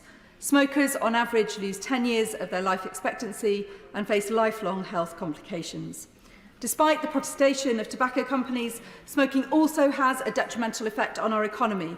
Action on Smoking and Health estimates that the overall cost of productivity losses and health and care needs caused by smoking cost the UK a staggering £17.3 billion every year. We've come a long way in recent decades in reducing smoking rates. The last Labour government led the way on smoking harms, raising the legal smoking age to 18, banning cigarette advertising in shops and introducing the transformative ban on smoking in enclosed public spaces and workplaces. It is now hard to recall just how society ever thought that smoke-filled restaurants, pubs and tube carriages were remotely acceptable. I'm not going to give way at this stage, I'm afraid. Yet it is still the case that more than 1 in 10 adults, around 6.4 million people, are smokers. Madam Deputy Speaker, I want to pay tribute to my constituent, Gower Tan. Gower began to smoke at the age of 13. His father was also a lifelong smoker and died early at the age of just 66 from lung cancer. This was devastating for Gower and his family and led him to give up smoking at the age of 40. Gower has since become a tireless campaigner for Cancer Research UK, first as an ambassador and more recently as part of their staff team. Gower and his family know, as well as anyone, the pain and heartache that smoking can cause and the deep sorrow of knowing that the death of a loved one was preventable. Like my honourable friend, the Shadow Secretary of State, I fully support this bill's measures to ban smoking for anyone born after 2009, freeing future generations from the health impacts of tobacco. I also welcome the bill's urgently needed measures to regulate the advertising and restrict the availability of vapes to children and teenagers. On this side of the House, we have been calling for action on this for a long time. Last year, I introduced a 10-minute rule bill on the advertising of vapes to children. 1 in 5 11 to 15-year-olds in England used vapes in 2021, and underage vaping has increased by 50% in the last 3 years. This is a really dramatic increase. 5 years ago, this was not a significant concern, but now it is raised with me by every school I visit. Teachers are routinely having to manage the disruption that addiction causes in the classroom. Vaping has a really important role in smoking cessation, and that role should not be undermined by this legislation. But while vaping is far less harmful than smoking, it is not a harmless activity. Last year, 40 children were admitted to hospital with vaping-related issues. There is evidence of respiratory harm and impacts on mental health and concentration levels. And, Madam Deputy Speaker, we can see what the strategy of the vaping companies is. They are seeking to secure the future demand for their products by getting children addicted today. It is frankly absurd that e-cigarette manufacturers claim that they are not targeting children. In displays across the country, there are brightly coloured advertising for vapes mimicking popular brands and characters. Flavours such as gummy bears, Skittles, Tutti Frutti and Cherry Cola are clearly designed to appeal to children, and vapes are being openly promoted to children on social media. While I support the bill today, it would be remiss not to ask what has taken the government so long. They have had repeated opportunities to introduce new regulations on the marketing of vapes. My honourable friend, the member for the City of Durham, put forward an amendment in November 2021 to the Health and Care Bill to ban the branding of vapes that appeal to children, whilst the Electronic Cigarettes Branding, Promotion and Advertising Bill introduced last year would have banned e-cigarettes and vaping products from being advertised to appeal directly to children. These delays will only have led to more children experimenting with e-cigarettes and becoming addicted to recreational vaping. Today we have a genuine opportunity to stop the harm of nicotine addiction and free future generations from the health impacts of smoking. On this side of the House, we are clear that we will put the health of children and young people first. A government that cannot command the support of its own MPs for a flagship piece of legislation should surely step aside, call a general election and allow someone else to do the job. Alexander Stafford. Much indeed, Madam Deputy Speaker. And first, I want to be almost declare an opposite interest. I have never smoked a cigarette in my life. I have never smoked a cigar in my life. I've never even put one to my very lips. Oh. Yet I am against this bill. That's very good. Not because I have any vested interests from tobacco lobby or because I'm a smoker or ex-smoker, because I'm a lover of freedom. Yeah. I'm a lover of choice. I'm a lover of information. And to me, that is very vital. Now, I'm not one of the older members of the House, but I'm not one of the younger members of the House. But I remember at school, we were drummed in the whole time about the evils of smoking, how bad smoking is for you. And I don't think there's any member of this House or any person in this country who does not know the evil of smoking, the health degradation of smoking, the damage to lives of families smoking, because that is drummed in every single step of the way. Yeah. And that is right, because I think smoking is wrong. I don't like it, and I wish people wouldn't smoke it. But if we believe in freedom of choice, if we believe in freedom of independence of mind, if we believe in people making informed choices, we should let them do what they want as long as they have the facts ahead of them. And we do provide the facts. The NHS, the stop smoking bodies, have done an amazing job over the last few decades of making sure everyone does know the facts. So no one can go away and say when they start smoking or vaping or anything like that, they don't know the full implications of what they are doing. They do, and they do. And we know they know that because, as I already mentioned in this debate, the amount of people, the amount of young people especially, smoking has absolutely collapsed over the last few decades. The Honourable Member for Windsor mentioned correctly that only 1% of school children smoke. Now 1% is terrible, that was far too many, but compared to what it was, that is really good news. And I mentioned earlier on in my interventions that actually children don't smoke anymore. They don't take cigarettes generally as a whole. And that is not where the battle is, because I believe that battle has won. We're just fighting the last rearguard action of smoking. And this is why I think the bill is fundamentally wrong. It's fighting yesterday's wars. It's not really fighting tomorrow's wars. Yes, the aspect of vaping is incredibly important, and that is what we really need to focus on. That is where we and the government needs to focus attention on, dealing with things like super strength vapes, such as we talked about some of the marketing, the advertising towards children, and that is incredibly important. I'm glad the bill is going some way to rectify that. The prohibition of free distribution of vaping products to under 18s is, once again, this is great news.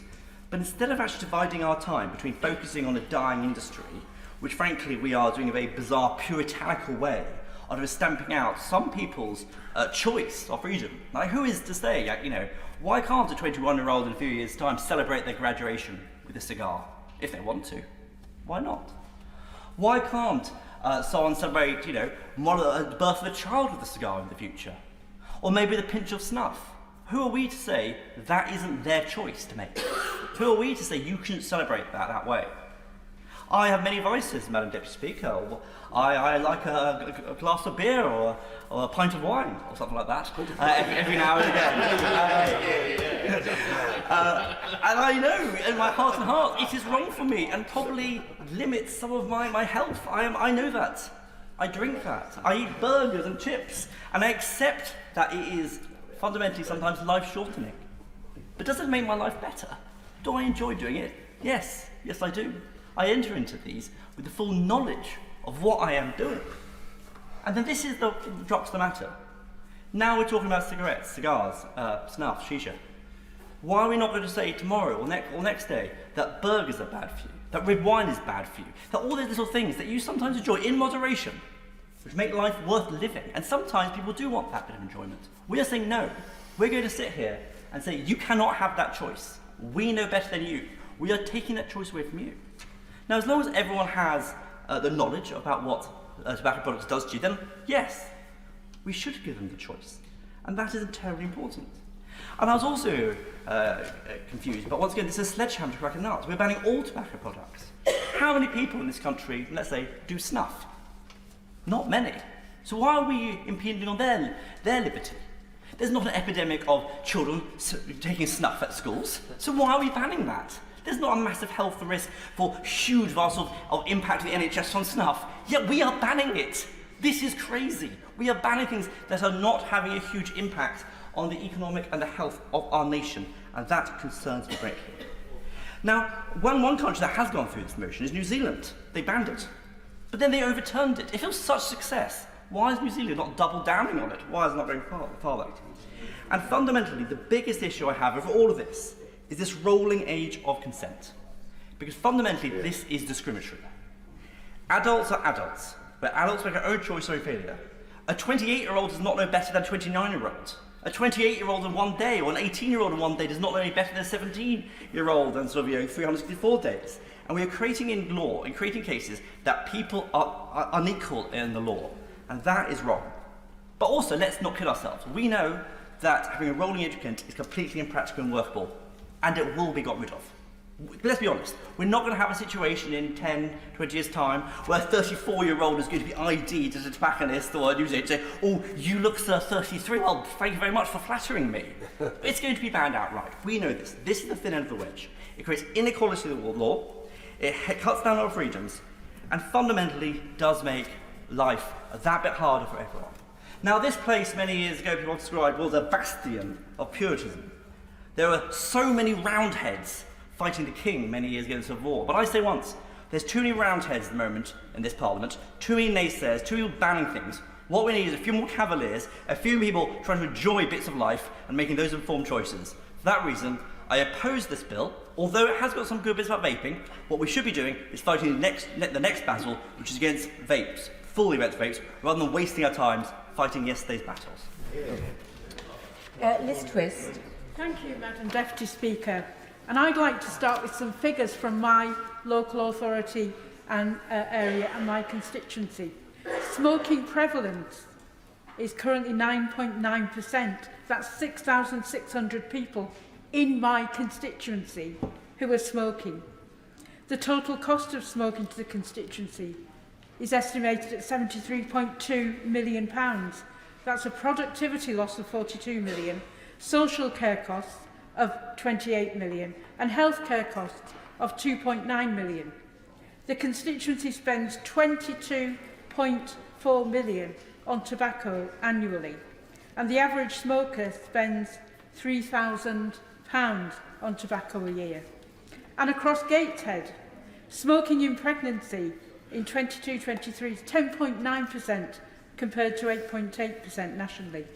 The smoking rate amongst adults in different occupations showed that the more deprived areas were smoking more than those in other areas. As always, deprivation comes into these things. Lung cancer registrations for 2017 to 19, 688, and we know that smoking causes more than 7 in 10 lung cancer cases. Smoking attributable hospital admissions 2019 to 20, 2,707 in Gateshead.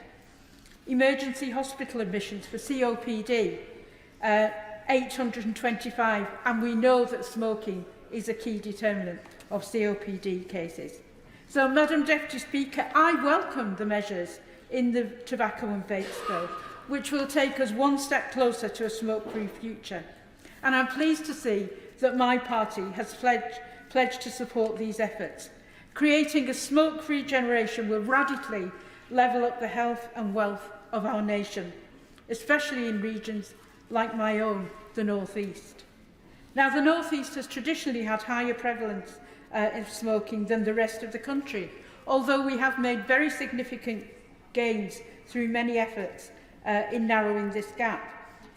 Thanks to the the tireless efforts of local councils and NHS trusts working together, not to mention FRESH, our brilliant regional tobacco control programme. But despite this progress, our communities still suffer terribly as a result of smoking. In Gateshead, where my constituency is based, as I said, there were over 2,700 smoking attributable hospital admissions in 2019 to 2020, and 825 emergency hospital admissions for COPD. Between 2017 and 2019, there were just over 1,000 deaths resulting from smoking in Gateshead alone. Ending smoking for the next generation will safeguard them from the suffering which has afflicted previous generations.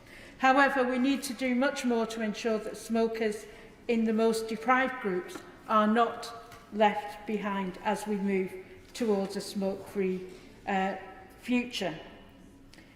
The disparity between different groups is even more extreme for people within mental health conditions, with smoking rates as high as 26% for those with depression and anxiety, compared to 14% of the general population.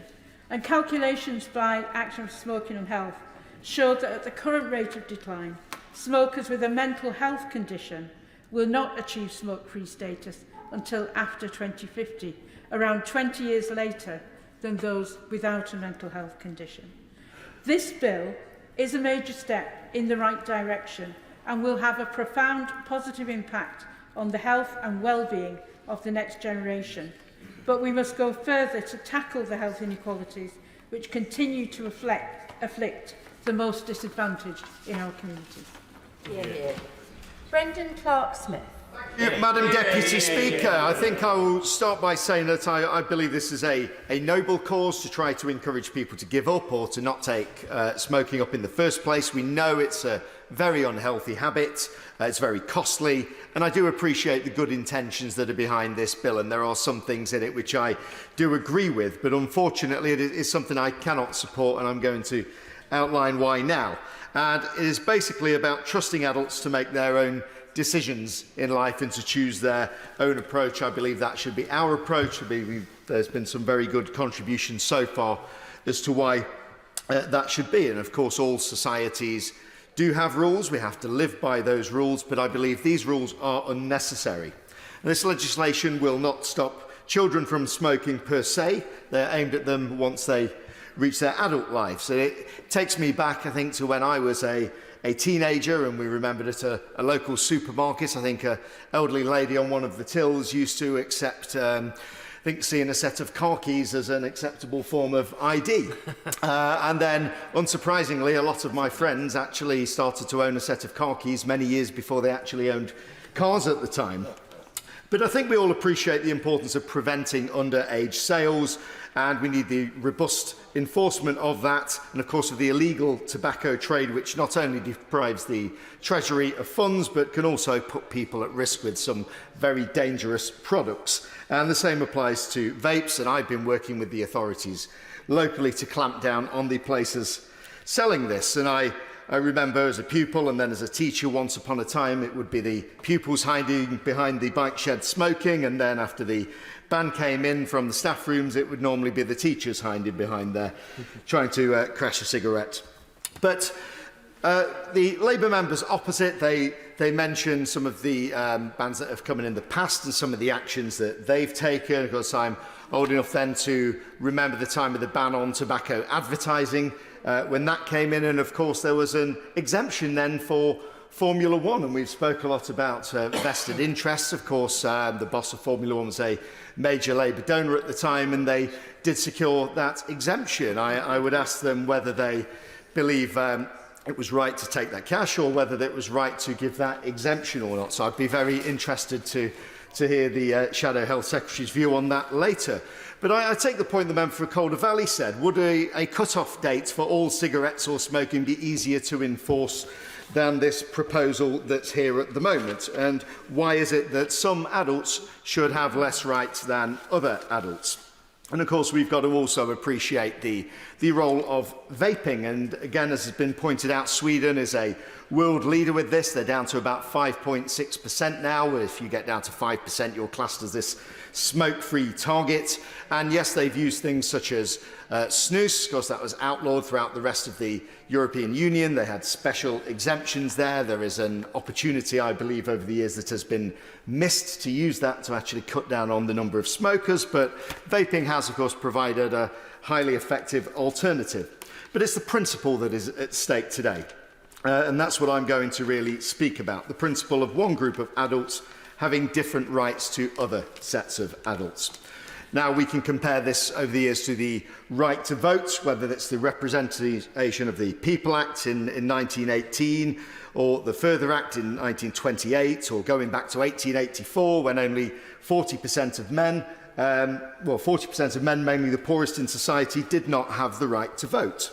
Later, when it was extended to all men over 21, if you were a woman, you could only vote if you were over the age of 30, or if you or your husband had land with a rateable value of £5 or more. And again, it wasn't until 1969 the voting age was lowered to 18. And I remember being elected as a young councillor in Nottingham at the age of 22, and it wasn't until, I believe, 2006 that that was changed to 18. So again, adults with different rights at the time. We've had people treated differently on the basis of their religion over the years, whether you were a Catholic or a Protestant in the 1600s, perhaps. We've seen the Race Relations Act in 1965, where we outlawed people being treated differently on the grounds of their colour, race, national origin. We then have had equal marriage, which we've just celebrated 10 years of. And basically another example where adults are equal before the law to love who they wish, to marry who they wish. And I believe this freedom is something that we are moving towards, and this is a good thing. It's about giving more rights and more equality and not actually restricting this. So the point here being the direction of travel has been about giving adults, whatever their background, to live their lives within the law as they wish, so long as they are not impinging on the rights of others. And this is the right direction and the right thing to do. And as Margaret Thatcher once said, when people are free to choose, they choose freedom. But what next? A ban on alcohol? A ban on takeaways? I would declare an interest in both of those. We can tell. And both of these are bad for us when they're not done responsibly. But we are adults, these are our choices, these are not the state's choice. Yeah. We need to get back to trusting adults to make their own decisions in life.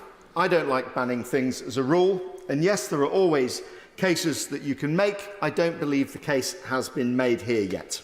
We've already witnessed other nations dumping this idea, such as New Zealand, and the legislation, I believe, will not last the test of time in its current form. I believe it is unenforceable. But I absolutely support the intention to move towards a smoke-free generation.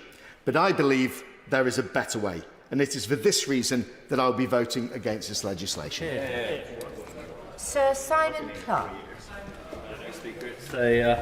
It's a pleasure to be called in this debate, although I confess it is one which has depressed me, because this is fundamentally illiberal legislation. And if I am anything, and if I'm in the House for any reason, it is because I believe in liberalism, in the ability of people to make better choices for themselves than can the state. And it does strike me that we are witnessing an encroaching tide whereby ever more of our liberties are taken away from us. And I think the speech given by my right honourable friend, the member for Rossendale and Darwin in this respect was very good. We are fortunate in Britain to live in a country where we don't get our rights from the state. We have them inalienably from birth, and it's only those things which we proactively prescribe that we can't do. And we're adding more and more things to that list. I say that as someone who is totally clear. Smoking is a terrible idea. I wouldn't recommend it to any young person. I've spent a lot of time with Dr. Jonathan Ferguson at James Cook Hospital in Middlesbrough. I've seen the pioneering work he's done on lung cancer. It is absolutely crystal clear that smoking damages your health, it damages your wealth. It is an antisocial habit in so many ways. But, and it is a big but, I don't believe it's my right to tell my fellow citizens that they can't do it, any more than it's their right to tell me that I can't have a glass of red wine with dinner. These are not things which the state ought sensibly to be prescribing. I actually think that we have reached a relatively sensible point at this moment in time with regard to smoking legislation. I think not allowing it in public places where it can impinge on others is a very reasonable and sensible thing to do, and I don't think anyone would want to go back to the situation before the 2006 legislation. What I would say, however, is that whether we have the right to smoke at all in private, where we choose, is something which I think is up to us and not the state. I think that we risk creating a huge philosophical as well as practical problem, which will lead undoubtedly to further rights creep as the years go by, because it is likely that the health lobby, the interventionist lobby, as the Shadow Secretary of State put it in his speech, will use this as a logic which will allow them to move into other fields. Yeah. And what will our ability then be to resist that argument if we have conceded it here today? So I think there is a profound philosophical problem with it. I do also believe in practice it is going to be a nightmare for shop workers up and down the country to be asked to enforce this. And I do think that it places them in a very invidious position, one which is likely to lead either to them facing real trouble in their shops, or to them frankly passing the buck and ignoring the law and making a mockery of it existing at all. I'll take a very brief intervention, mindful of others' time. You know, on the what next, I mean, when I was in office as Public Health Minister, we brought in the sugar tax, the soft drinks industry levy, which encouraged industry, through the sugar tax, to reformulate drinks and took quite a lot of sugar out as a result, because they followed that trend. If we were to reformulate processed food to take a lot of salt out and save a lot of lives from stroke, would that be a good or a bad thing? Well, I think that would arguably be perfectly sensible, but it's very different from a ban. I think the point here is about the degree of harm. I strongly support the ban on illegal drugs, but I do so because cocaine and heroin and the like wreck lives, they destroy communities. Tobacco does not do that. But we already have enough difficulty enforcing the existing bans that we have in place. Those already stretch our resources to the utmost. And frankly, as we all know, we all too often fail to enforce those bans. So adding a new ban risks creating something which will be unworkable from the outset, while creating a huge black market in which criminal enterprise will thrive. Meanwhile, the state will have forgone the tax revenue, some 10 or 11 billion pounds a year, that is then ploughed back into our public services, including the health service, to combat the effects of smoking. That revenue simply won't be there anymore. So we will likely still have people smoking, but we'll have offset many of the revenue streams which allow us to combat it. I simply don't understand how it is that a Conservative Prime Minister has thought it was appropriate to bring forward legislation which seems to me is the opposite of the reason why we in this House are sent here, which is to defend and uphold the principle of individual choice and individual liberty. Where this legislation has been introduced, as we've heard, it has already been repealed, as in New Zealand. I fear that in this country we will face a choice in the years ahead, either between eventual repeal because it doesn't work, or, as my honourable friend from Northern Valley said, towards an outright ban, because the sheer unworkability of trying to ascertain whether the person in front of you in the queue is aged 40 or 39 will in practice be unworkable, and we will simply see a Labour government, doubtless, move to an outright ban in terms of just making the situation simpler, tidier, neater. That would be, I think, a real red line, but we, as I say, will have forgone the ability to make the principal case against it. I will give way. To my right honourable friend for giving way. He says that drugs destroy lives, but tobacco doesn't. What about the people who are dying from emphysema and long-term lung cancer disease? There are many families in the United Kingdom who are seeing their relatives die a long, lingering death as a result of using tobacco. With respect to my honourable friend, I said that these drugs destroy communities. And there's a very profound difference here. The ripple effect of illegal drugs is to prompt real social harm to others, because obviously these habits are so destructive that people steal and rob in order to fund them. Tobacco does not do that. It is obviously extremely bad for you, but it does not drive patterns of behaviour as destructive as those associated with crime. That is a fundamental difference. It's why I think we should focus our efforts on stopping those trades rather than on banning something which has been legal for hundreds of years, which we all recognise carries with it real medical harms, but which it is not, I submit, our job to try and take away from people. We should rely on education, we should rely on the tax system, but we should not rely on legislation to tell other people what to do when they're grown adults in a free country. Dr. Caroline Johnson. I rise in support of the government's bill today. One of the first speakers this afternoon was my honourable friend, the member for Bosworth, who talked about his first job in respiratory medicine. Indeed, my first job as a doctor was in adult respiratory medicine too. And I spent a lot of time looking after patients with chronic obstructive pulmonary disease, intermittent claudication as well, lung cancer. And what that taught me is that smoking doesn't just cause premature death, it causes quite substantial, debilitating, miserable disability that can go on for many, many years. And so I support the government in doing all it can to reduce the number of smokers. Some people have talked today about freedom. The freedom as an adult to choose to do what you want to do. But we already make changes to what adults can do. We already restrict their freedoms. For example, we tell adults they must put a seatbelt on when they get in a car. They must wear a helmet when they ride a motorcycle. They cannot drink alcohol before they get in a car. They cannot drive down the motorway at 150 miles an hour. So we already make restrictions for safety of people on that basis.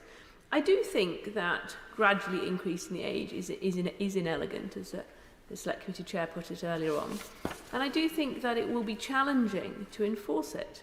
But the alternative would be to ban it outright. And that is very difficult to do because it's an addictive substance. If you ban an addictive substance overnight, you are criminalising those who are already addicted. Whereas by doing it in advance and gradually increasing the age groups, by doing it in advance and gradually increasing the age groups, you instead are able to not criminalise people for being addicted because they don't get addicted in the first place, at least in principle. But I want to focus most of my remarks in the time I have on vaping.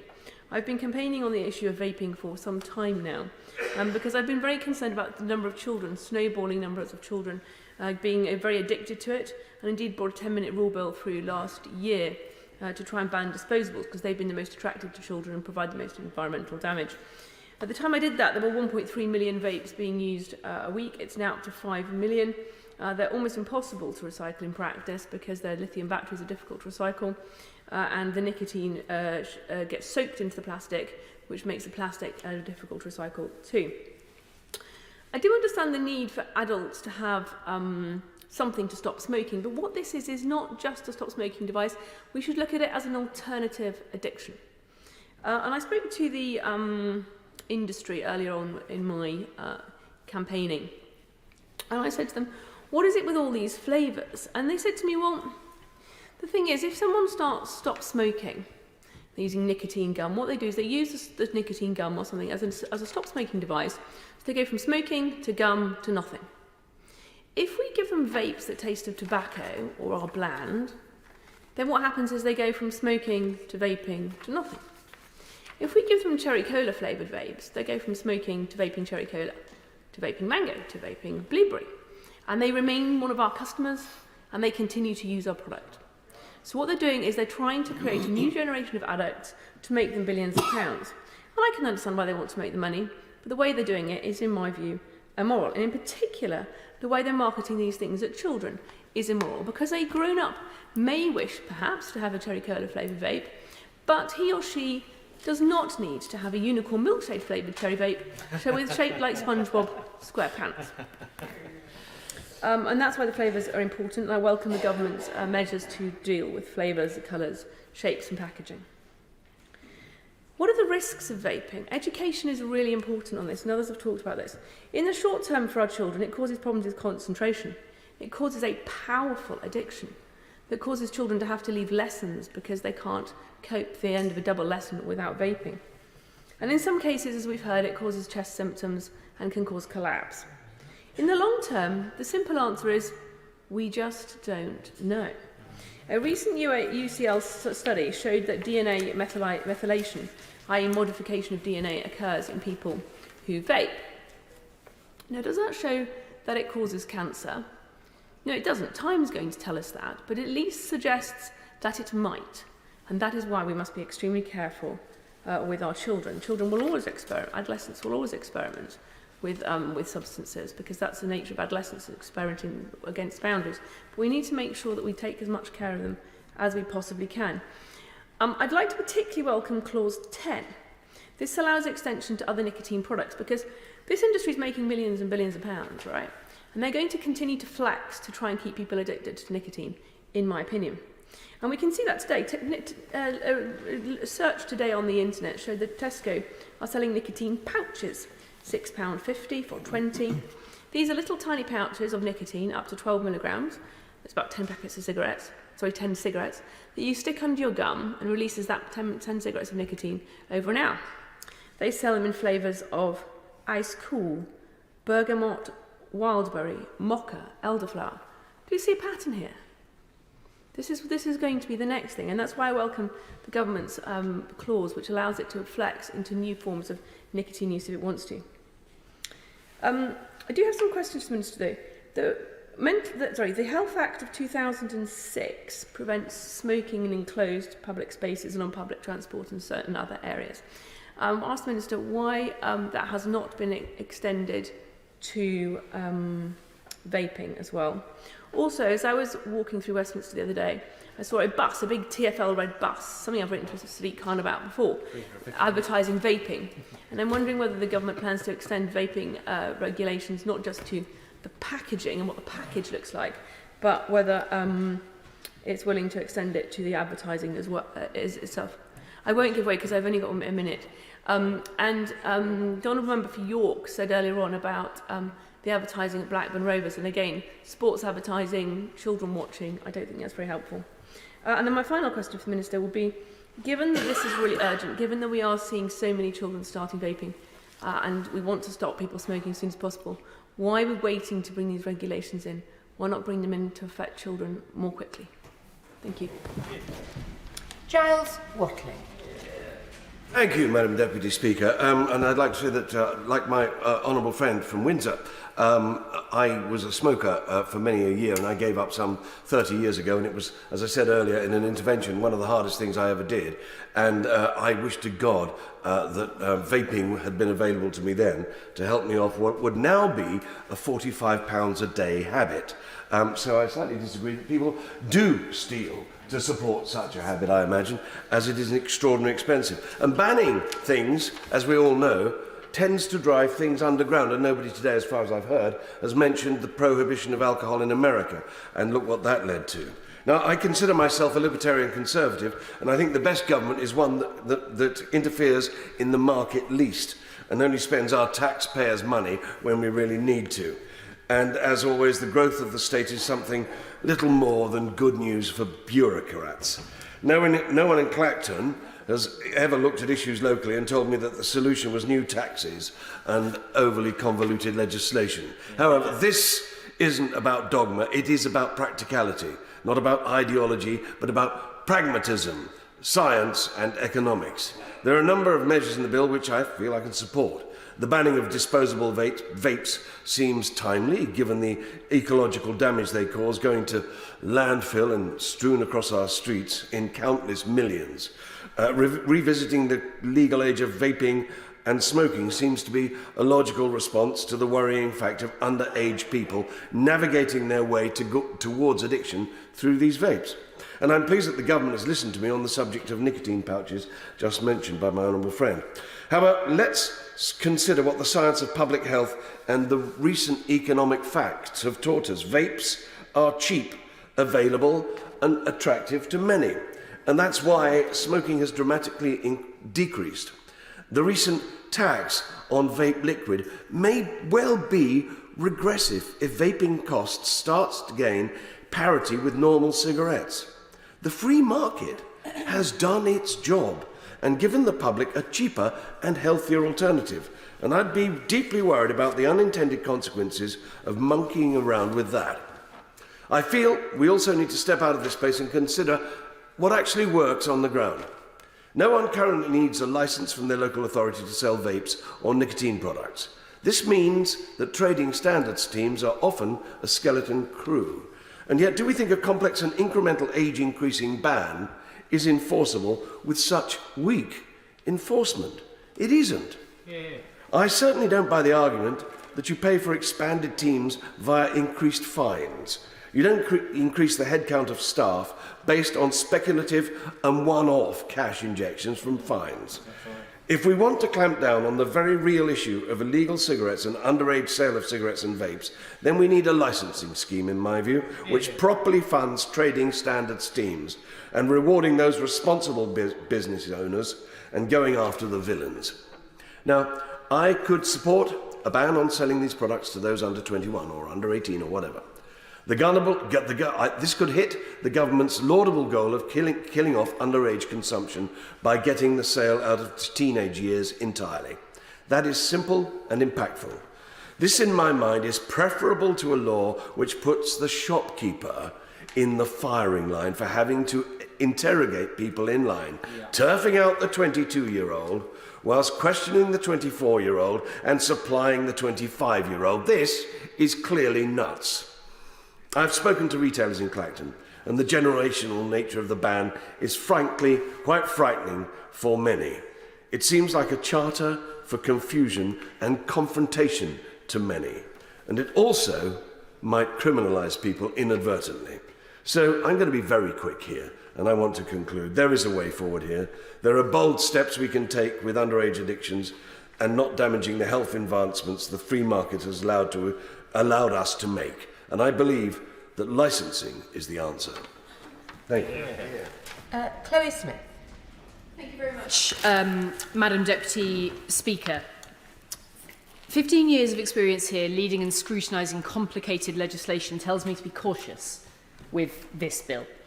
I admire its aims very strongly, but I have some questions to set out as to whether it will work. With direct knowledge of cancer and deep commitment to cancer awareness, I want people to smoke less. Smoking causes, as we've heard, around 1 in 4 of all UK cancer deaths. Tobacco, especially cigarette smoking, is the single most important and, as we've heard, preventable cause of ill health, disability and death in this country. I agree with the bill's hope of reducing that suffering. I also desire the bill's aim to realise an economic saving on healthcare, named as over £3 billion in the impact assessment, and a productivity gain of £24 billion over 30 years. My honourable friend, the chair of the Select Committee, is right that we should be taking the long-term view here and looking for the gains from prevention. But for all of that to be possible, Madam Deputy Speaker, the legislation has to work. And I'm joining today's debate, and I shall keep it concise, Madam Deputy Speaker, because I care very much about politics and about democracy working. As I stand down from Parliament this year, this is one of the final pieces of draft legislation for me, and it's a significant proposition. So I just raised some points that are all intended to be thoughtful and based on 5 terms of constituency work and ministerial experience in 6 departments. In one of my past roles, I had to undo legislation that I had helped to implement because it didn't work. The age of sale mechanism in this bill is the untested thing.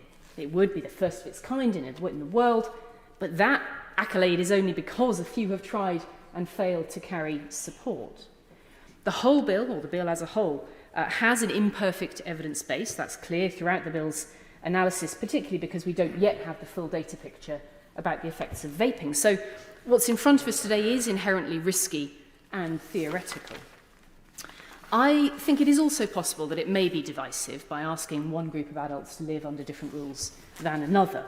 I understand that the Malaysian equivalent was challenged on equality grounds, and I'd be really interested to know what lessons the Minister has drawn from there.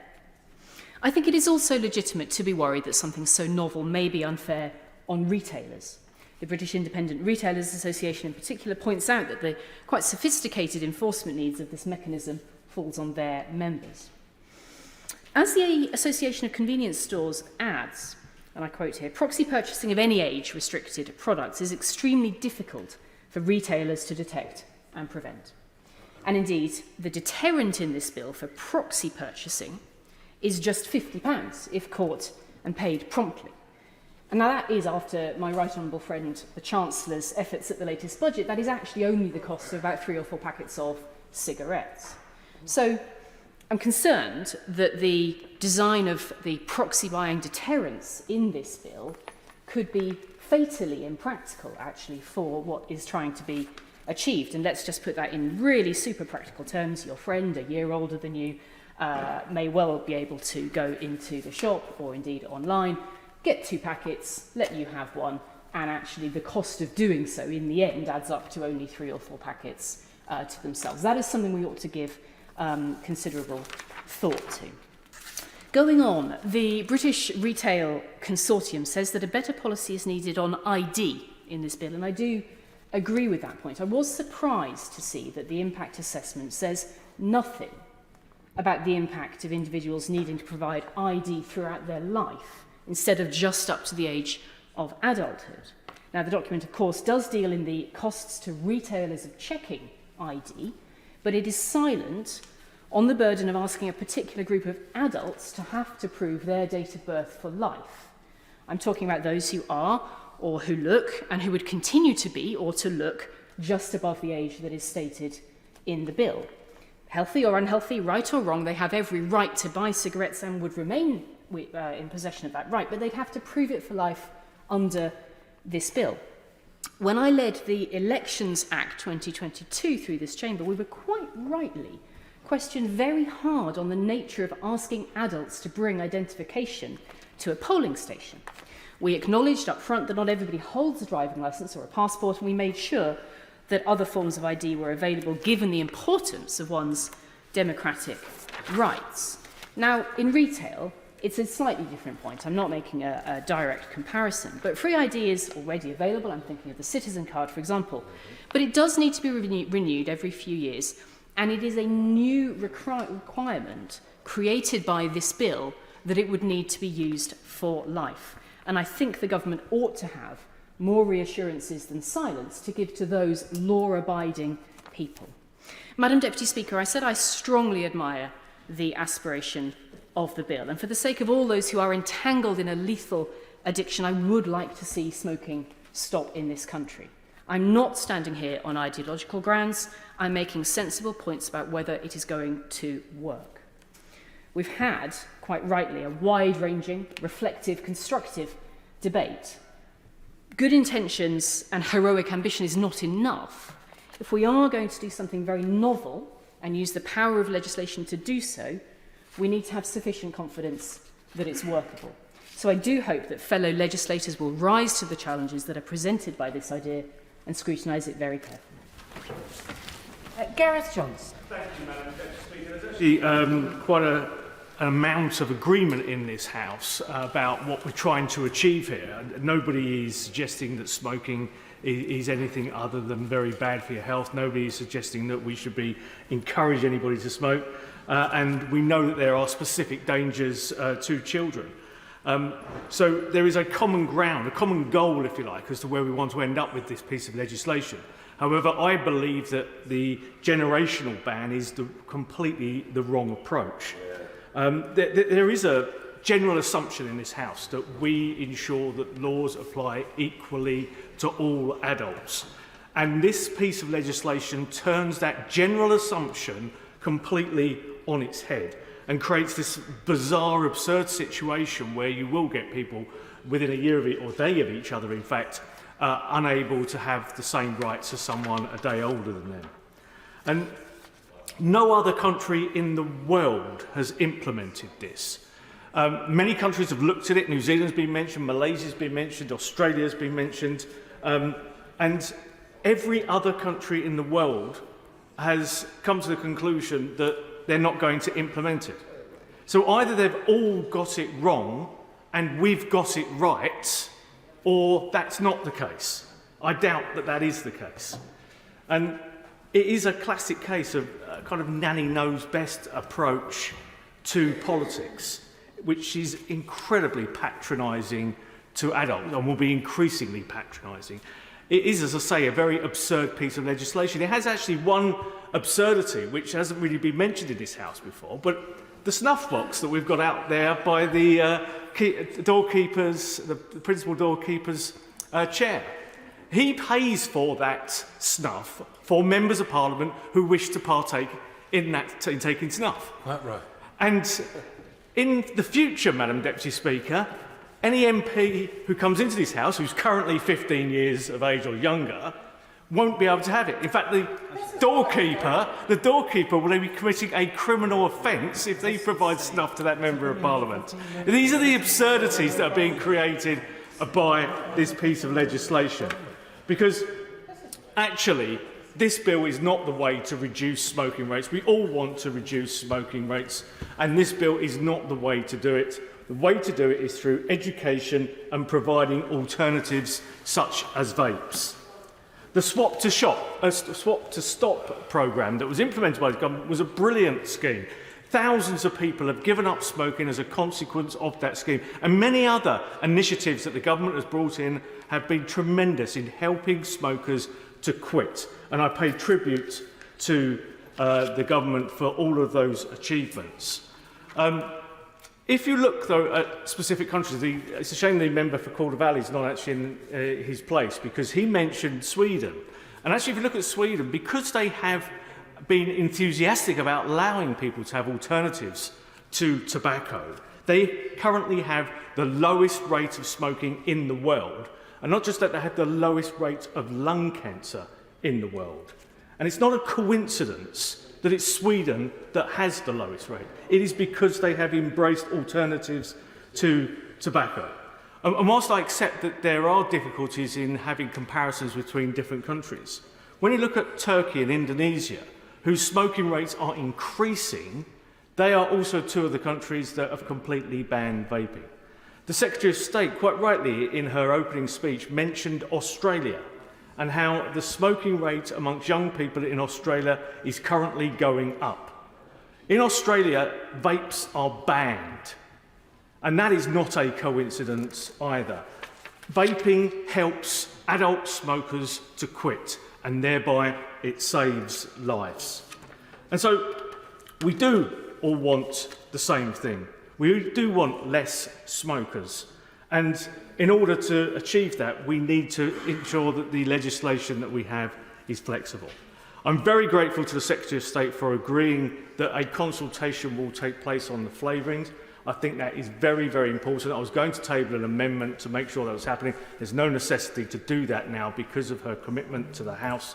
Flavours are important because what often happens with smokers when they give up smoking and they start vaping instead, a couple of weeks down the line, they get a bit fed up with the vaping that they're carrying out. And so they either go back to tobacco or they switch to a different flavour, and therefore having a variety of flavours is very important. I totally concede that having zingy bubblegum flavour vape is wrong. We should not have any kind of marketing that makes it attractive to children, but what we should have is a choice for adult smokers who wish to switch to vaping. Because we have actually two types of vaping going on in this country at the moment. We have the vaping that's being carried out by smokers who want to stop smoking, and they're vaping as a substitute for the tobacco they previously were consuming. And there is also that other kind of vaping, which is children using it for fun. We need to tackle that robustly. But what we don't need to do is to throw the baby out with the bathwater. Madam Deputy Speaker, vaping, when carried out by an adult, saves lives. It relieves burden on the NHS. If you care about the NHS, and I'm sure everybody in this chamber does, then allowing for vaping to take place as an alternative to smoking must be the right way. There is a danger that this House, though, could send out a perception that vaping is just as bad as tobacco, and if it does that, then many people will think, well, what's the point in vaping? I might as well smoke instead, if they are as bad as each other. They are not as bad as each other. Vaping is considerably more safe than consuming tobacco, although we do not want children who are non-smokers from taking that up. Thank you very much, Madam Speaker. Hayley. Deputy Speaker. This is quite basic for me. I see the tobacco and vapes bill as an opportunity to change the life chances and the life course of thousands of children in the Stroud district and my 2 little girls in that mix. It is not perfect, but it enhances the chance for their little lungs and healthy bodies to grow up to be strong adults. And like many, I am intuitively against banning things and state interventions. I have concerns about the implementations, the practicalities and the enforcement, but I am less interested in hearing slagging off colleagues to help sell books and more interested in the really spirited debate that we have had and challenges from right honourable members like Norwich North, because I think the amendments that could potentially come and the debates that are coming on this will help us. Because at the heart of this legislation is this great Parliament using the knowledge and evidence that has built up over decades and decades that tobacco causes harm. When we know that smoking cigarettes is addictive, it's expensive, and it limits life chances, particularly of the poorest, why would you accept the status quo and hope for a natural evolution? When we know that smoking impacts life opportunities and youngsters are still smoking despite everything that we have done so far, and those awful pictures on the boxes, when we know all of that, why would we not want to do more? And secondly, to the health of the nation, the NHS clearly needs reform. I know politicians get shot down in flames for that, but that is the reality. The combination of an ageing population and the billions provided in taxpayers' cash year after year, never ever being enough, mean that serious change is required. So notwithstanding my concerns about this legislation, I do view this bill and the measures to be part of a genuinely bold and preventative strategy that we have not seen before. This is also from a Prime Minister who is known to be characteristically thoughtful into the detail, into the data, into the evidence. So I applaud the PM for being willing to take a battering on this, to try and do the right thing and to prevent known harms for children and for young people's futures. Children in Stroud and Gloucestershire and beyond will benefit from this bill as they are growing up. Now, all 6 Gloucestershire MPs have the absolute joy and benefit of meeting with our health experts on a regular basis. Now, they give us a hard time, we give them a hard time. They're very rarely really happy with the government on all bases, but they told us that this policy is one of the most important public health interventions that any government can make. They then wrote to us to say that the health experts wholeheartedly support the plan to create a smoke-free generation.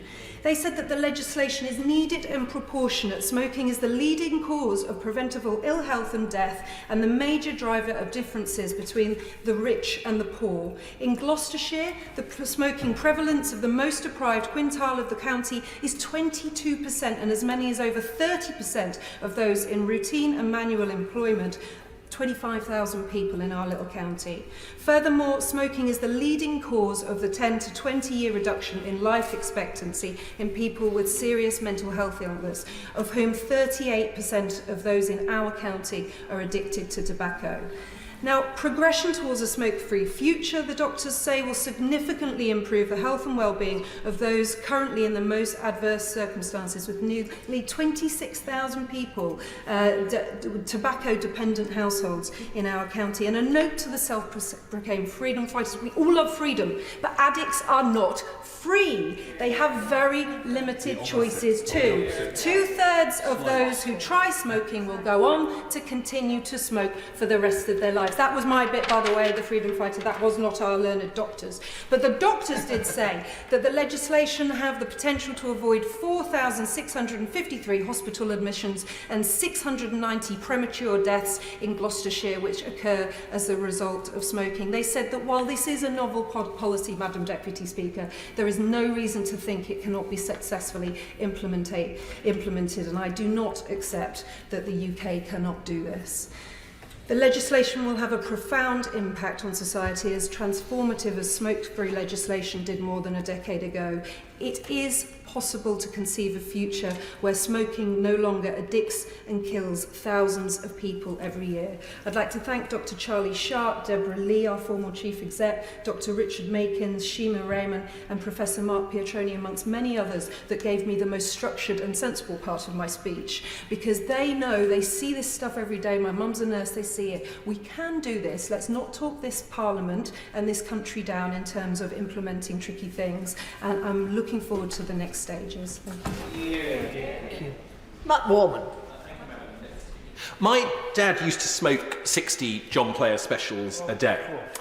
When he died in 2009, the last 20 years of his life had been blighted by heart attacks, by strokes, by dementia, by things that we know now and we knew then are exacerbated not by free human choice, but exacerbated by the fact that smoking is an addiction. Nobody chooses to smoke 60 cigarettes a day. Addiction forces them to, and it hits the poorest hardest. Tobacco ruins lives. Smoking takes away the rational, free human choices that so many people in this chamber have defended today. Defending smoking is not defending rational, free human choices. It's defending addiction, the very opposite. And every day, Madam Deputy Speaker, when we come to this place, I think we should ask ourselves one question. How can I, as a Member of Parliament, how can we, as a Parliament, how can the government do things that make the lives of our constituents better, healthier, happier, freer? And most of the time, Madam Deputy Speaker, I think Parliament, government should get out of the way. Absolutely I do. There are even days when I think the things that we can do most is to not even say anything. But we do have to ask ourselves, what are the things that government can do? Because there are some things that only government can do. The Ronald Reagan quote that the most terrifying words in the English language are, "I'm from the government and I'm here to help." Madam Deputy Speaker, I'll let you into a secret. It was a joke. Ronald Reagan was being slightly glib when he said that. And the real most terrifying words in the English language might perhaps be that there is no government, that there is no operation existing above our individual choices to protect us, to give us security, to fulfill the single most important function of government, security. And security in terms of health is just as important, Madam Deputy Speaker, because the government exists and makes people's lives happier and healthier. You might think that governments are a necessary evil, apparently, or you might think that they're a brilliant thing that can expand ever greater. But whatever, we don't improve people's lives by getting out of the way all the time. Tobacco doesn't have some unique special status. We should ask ourselves why, as a Parliament, have we agreed that it is right to have speed limits, it is right to have seatbelts, it is right to have motorcycle helmets, and yet somehow people make a different argument for tobacco. That just doesn't make sense. Now, some people will say that this bill isn't perfect, and they're right because nothing is, but you do have to, I think, if you vote against this bill, or even if you abstain on it, you have to demonstrate that it makes the current situation worse. And I can't see a single example of where it does. You might say that it makes some shops unviable. Well, if the viability of your business depends on tobacco, I don't think that it's good for this country if you are a viable business. Some will say that it fuels the black market. That doesn't seem to be an argument to me at all. We don't make crime legal for fear of driving it underground. We in the Conservative Party put 20,000 extra police officers on the streets. You fund what we need to do to tackle it. And some have said, many have said, that it is about a 34-year-old coming into a shop and being told, "I'm terribly sorry, you're not 35. The reality of this approach and why it is the right approach is because by the time today's 14, 15, 16-year-olds are 34, 35, it simply won't be viable for those shops to be selling tobacco. It is a way of driving something out of our society, and it is a way of driving a bad thing out of our society. That can only be a good thing. So, Madam Deputy Speaker, an addicted life is not a free life. The spurious grounds to object to this bill have not, in my judgment, demonstrated that they do what needs to be done and demonstrate that voting for this bill makes it worse. The social contract that gives us in this place legitimacy is a balance. We've done some things recently that have tested that balance, and today we have a chance to show people that the 60-something% of people who support this legislation, that we're on their side. Government shouldn't always be allergic to doing things that are popular. Because when push comes to shove, yes, people love freedom, of course they love freedom, but what people need to exercise that freedom is to be alive. So I come back, Madam Deputy Speaker, to where I started, to my dad. The last 20 years of his life exacerbated by smoking, strokes, heart attacks, dementia. That wasn't a free life. It was a life destroyed by addiction for precious little pleasure and a lot of money. We need the freedom to live longer, healthier, happier lives. Fewer people dying needlessly. That's what this bill can do for us today. I can't understand why you'd vote against it. I can't understand why you'd be indifferent to it. What we should do, surely, is answer the question in front of us as best we can. And I can't help but think that if you're voting against this today, you can't see the human wood for the ideological trees. It's an answer that we've got. For all the high-flown arguments about the nanny state, the beginning and the end of this debate should be very, very simple. It is, will people live longer, healthier, happier lives? Will they be alive? It will deliver that. I commend it to that. Maggie through. Speaker. And as a former Public Health Minister and currently Vice President of the Parliamentary Group on Smoking and Health, I'm delighted to be speaking in this landmark debate today and to be supporting the measures in this legislation. And today the UK takes another significant step towards becoming smoke-free, which will safeguard the health and well-being of millions of people across the country from the threat of smoking-related diseases. I'd like to begin my remarks by taking members back over 60 years to 1962. Not that many of us can remember that, but it marked the beginning of this marathon debate. This was the time when leading political figures such as Harold Wilson and Tony Benn openly smoked whilst giving interviews. Your doctor's cigarette of choice, also we were told, was the Camel, and the young American actor who's just been mentioned by my honourable friend for Boston, was going by the name of Ronald Reagan, appeared on glossy ads to encourage people to send special Christmas cartons of Chesterfields to all their friends instead of traditional card. 1962 was also the year when the UK relationships with smoking changed.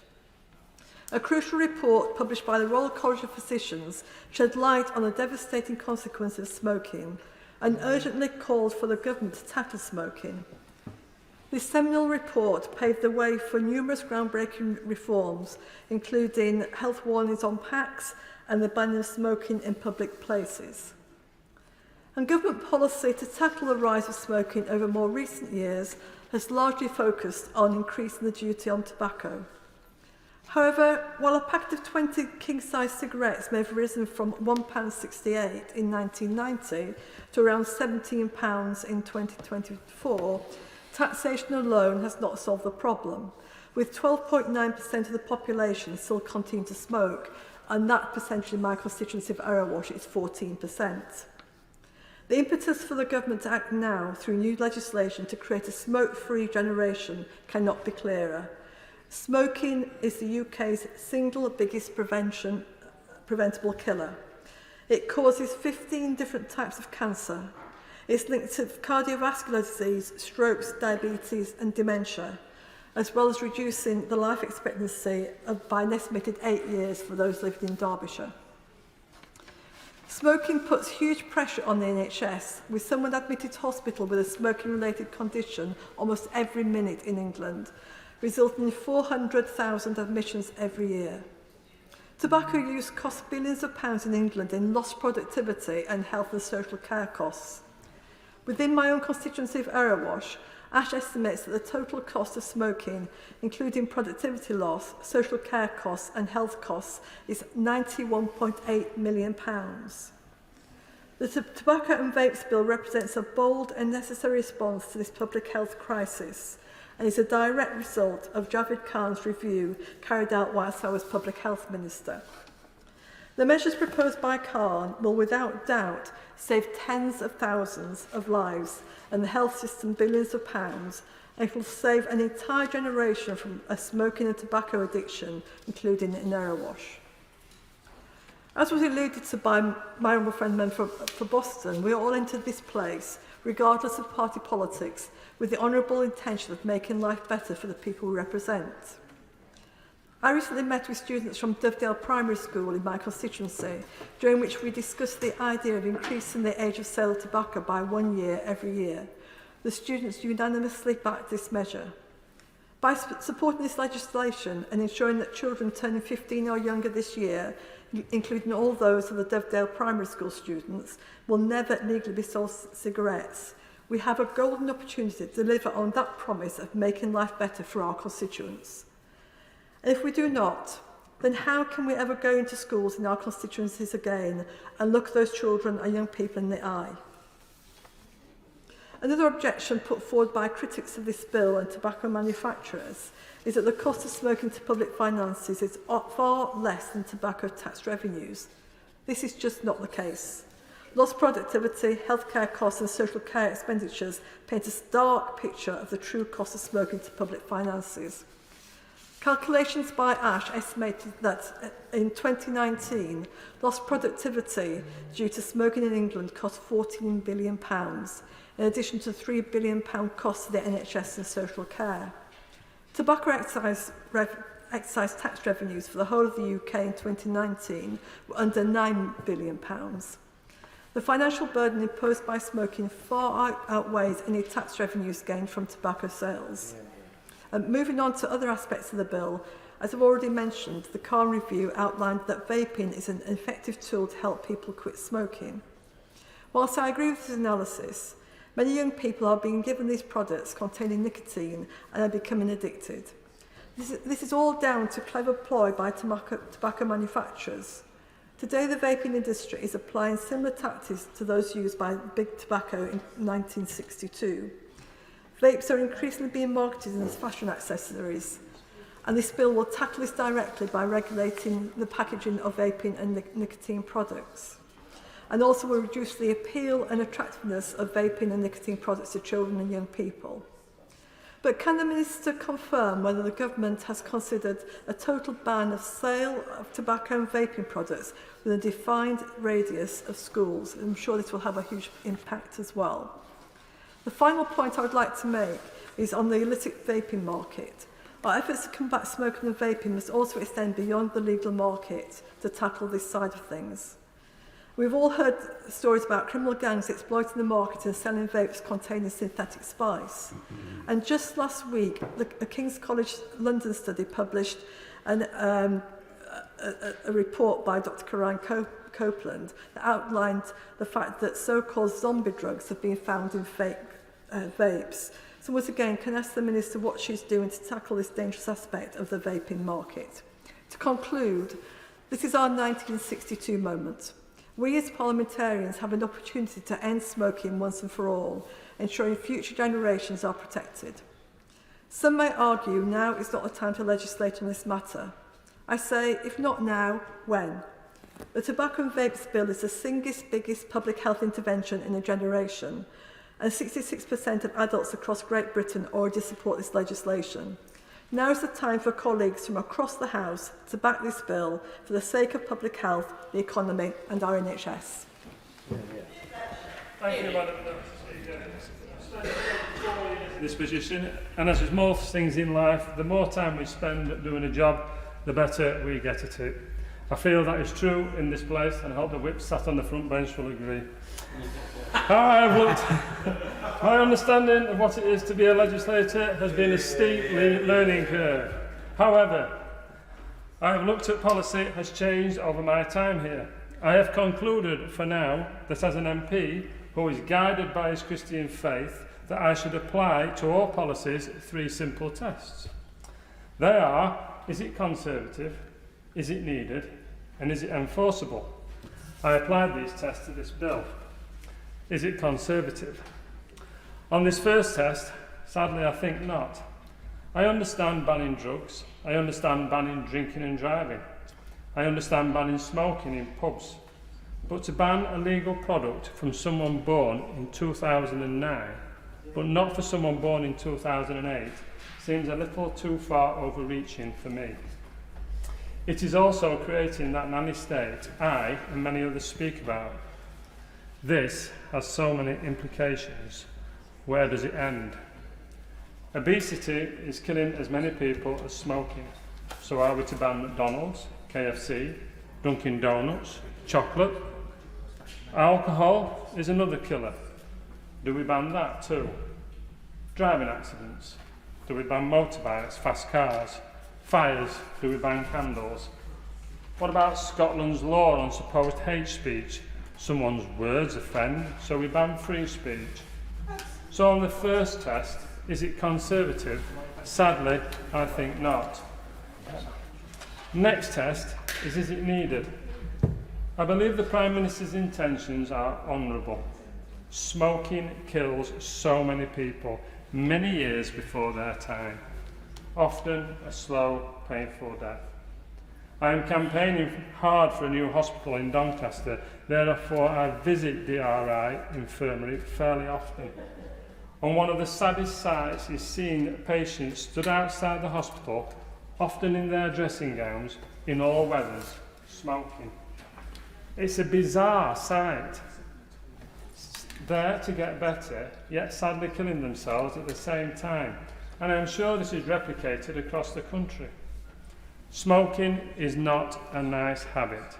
It costs a fortune, it results in bad breath, clothes that stink, yellow teeth, yellow fingers. I know at one time many thought it was fashionable to smoke. I know we are all clear now it is not. So is this bill needed? Let us just say I can understand why many think it is.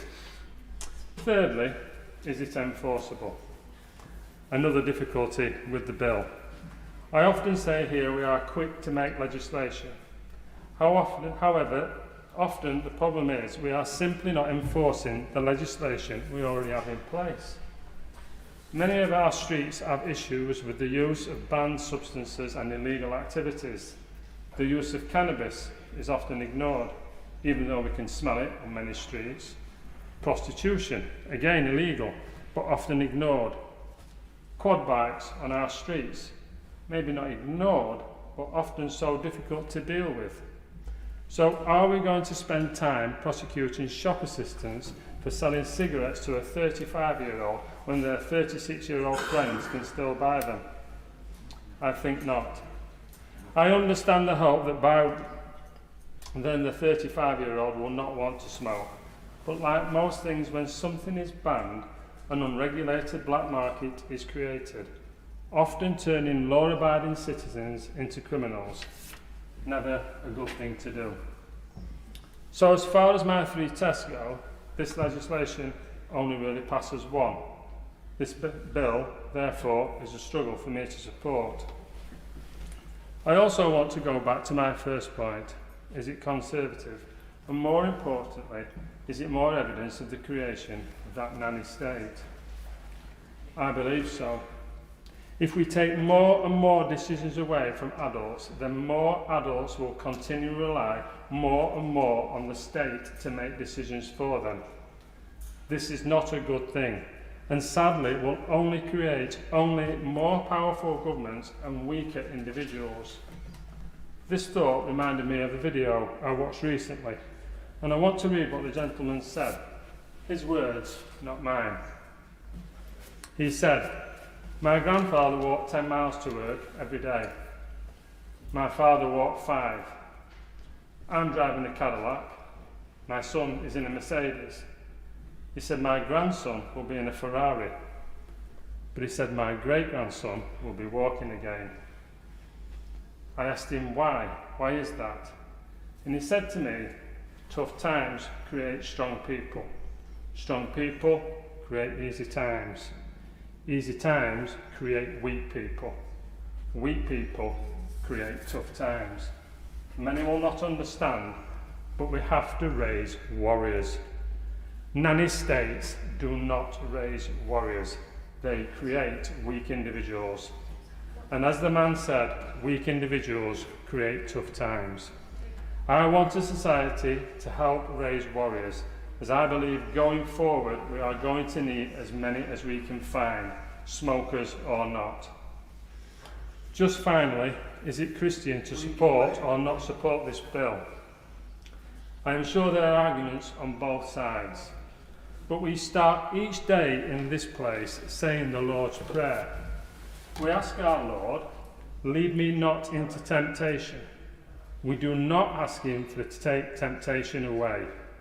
No, I think our Lord wants us to be warriors too, to be able to withstand the many temptations this world offers. I also think he wants us to make decisions, not sit on the fence. I therefore can't abstain. I believe that will be the easy option. I will be therefore voting against this bill, not because I want to, not because I want young people to smoke, I don't, but I want them to be warriors who can say no to the many temptations they may face. Educate them and then get them to rely on themselves to make the right decisions, not rely on the state to make decisions for them. Thank you. I hope that we can now limit to there are more people here than I was expecting. About 5 minutes, please. Bob Blackman. Thank you, Madam Deputy Speaker. And I rise to support the bill and to make two declarations. First, as the chairman of the all-party group on action on smoking and health. And so our objective is to encourage people that smoke to give up, and indeed those that are young not to take up smoking at all in the first place, which of course this bill is aiming to achieve. But my second declaration is personal. I don't want anyone else to go through what I went through, which is my two parents dying of cancer, of smoking-related diseases. I well remember my late mother gasping for her last breath at the age of 47. I don't want, because she'd been smoking since she'd been 12, and at that time it was almost encouraged by doctors and by the medical fraternity to actually, this was a good thing to do. So the reality is, Madam Deputy Speaker, I want to see a smoke-free generation. We've got an opportunity now, because New Zealand were going to be in the forefront. They've decided not to go ahead, so we can now be in the vanguard of making this the opportunity to have the first smoke-free generation in the world. The stakes could not be higher, however, because the reality is that the research from the University College of London says that 350 young people between the age of 18 and 25 take up smoking every day. Since the government announced their proposals, that means that 50,000 young people have taken up smoking. They will face a lifetime of addiction and early death as a result. Now, in my constituency, we have relatively few people who smoke, way below the average rates, but still, prior to the pandemic, smoking-related diseases meant 1,300 hospital admissions in the last year. People suffer the same inequalities as a result. Now, some people say, oh, well, if we do this, then we're going to not have the taxation to come into the Treasury. But in 2023, smoking cost the economy £21 billion. That's more than double the revenue that the government gets from tobacco levies. Now, some people say that actually people that die early are doing us a favour by not being an imposition on the National Health Service. Absolutely outrageous. We want people to live longer and healthier lives and encourage them to do so. For those people that have this view about freedom of choice, let's be quite clear. I'm a dyed-in-the-wool Conservative. I believe in free choice. But the only free choice you make if you take up smoking is to take that first cigarette. Because after that, you're addicted for life. The craving is there. And if you want to give up, the fact is that most adult smokers do want to give up. But the reality is that it takes 30 attempts to succeed in order to give up. But only 1 in 10 smokers actually achieves it each year. So the reality is that if you smoke, you're going to die a horrible death, probably as a result of diseases that come in as a result of smoking. Now, this bill has the opportunity of creating that smoke-free generation and making sure that young people do not get addicted in the first place. If they're then adults and wish to take up smoking, that's their choice and that's free choice. But it doesn't, and very importantly for this bill, does not criminalise those people that smoke at the moment for either purchasing or using tobacco. The legal obligation obviously will be on the retailers not to sell tobacco to those who are underage. Now, I'm concerned, as many are, Madam Deputy Speaker, about the number of young people taking up vaping. The reality is that we don't yet have the evidence of what that will do to their lungs in the future. We know that it will get them addicted to nicotine, which is the most addictive drug known to man or woman. The reality is that once they're addicted to some form of nicotine, the temptation is to go on further. We don't know what damage is being done by the delivery mechanism of vaping to people's lungs. And the reality is that medical evidence will emerge. So it's important we take up action now rather than waiting to see what happens. Now, there's clear public support for this. 69% of the public back the Prime Minister's age of sale proposal, including more than half of all smokers. There is support from across the political parties. The majority of people that vote for each of our parties across the chamber actually support this proposal. And it shouldn't come as a great surprise, because no one wants to see their children or grandchildren become addicted. Now, very sadly, Big Tobacco are fighting back. They've even attempted to classify themselves as allies of public health. Now, the reality is that Philip Morris International threatened to take legal action against the government to delay the legislation. So I'm not sure what they think they're saying when their new corporate slogan is delivering a smoke-free future, when the whole aim is to get people addicted in the first place. So the other reality is that we've seen Big Tobacco trying to get many of their products exempted from the bill, such as heat not burn and cigars, including exemptions which would undermine the bill before it even starts. Now, the reality is these products still contain tobacco, they still contain harmful products, and they still cause damage to people's health. We cannot allow this to happen. One of the issues, for example, is that cigarillos are in a position where they're exempted at the moment from standardised packaging laws. We should change that as well, and maybe that's something we could look at as the legislation takes place. Now, the other reality is that I just want to mention is the position of the discrepancies there appear to be between Scotland, Northern Ireland, Wales and England. In Scotland, they have a very clear requirement for retailers to identify people by their age. And I welcome that. That's the right thing to do. But the bill as it stands does not appear to require that in Wales or in England.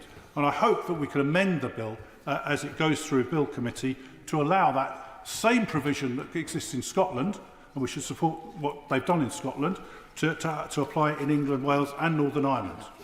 And so, Madam Deputy Speaker, I know you're requiring me to sit down, but this is a subject that I've been passionate about for rather a long time. And the reality is that from the smoking ban back in 2007, which was led from the backbenches at the time, and indeed many Labour ministers voted against the standardised package, against the tobacco ban, including the Deputy Prime Minister voted against it, through to the 2015 progress on tobacco control. Consistently, the measures have come from the backbenches. In fact, colleagues from across this House have helped implement many of those measures. So I'm delighted that the all-party parliamentary group's recommendations have been included in the Khan review and are now being implemented by the government.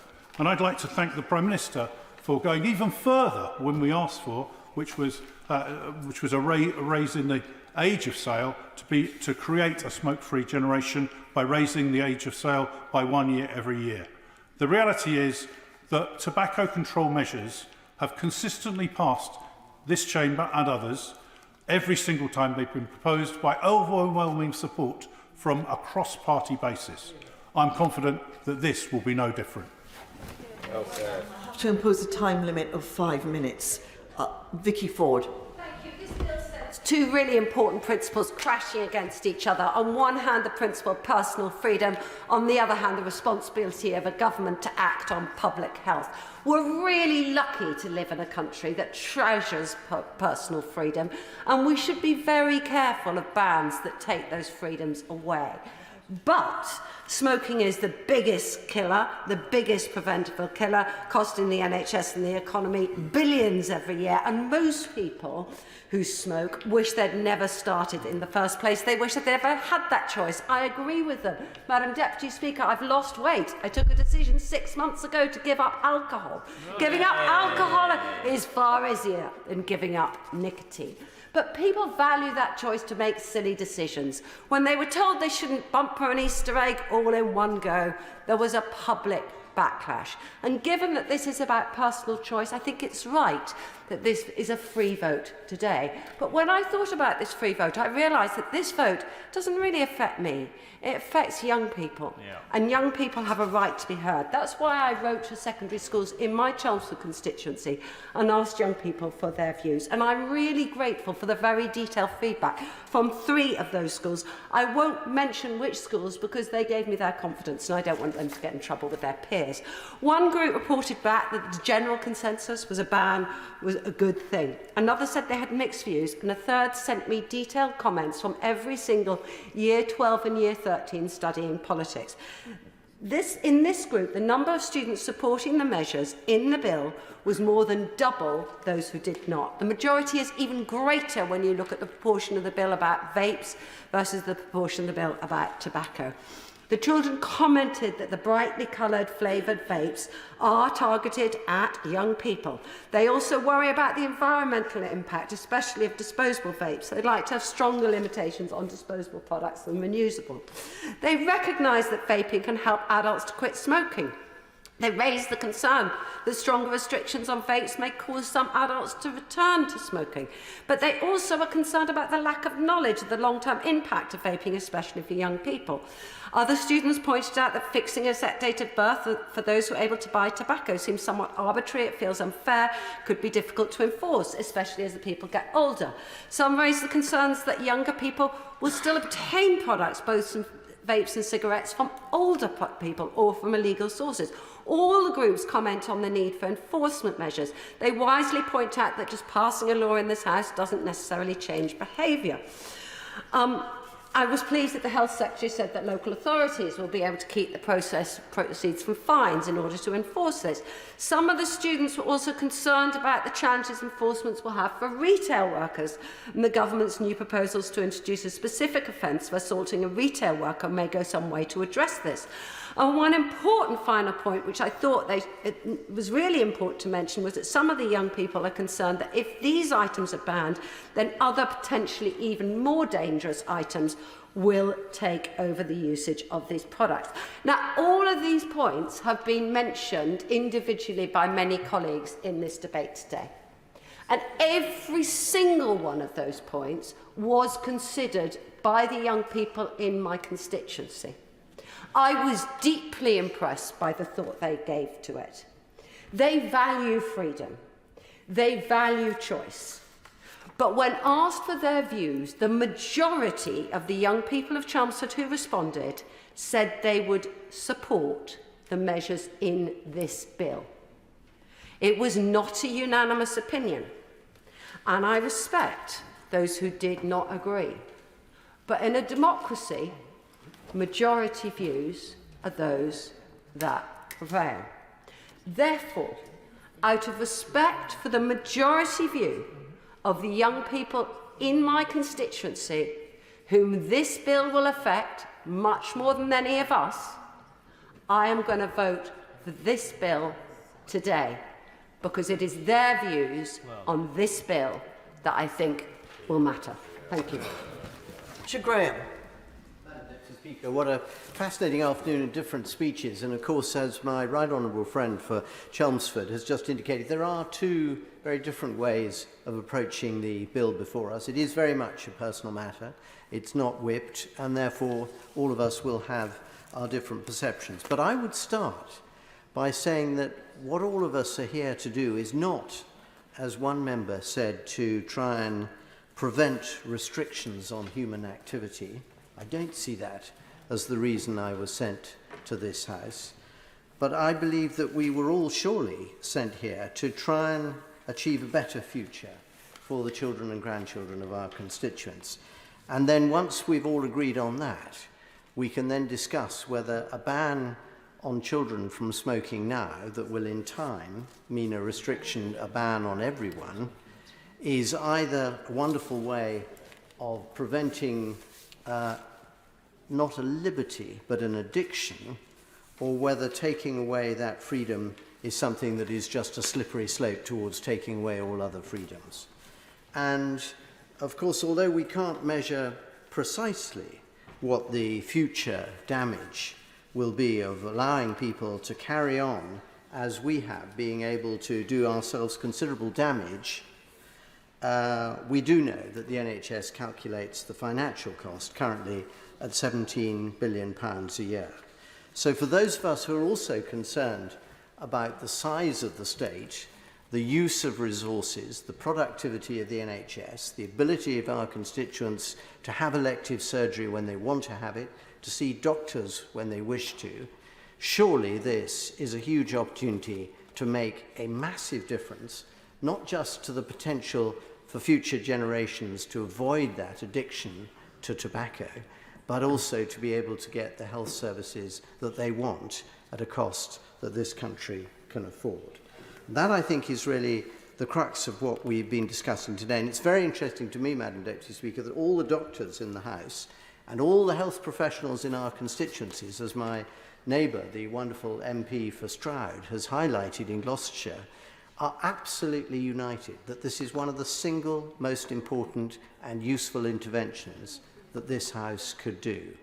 And I think it's huge credit to this Prime Minister that he has set out a vision with clarity, pursues it with determination, and is absolutely clear that were this House to vote this through, this would be part of whatever legacy he in the future leaves as a politician keen to make a difference.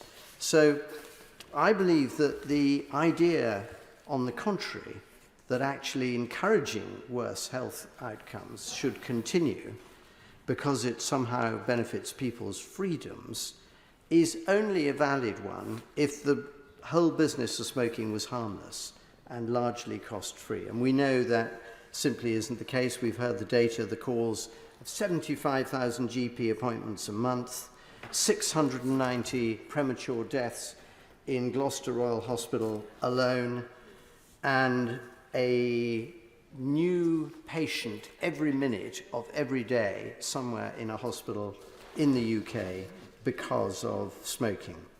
So we cannot argue that this freedom to smoke and to be addicted comes cost-free. And I cannot imagine opposing a bill that supports better health and better life outcomes. For the Libertarians, this in fact helps reduce the size and cost of the state. And therefore all of these things are fundamentally Conservative goals. In fact, they're not even just Conservative goals. They're goals, surely, that are human goals that all of us in this House can share. And in all of this, we don't need to think too much about a nanny state, because none of us are keen on the phrase a nanny state or the concept. But how many people here today, Madam Deputy Speaker, would stand up and vote to take away safety belts in cars, or to suggest that everyone could drive motorbikes without helmets now? So I believe that what may seem a slight increase of bureaucracy now will be something that in a few years' time will be seen as so obvious that we will all be astonished there was any opposition at all in due course.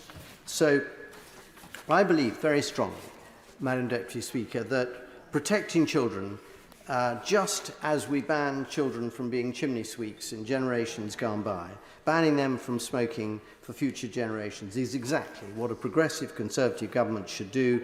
And this bill, if passed, will be one of the most wide-reaching laws that this government and this Parliament has done. I am absolutely convinced. Order. Thank you. Anna Firth. Thank you very much, Madam Deputy Speaker. I support the aim of this bill to create the first smoke-free generation. It's bold, it's visionary, and I support it. And I want to try and use my time to make 4 short points, if I can. And Madam Deputy Speaker, it won't surprise you that the first one concerns the new City of Southend, because my vision is to make the City of Southend safer, healthier and wealthier for all. But the incidence of smoking in Southend is a real barrier to that vision. In 2022, the rate of smoking in Southend was estimated to be over 14%. That's 1.5% higher than the national average. But what is even more concerning is that the 2022 figure is 3% higher than the 2021 figure. So while it's laudable that smoking rates have been consistently declining in the UK for the past 40 years, the reality is that in some of our coastal cities, of which sadly Southend is one, they are still too high and even rising. So I am delighted that the Prime Minister is seeking to tackle this issue, and anything that makes the next generation of Southenders healthier certainly has my backing. The second point is I'm delighted the bill tackles vaping. Recent research, as we've heard, shows that nearly a quarter of children are now using vapes, with over 10% in secondary schools describing themselves as regular users. Vaping is much, much more concerning because we just simply do not yet know the long-term effects. But what we do know is alarming. We know that vaping-related hospital admissions almost doubled in 2022, with 32 of those cases involving children. So bearing in mind that, as we've heard, cigarettes were once considered to be perfectly safe, I believe it's simply not responsible to fail to act to stop these young people becoming hooked on these products. But like others, I do have a number of concerns about how this bill will work in practice. There are only 5,000 trading standards officers around the country. How can such a small number ensure that the ban on the sale of these products is enforced? And just as important, as this bill is currently drafted, if someone were to go abroad on a trip, come back with a pack of 200 Marlborough Gold, which apparently are only £37, the current duty-free rate, at the moment there is nothing to stop them smoking those, giving them to others because they haven't bought them. So that has got to be tackled as well. But like my honourable friend, the honourable member for Chelmsford, I've also engaged with my students. My last cohort of work experience students, all with an interest in politics, very interested in this policy. Students from Westcliff High School for Girls, Southend High School for Girls, Southend High School for Boys and King Edmund's School all support the aim of the bill. But they too raise a number of intelligent concerns. They want to know how shops already selling illegal and unregulated nicotine products are going to be dealt with when they add illegal vapes to that. They want to know how, as we go forward, people well into adulthood will be ID'd for nicotine products. How are shops actually going to tackle that? On vapes, they strongly support the banning disposable vapes, particularly for environmental reasons, but they're concerned, much more concerned about cracking down on the underage vaping that's already happening, as they are on banning future purchase of vapes. And finally, they raise considerable concerns about the potential for a black market for nicotine products. They pointed out we already see in the illicit drug market the prevalence of unregulated products cut with even worse substances, and they fear we might be opening the door for this to happen with nicotine products as well. So to conclude, I support the principle of this ban. This is about protecting the long-term health of young people in our country, and I will be voting for it, but we must address the real concerns expressed by the very young people that this is set out to protect. Steve Double. Thank you very much, Madam Deputy Speaker.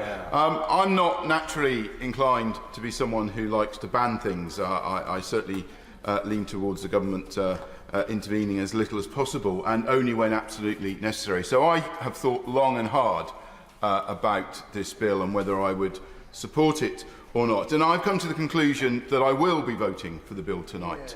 And the first reason, because I've heard the arguments put forward by some today about freedom. But the simple fact is that people who are addicted to nicotine and smoking are not free. It is a life I have seen many people suffer with trying to give up smoking. And any notion that somehow people who are addicted to smoking are free, I'm afraid, is just nonsense. And if we can help people avoid ever becoming addicted to smoking and nicotine, then that is something I think the government should take action on. And I think the way this bill tries to address that issue is absolutely sensible and pragmatic and the right way to go about it. Because I've also heard it say today that somehow, smoking is a matter of personal choice and freedom and it doesn't really affect anyone else. Well, I would challenge people who say that to go and talk to any family. Some of the stories we've heard in the chamber today who have lost loved ones through long and painful deaths as a result of their smoking. There are victims of smoking beyond the person directly involved in their family, and also the huge pressure that it puts on our health systems, the damage it does to our economy. All of these things are prices that we all have to pay for the addiction to smoking that so many struggle with. When I read that statistic that 75,000 GP appointments a week are directly as a result of smoking, I was astounded. I'm sure we all have our inboxes full of constituents who say they're struggling to see their GP. And can you imagine if we freed up that capacity within primary care, what a difference it would make? So for those reasons, I believe that it is right on this occasion for the government to intervene. And I also, some of the points that have been made about having to check the age of someone in their 30s or 40s about whether or not they're eligible to buy tobacco. The reality is that's just never going to happen, because the whole point of these measures is to stop people smoking in the first place. We know most people start smoking when they are young, and by helping them avoid ever starting smoking when they're young, we just won't have people in their 30s or 40s wanting to buy cigarettes. And that is absolutely the point. I also very much welcome the measures in this bill with regard to vaping. I have been incredibly concerned about the way that vaping has taken hold, particularly of young people in our country. I absolutely understand and acknowledge it's a very useful tool to help people get off cigarettes and take up vaping instead. But the reality is in our country now, it is about so much more than that. And I think it is shameful the way that some of the vape manufacturers have deliberately tried to get young people addicted to vaping so that they're locked into being their customers for the rest of their lives, just as the tobacco industry has done for too long. And so I welcome the measures that the government are taking to try and make vaping less attractive to young people. I would also suggest that maybe we need to go further, that if we say the main aim of vaping is to help people get off smoking, then why don't we ban vapes also from anyone who is born before the 1st of January 2009? Because if they're not going to ever smoke, they're not going to need vaping to get off smoking. And it is one way I think that we could actually go further to improve this bill and actually prevent young people ever taking up vaping in the first place. And I think that would be incredibly welcome. We don't actually know the long-term damage that vaping is doing to people. We're starting to see some of the evidence come forward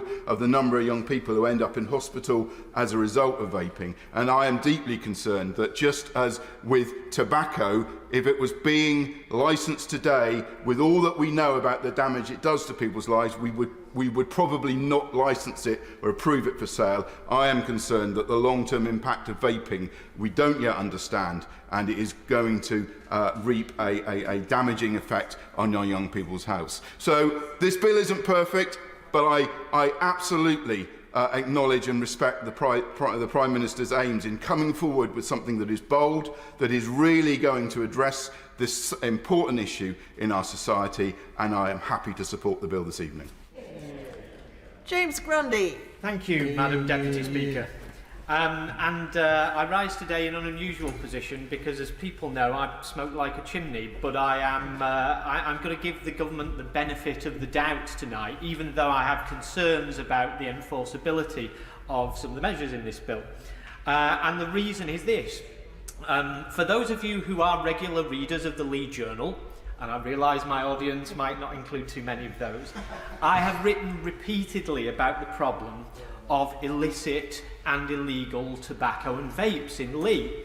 And the simple truth is that there is real concern that quite a lot of these products are a means to money launder for the gangs that cause the heroin problem in Lee and the people smugglers. I've previously spoken, once again, about the Lee Journal, about how Lee was one of the endpoints of an international smuggling gang based in the Balkans that used illicit tobacco and vapes as part of their criminal enterprise. I know some people have got up today to speak about this bill and don't think it's right and aren't going to support the government. Well, I'm going to support the government, but I'm actually going to complain about the bill as well, because I say the government should go further. The government must go further. I think if someone is selling illegal tobacco and vapes, they should be held accountable. If someone was selling for example, beer or spirits made out of turpentine or toilet water, people would be outraged and there would be a demand for action. But that is happening day in, day out, week in, week out, with illegal and counterfeit tobacco and vapes, because some of these products are made either illegitimately to copy, inverted commas, legitimate products in sweatshops in the Far East. And some of the vapes, they include something up to 10 times the legal limit of nicotine. And we simply do not know, as some of our colleagues with medical knowledge have spoken in this chamber about today, what damage that will do to young people. My view is that the way we should go further on this is we already have a mechanism to licence shops. It's the alcohol licence scheme. I believe that we should expand the alcohol licensing scheme run by the local authority to tobacco. And it should be an alcohol and tobacco licence. You can't apply for one or the other. It's got to be both. And if you are caught selling a dodgy £2 vape to a 14-year-old, you should have your licence taken away, so you can no longer sell alcohol either. And I guarantee, Madam Deputy Speaker, that would basically bring about a cleaning up of the system, because nobody is going to take the risk of selling a dodgy £2 vape to a 14-year-old and risk the loss of the ability to sell alcohol to a much wider pool of people. And those that do, Madam Deputy Speaker, I suspect will be the organisations that are actually fronts for the drug dealers and the people smugglers. And we should also trigger an automatic HMRC investigation into those people to follow back the chain of the dodgy vapes and the dodgy tobacco and find out who they are. And not only should we take away their licences so they can't sell alcohol and tobacco, we should fine them, not £50, as has been talked about earlier on, but £10,000. Let's teach them a lesson. Let's really go for this, because the black market in tobacco and vapes already exists. I know people have been talking about this, but it's already there. It's costing the Treasury millions. It's funding other criminal activity, as I've said, heroin dealing, people smuggling. It's got to come to an end. So the only criticism I have for the government today in regards to this legislation is that it doesn't go far enough. We need more robust regulation, because a giant black market in tobacco and vapes is already there. It needs to be done via the existing licensing system, which already exists for alcohol, and it needs to have concrete outcomes that will shut these dodgy shops and cut off a source of funding for these dangerous criminal gangs that also operate in heroin dealing and people smuggling. I know that the government has the right intention on this. As I've said, I have doubts about some of the detail, but I'm going to give them the benefit of the doubt today. But I urge the government to strengthen the legislation, and it will be to the benefit of us all if they do. Let's deal with these criminal gangs whilst we deal with this issue of public health, because the two, I'm afraid, are deeply intertwined. Thank you very much, Madam Deputy Speaker. Shadow Minister Preet-Gill. Thank you, Madam Deputy Speaker, and it's a pleasure to respond to this debate on behalf of the opposition. We have heard some powerful contributions today from members on both sides of the House in favour of this bill to bring an end to the smoking epidemic and crack down on vaping companies that are preying on kids. I want to thank the honourable member for Winchester, Bromsgrove, Stockton North, Harrow East, Erewash, Bolton, Stroud and Blaydon for their moving contributions on the harms of smoking and the importance of this bill. And let me also pay thanks To my honourable friend for North Tyneside, York Central and Dulwich and West Norwood for the excellent points made about the growth in vaping. We've also heard some opposition to this bill today as well. The Right Honourable Member for Rosendale and Darwin cited the example of people openly taking Class A drugs in public without reprimand as evidence that bans don't work. I dare say he's just made more of a point about the decline in policing and local enforcement under his government rather than age of sale legislation. And to the Right Honourable Member for South West Norfolk, I simply say that if wanting to stop future generations getting addicted to products that may eventually kill them makes us the health police, then the health police we are. Madam Deputy Speaker, there is no argument for the harm that tobacco does to the people of this country every day. Smoking is the single biggest preventable cause of ill health. It leads to 80,000 deaths a year in the United Kingdom and is responsible for 1 in 4 cancer deaths and over 70% of lung cancer cases. Smokers lose an average of 10 years of life expectancy. Smoking, as we've heard today, is not a free choice. It is an addiction. Hence, raising the age of sale will help reduce pressure on the NHS by improving health and well-being. My constituent, Eric, knows this too well. He's one of thousands of constituents whose life has been put at risk by smoking. Like the vast majority of smokers, Eric began smoking when he was a child, at age 14. It wasn't until his 50s that Eric was able to give up cold turkey at the request of his daughter, who urged him to do so on behalf of his newborn grandson. Eric has suffered a heart attack and stroke and lives with hypertension, high cholesterol and COPD. As he says, COPD is an incurable mortal disease. It makes getting around harder and harder for me. And the experience of people like Eric is why the last Labour government took radical action with the smoking ban in 2007, a defining public health achievement. And it is why, from opposition, we welcome the Khan review and we proposed the generational smoking ban a full 10 months before the Prime Minister made his announcement at his party conference. There is wide support for this bill from everyone in the NHS, in the wider health sector, and the general public. And the only people who seem to be fighting it tooth and nail are the tobacco companies and Conservative backbenchers. The former member for Blackpool South called it health fascism, and the former Prime Minister, whose Chief of Staff worked for Philip Morris and British American Tobacco, has called it unconservative. What is it about the tobacco industry that some Tory MPs love so much? Every year, the NHS bails out big tobacco to the tune of billions. The Prime Minister might not feel he has the strength to take on these vested interests and whip his MPs to vote against them, but he can rest assured that if they can't get it over the line, Labour will. As welcome as this bill is, the government has had 14 years to take stronger action on smoking. 4 years ago, the government said its ambition was a smoke-free Britain by 2030, yet it is currently estimated to be at least 7 years behind its smoke-free 2030 target and not on course to meet it in the poorest areas until 2044.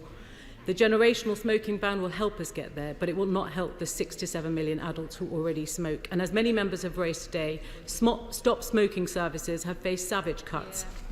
The number of smokers who quit through stop smoking services has dropped from 400,000 a year in 2010 to around 100,000 today. So does the Minister regret not doing more to bring down smoking rates over the past 14 years? The government has belatedly committed more funding to stop smoking services now, but the uplift in funding she is offering will not take us back to the number of people setting quitting dates that we achieved in 2010. So what assurance can she offer that her measures will actually get the government on course to hit the 5% smoke-free target by 2030? And while the bill is strong on tackling the take-up of cigarettes and vapes by young people, it does little to help those who are already addicted to quit. Recently, a school in my constituency had to apologise after handing out a leaflet to a child suggesting smoking as a self-help measure. Does the Minister agree with me that it is scandalous that the myth that smoking reduces stress and anxiety still persists? And does she agree with me that her bill should include a requirement to make tobacco companies include information to dispel that myth in their products? The bill also includes a range of powers to tackle the issue of youth vaping. Labour welcomes this. For years, Labour have been warning about the explosion of young people getting addicted to nicotine with products that look like teddy bears and sippy cups and come in flavours like unicorn shake. And it is why Labour voted to ban the marketing and branding of vapes to children in 2021. And once again, Labour leads and this government belatedly follows. But in the meantime, an estimated 255,000 more children aged 11 to 17 have been addicted to vapes, according to the Ashes survey data. So does the Minister regret taking so long to wake up to this issue? And according to the Trading Standards Institute, while youth vaping has soared, so has the number of illegal products flooding our market, which many members have raised today. Up to 1 in 3 vapes sold in shops are estimated to be illicit. It means children are being exposed to vapes that contain heavy metals, antifreeze, poster varnish, as well as illegal levels of nicotine, getting them hooked for life. So can the Minister explain how she expects to bring in effective new regulations on vapes when her government are barely in control of the black market now? And does she agree with me that there needs to be a cross-government strategy to tackle the smuggling of potentially dangerous products into our country? And has she considered giving the MHR new powers to screen products before they actually come on the market? And can she also confirm that her bill will provide powers to tackle not just the sale, but the import of dangerous products? To conclude, Madam Deputy Speaker, after 14 years of the Tories, healthy life expectancy has dropped for the first time in modern British history. Labour supports this bill, but after 14 years of failure and with the NHS in crisis, we regret that it marks the last desperate attempt of this government to rescue a legacy on public health. And for 14 years, the government has played politics with public health, putting off prevention measures, knowing that taxpayers tomorrow will pay the price. But the country is paying for this now. Labour will always put public health first, prioritise prevention to ease pressure on the NHS, improve access to smoking cessation services, and take on the tobacco and vape companies profiting off people's health. Thank you.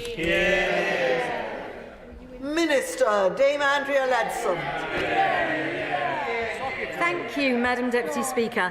I do want to start by thanking the many lung, cancer and asthma charities, as well as ASH in particular, for their advice, research and support.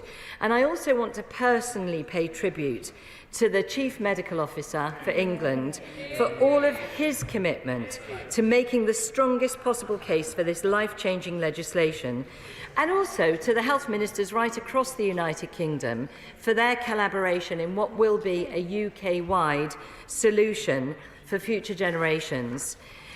Madam Deputy Speaker, turning to the honourable gentleman opposite who opened for the opposition, I was very disappointed. I've said it before and I'll say it again. I like the honourable gentleman for Ilford North. He once said on air that was death to his career. I don't know. Why would he have said that, Madam Deputy Speaker?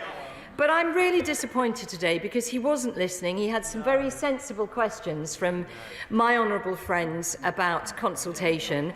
They were raising very serious points about flavours for vapes and how they might help adults to quit. He was not listening. He was making party political points. In fact, he barely said anything sensible about this legislation. All he did was talk politics. I appreciate the fact that his side have been whipped to support this bill, whereas on my side, colleagues are trusted to make their own decisions on something that has always been a matter for a free vote.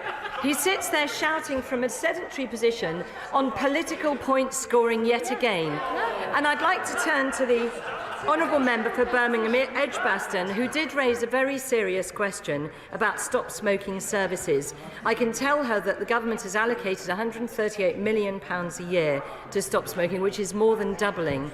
So this side's commitment to helping adults to stop smoking is absolutely unparalleled. Now, I'd like to also thank the honourable member for East Renfrewshire for her support for the bill, and also for the collaborative approach of the government in Scotland for their work in bringing forward this collaboration between all parts of the United Kingdom.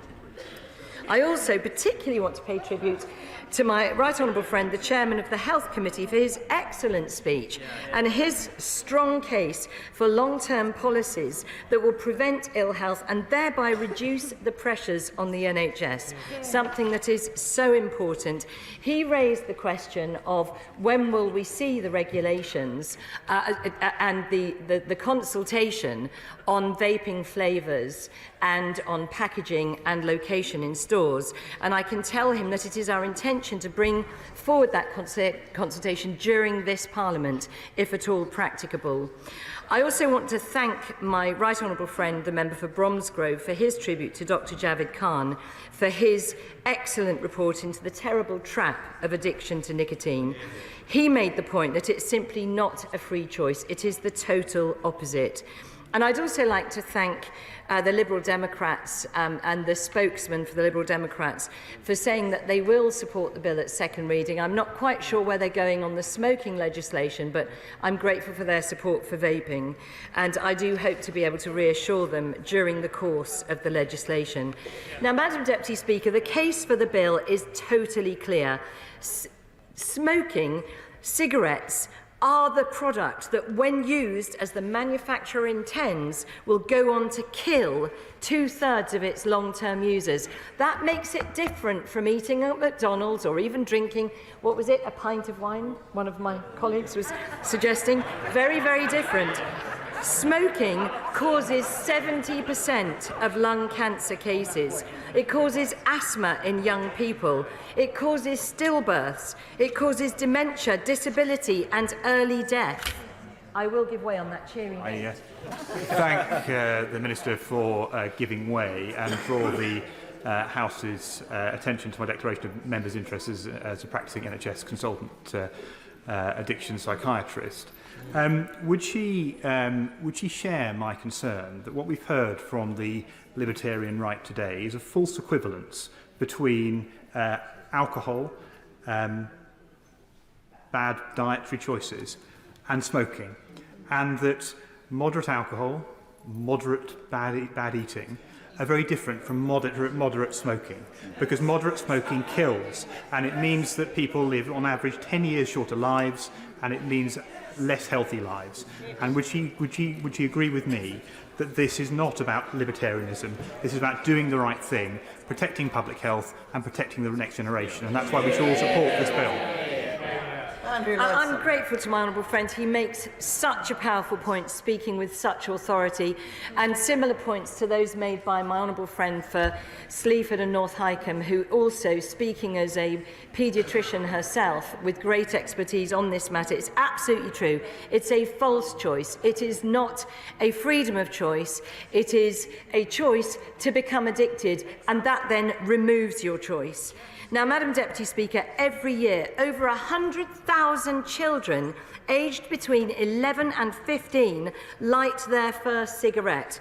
And what they can look forward to is a life addicted to nicotine, spending thousands of pounds a year, taking maybe 30 attempts to quit with all of the misery that involves, and then experiencing life-limiting, entirely preventable suffering, and then 2/3 of them will die before their time.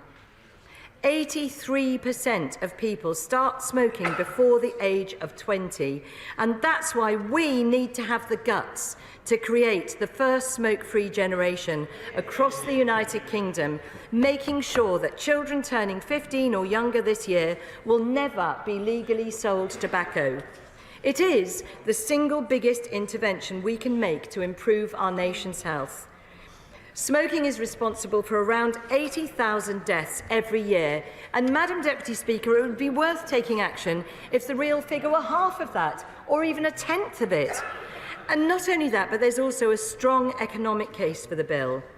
Every year, smoking costs our country at least £17 billion, far more than the £10 billion of tax revenue it draws in.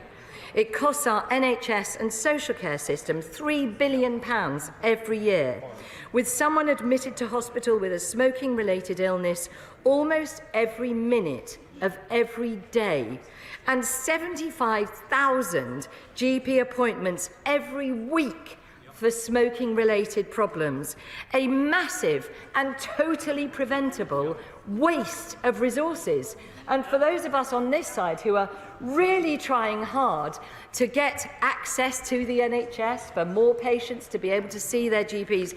This is a really good target for us to be focused on. And then on the positive side, creating a smoke-free generation could deliver productivity gains of almost £2 billion within a decade, potentially reaching £16 billion by 2056. Improving work prospects, boosting efficiency, and driving the economic growth we need to pay for the first-class public services that we all want. Now, Madam Deputy Speaker, I know that honourable members who oppose this bill are doing so with the best of intentions. They argue that adults should be free to make their own decisions, and I get that. But what we're urging them to do is to make their own free decision to choose to be addicted to nicotine. But that is not a choice, and I urge colleagues to look at the facts. Children start smoking because of peer pressure and persistent marketing telling them it's cool. And once hooked, I know from experience how hard it is to kick the habit. I took up smoking aged 14, and my little sister was 12 at the time, and we used to buy 10 number 6, Madam Deputy Speaker, and a little book of matches, and we would, yes, smoke behind the bicycle shed and at the bus stop on the way home from school. Yes, I know, I'm outing myself here. So I took up smoking age 14. I was smoking 40 a day by the age of 20, and I gave up as my 21st birthday present to myself. But today, with all this talk of smoking, I'm now 60, okay, so do the maths, that's 40 years later, I still feel like a fag sometimes. Because we're talking about smoking all the time. It's that addictive, 40 years since I smoked. So this isn't about freedom to choose. It is about freedom from addiction. Now, there's another angle to this. The tobacco industry are, of course, giving dire warnings of unintended consequences from raising the age of sale. They say it will cause an explosion in the black market, exactly what they said when the age of sale went from 16 to 18. But in fact, the opposite happened. The number of illicit cigarettes consumed fell by a quarter. And at the same time, smoking rates for 16 and 17-year-olds in England fell by almost a third. Raising the age of sale is a tried and tested policy, and it is a policy that is supported by a majority of retailers, raised by a number of colleagues, quite understandably, but raised by over 70% of the British public. I will give way briefly. I'm very grateful to my honourable friend. If I'd known she'd been such a teen smoker, I would not have recruited her to the Conservative Party at the tender age of 18, like at Warwick University. Can I say to her, I've always taken a free choice approach to health matters. And as Shadow Children's Minister, I had to lead on the tobacco advertising ban and the public smoking ban as well. We were wrong to oppose them. Who now would think it remotely normal that people can smoke around us in restaurants and in other public places? And does she not agree that this measure today, in a few years' time, will seem just the same as banning smoking in public places? And why didn't we do it earlier? Well, of course, as I've said, ever since I met him age 18, he's always right. I can never disagree with him. But now, Madam Deputy Speaker, I want to say a few even more furious words about vaping. It is just appalling to see vapes being deliberately marketed to children at pocket money prices, in bright colours, with fun packaging, with flavours like bubblegum and berry blast, and with the vape counter right next to the sweet counter. Yeah. But before my right honourable friend just gets too furious about vaping, can I just ask to clarify 2 points of smoking, just dragging us slightly back. First of all, she said that it's extremely important because of the addictive nature of nicotine that we stop people smoking from 15. I don't support that, but can I ask her, first of all, if it's so important, why aren't we starting at 17? Because it's already illegal for 17-year-olds to smoke. What's the magic of the 15? If you really believe it, why delay? And the second point I make, she said in relation to her own experience, I'm a former smoker myself, she started smoking at 14, I started smoking at about 14 as well. It was illegal when I started smoking at 14. It didn't stop me. I said, I'm a lawbreaker, how shocking. It didn't stop me. Why does she think this ban on people starting smoking under the age will be different? I'm grateful to my right honourable friend for raising these really important points. We will, as I will come on to, we will be putting £30 million a year of new enforcement money into trading standards and our enforcement agencies to really clamp down on enforcement, and we are making it illegal to sell cigarettes to anybody turning 15 this year. And he asks why. Well, it's precisely because we're trying to bring it in with a decent amount of notice so that people can prepare for it, precisely to protect retailers and all of those sectors that will be impacted to be able to prepare. So coming back to the area on which I am seriously on the warpath, and that is trying to get kids addicted to nicotine through vapes, totally targeted at them. I went out to Hackney to visit some retail shops to see the vape counter right next to the sweet counter and to see how it's absolutely not about me. It's not trying to stop me smoking. It's trying to get children addicted. Such cynical, despicable methods. Yet sadly, for too many kids, they are already an incredible marketing success. 1 in 5 children aged 11 to 17 have now used a vape, and numbers have trebled in the last 3 years. I'll give way briefly. I'm very grateful to her for giving way as she ploughs through all of this. I wonder if she can share with me her views on the advertising of vape products on sports kits and via sports facilities. Yes, the Honourable Lady is aware that there's very restrictive advertising already on smoking and vaping, and we're actually very concerned that that some advertising is breaching advertising standards regulations, and I will be writing to them specifically about that. But going on, Madam Deputy Speaker, parents and teachers are incredibly worried about the effect that vapes are having on developing lungs and brains. And the truth is we don't yet know what the long-term impact will be on children who vape. So since I was appointed, I've done everything I can to ensure this bill will protect our children. The government's position is clear. Vaping is less harmful than smoking, but if you don't smoke, don't vape, and children should never vape. We will definitely make sure that people who smoke today continue to have access to vapes as a quit aid. This will absolutely not change. But we cannot replace one generation that's hooked on nicotine in cigarettes with another that's hooked on nicotine in vapes. And that's why we're using this bill to take powers to restrict flavours and packaging and change how vapes are displayed in shops. And so, just to reassure again the Chairman of the Health Committee and my right honourable friend for Rossendale and Darwen, we will plan to consult on this before the end of the Parliament if practicable, and the disposable vapes ban will likely take effect in April 2025. Those regulations have already been published. So, Madam Deputy Speaker, these are common sense proposals that strike the right balance between helping retailers to prepare, giving sufficient notice, and also protecting children from getting hooked on nicotine, whilst at the same time supporting current smokers to quit by switching to vapes as a less harmful quit aid, supported by £138 million a year. Our approach is both realistic to those who smoke now, but also resolute in protecting children.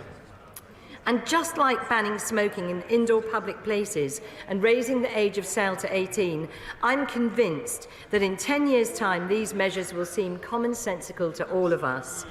In decades to come, our great-grandchildren will look back and think, why on earth didn't they do it sooner? So I urge all honourable and right honourable members to vote for this bill as the biggest public intervention in history, and I commend this bill to the House. Thank you. The question is that the bill be now read a second time. As many as that opinion say aye. Aye. Of the contrary, no.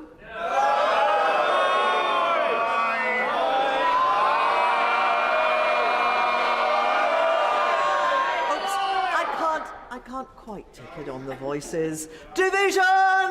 Clear the lobby!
The question is that the bill be now read a second time. As many as that opinion say aye. Aye. Of the contrary, no. No. Tell us for the ayes, Aaron Bell and Mike Wood.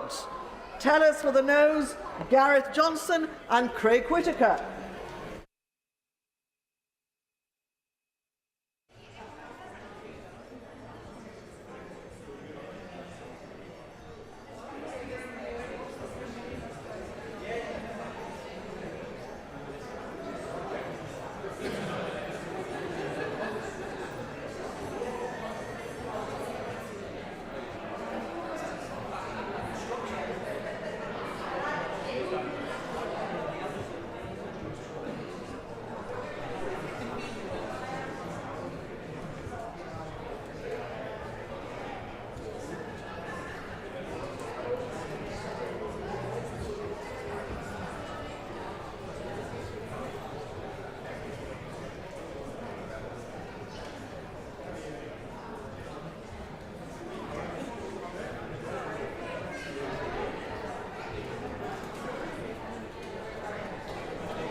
Order! Order!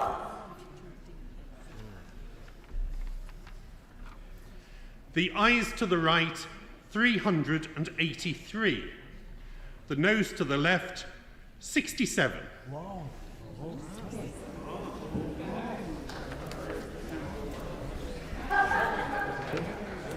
The ayes to the right, 383. The noes to the left, 67. So the ayes have it. The ayes have it. Unlock. Programme motion to be moved formally. I beg to move. The question is, as on the order papers, may that opinion say aye? Aye. Of the contrary, no. I think the ayes have it. The ayes have it. Money resolution to be moved formally. I beg to move. The question is, as on the order paper, as many as that opinion say aye. Aye. Of the contrary, no. I think the ayes have it. The ayes have it. Ways and Means resolution to be moved formally. I beg to move. The question is, as on the order paper, as many as that opinion say aye. Aye. Of the contrary, no. I think the ayes have it. The ayes have it. Thank you. That concludes business on the bill, and we move to the presentation of public petitions. Mr. Ian Lavery. Thank you, Madam Deputy Speaker. I wish to present a petition on behalf of those infected and affected by the contaminated blood scandal, particularly on behalf of my constituent Sean Cavins. Sean was one of the youngest people in the country to be infected with hepatitis as a result of contaminated blood products. He's campaigned tirelessly for justice for those impacted and continues to raise the tragedy of those passing away before justice is done. This is for Sean and all of the others who have been impacted by the scandal. The petition states, the petition of residents of the constituency of Wansbeck declares that people who have received infected blood and who have suffered as a consequence have, along with their families, waited far too long for redress. The petitioners therefore request that the House of Commons urges the government to implement the recommendations in the second interim report of the infected blood inquiry without delay. Well said, Ian.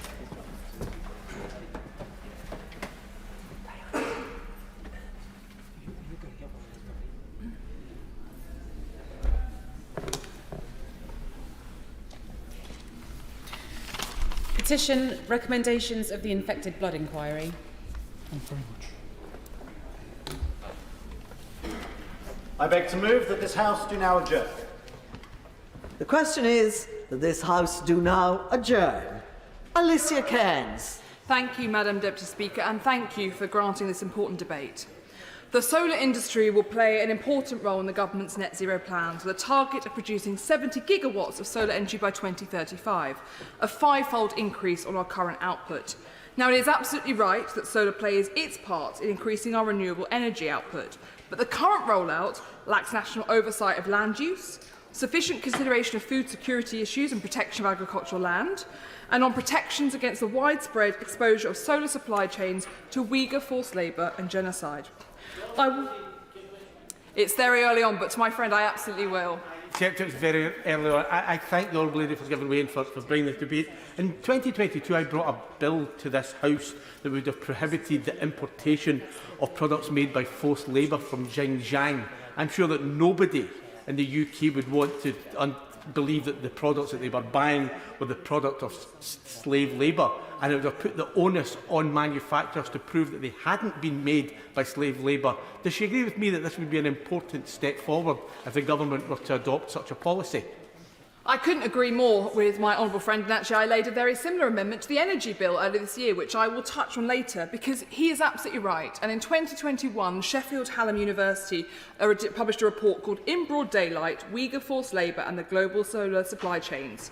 They summarise the situation as many Indigenous workers are unable to refuse or walk away from these jobs, and thus the programmes are tantamount to forcible transfer of populations and enslavement. Their second report, Overexposed, went even further.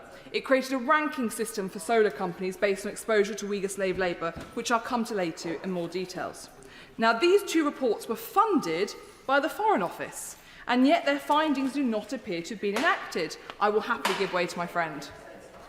Can I commend the Honourable Lady for Rutland and Melton for bringing this forward? We spoke earlier on the day. She always leads from the front, and I congratulate the Honourable Lady in doing that on this issue as well. It's an important issue we may not always know very much about, but does the Honourable Lady not agree that any hint of forced labour within this chain cannot ever have government backing and funding, and that we must hold ourselves to the highest standards in matters of forced labour in every supply chain that may be centrally funded? Thank you. It's no surprise that my honourable friend wishes to speak in this debate, because he always brings compassion and heart and a real care for human rights. And he is absolutely right that if green energy is to make up such a substantial part of our future energy grid, we must not tolerate slave labour within it. As I mentioned in response to my honourable friend, the lovely Scot nationalist thereover, I did indeed lay an amendment trying to make sure that any solar company wishing to build in this country had to make clear their supply chains and that they were free of Uyghur forced labour. Now, the government wasn't willing to support the amendment, but I was assured that they would work with me on the issue. Conversely, I wish to take the opportunity to thank the many members of this House who did back this effort. The Foreign Affairs Committee has also done its own inquiry into exposure to Uyghur slave labour as a follow-up to the genocide and situation in Xinjiang, and I have raised it in countless other meetings and debates.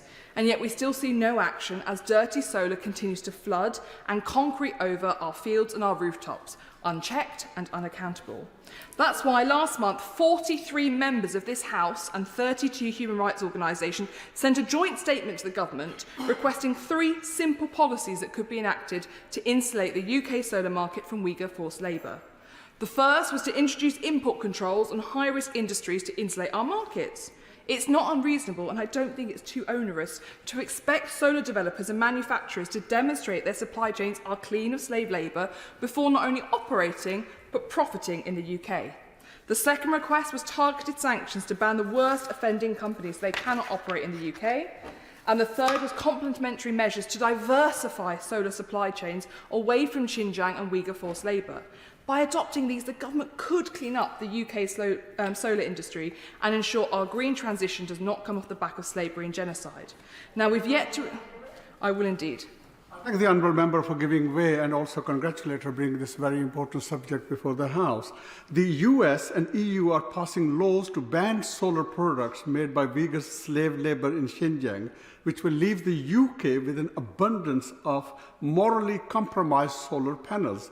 So does my honourable friend agree that the fight against forced labour should be a collective responsibility? And if so, does my honourable friend also agree that this means the UK government must work for a clean energy transition, but without being complicit in Uyghur forced labour?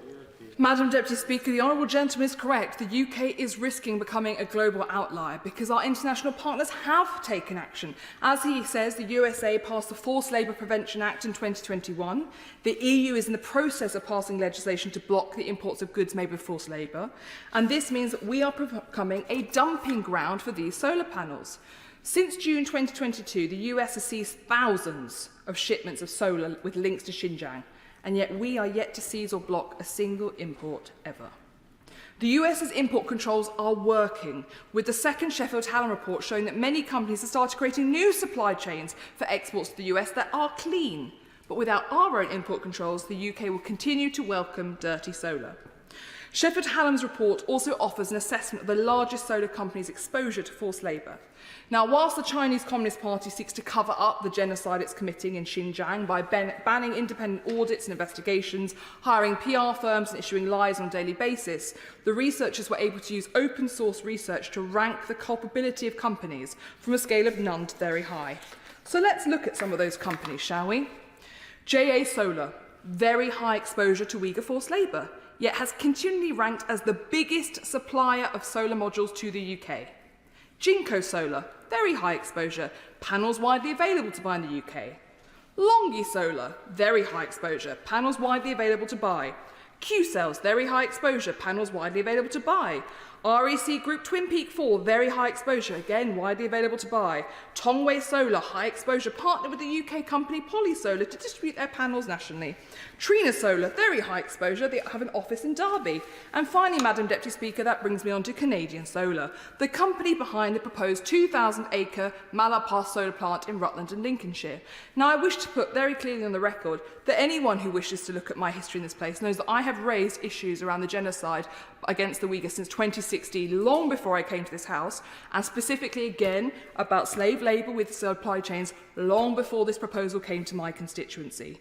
But unfortunately, I am now in the situation Rutland faces, having Uyghur blood labour on our beautiful green land, and I will not accept it. Canadian Solar's application to build Mallard Pass, which will classify as a nationally significant infrastructure due to its enormous size, 2,100 acres, is currently with the Secretary of State, who will decide whether to grant planning permission.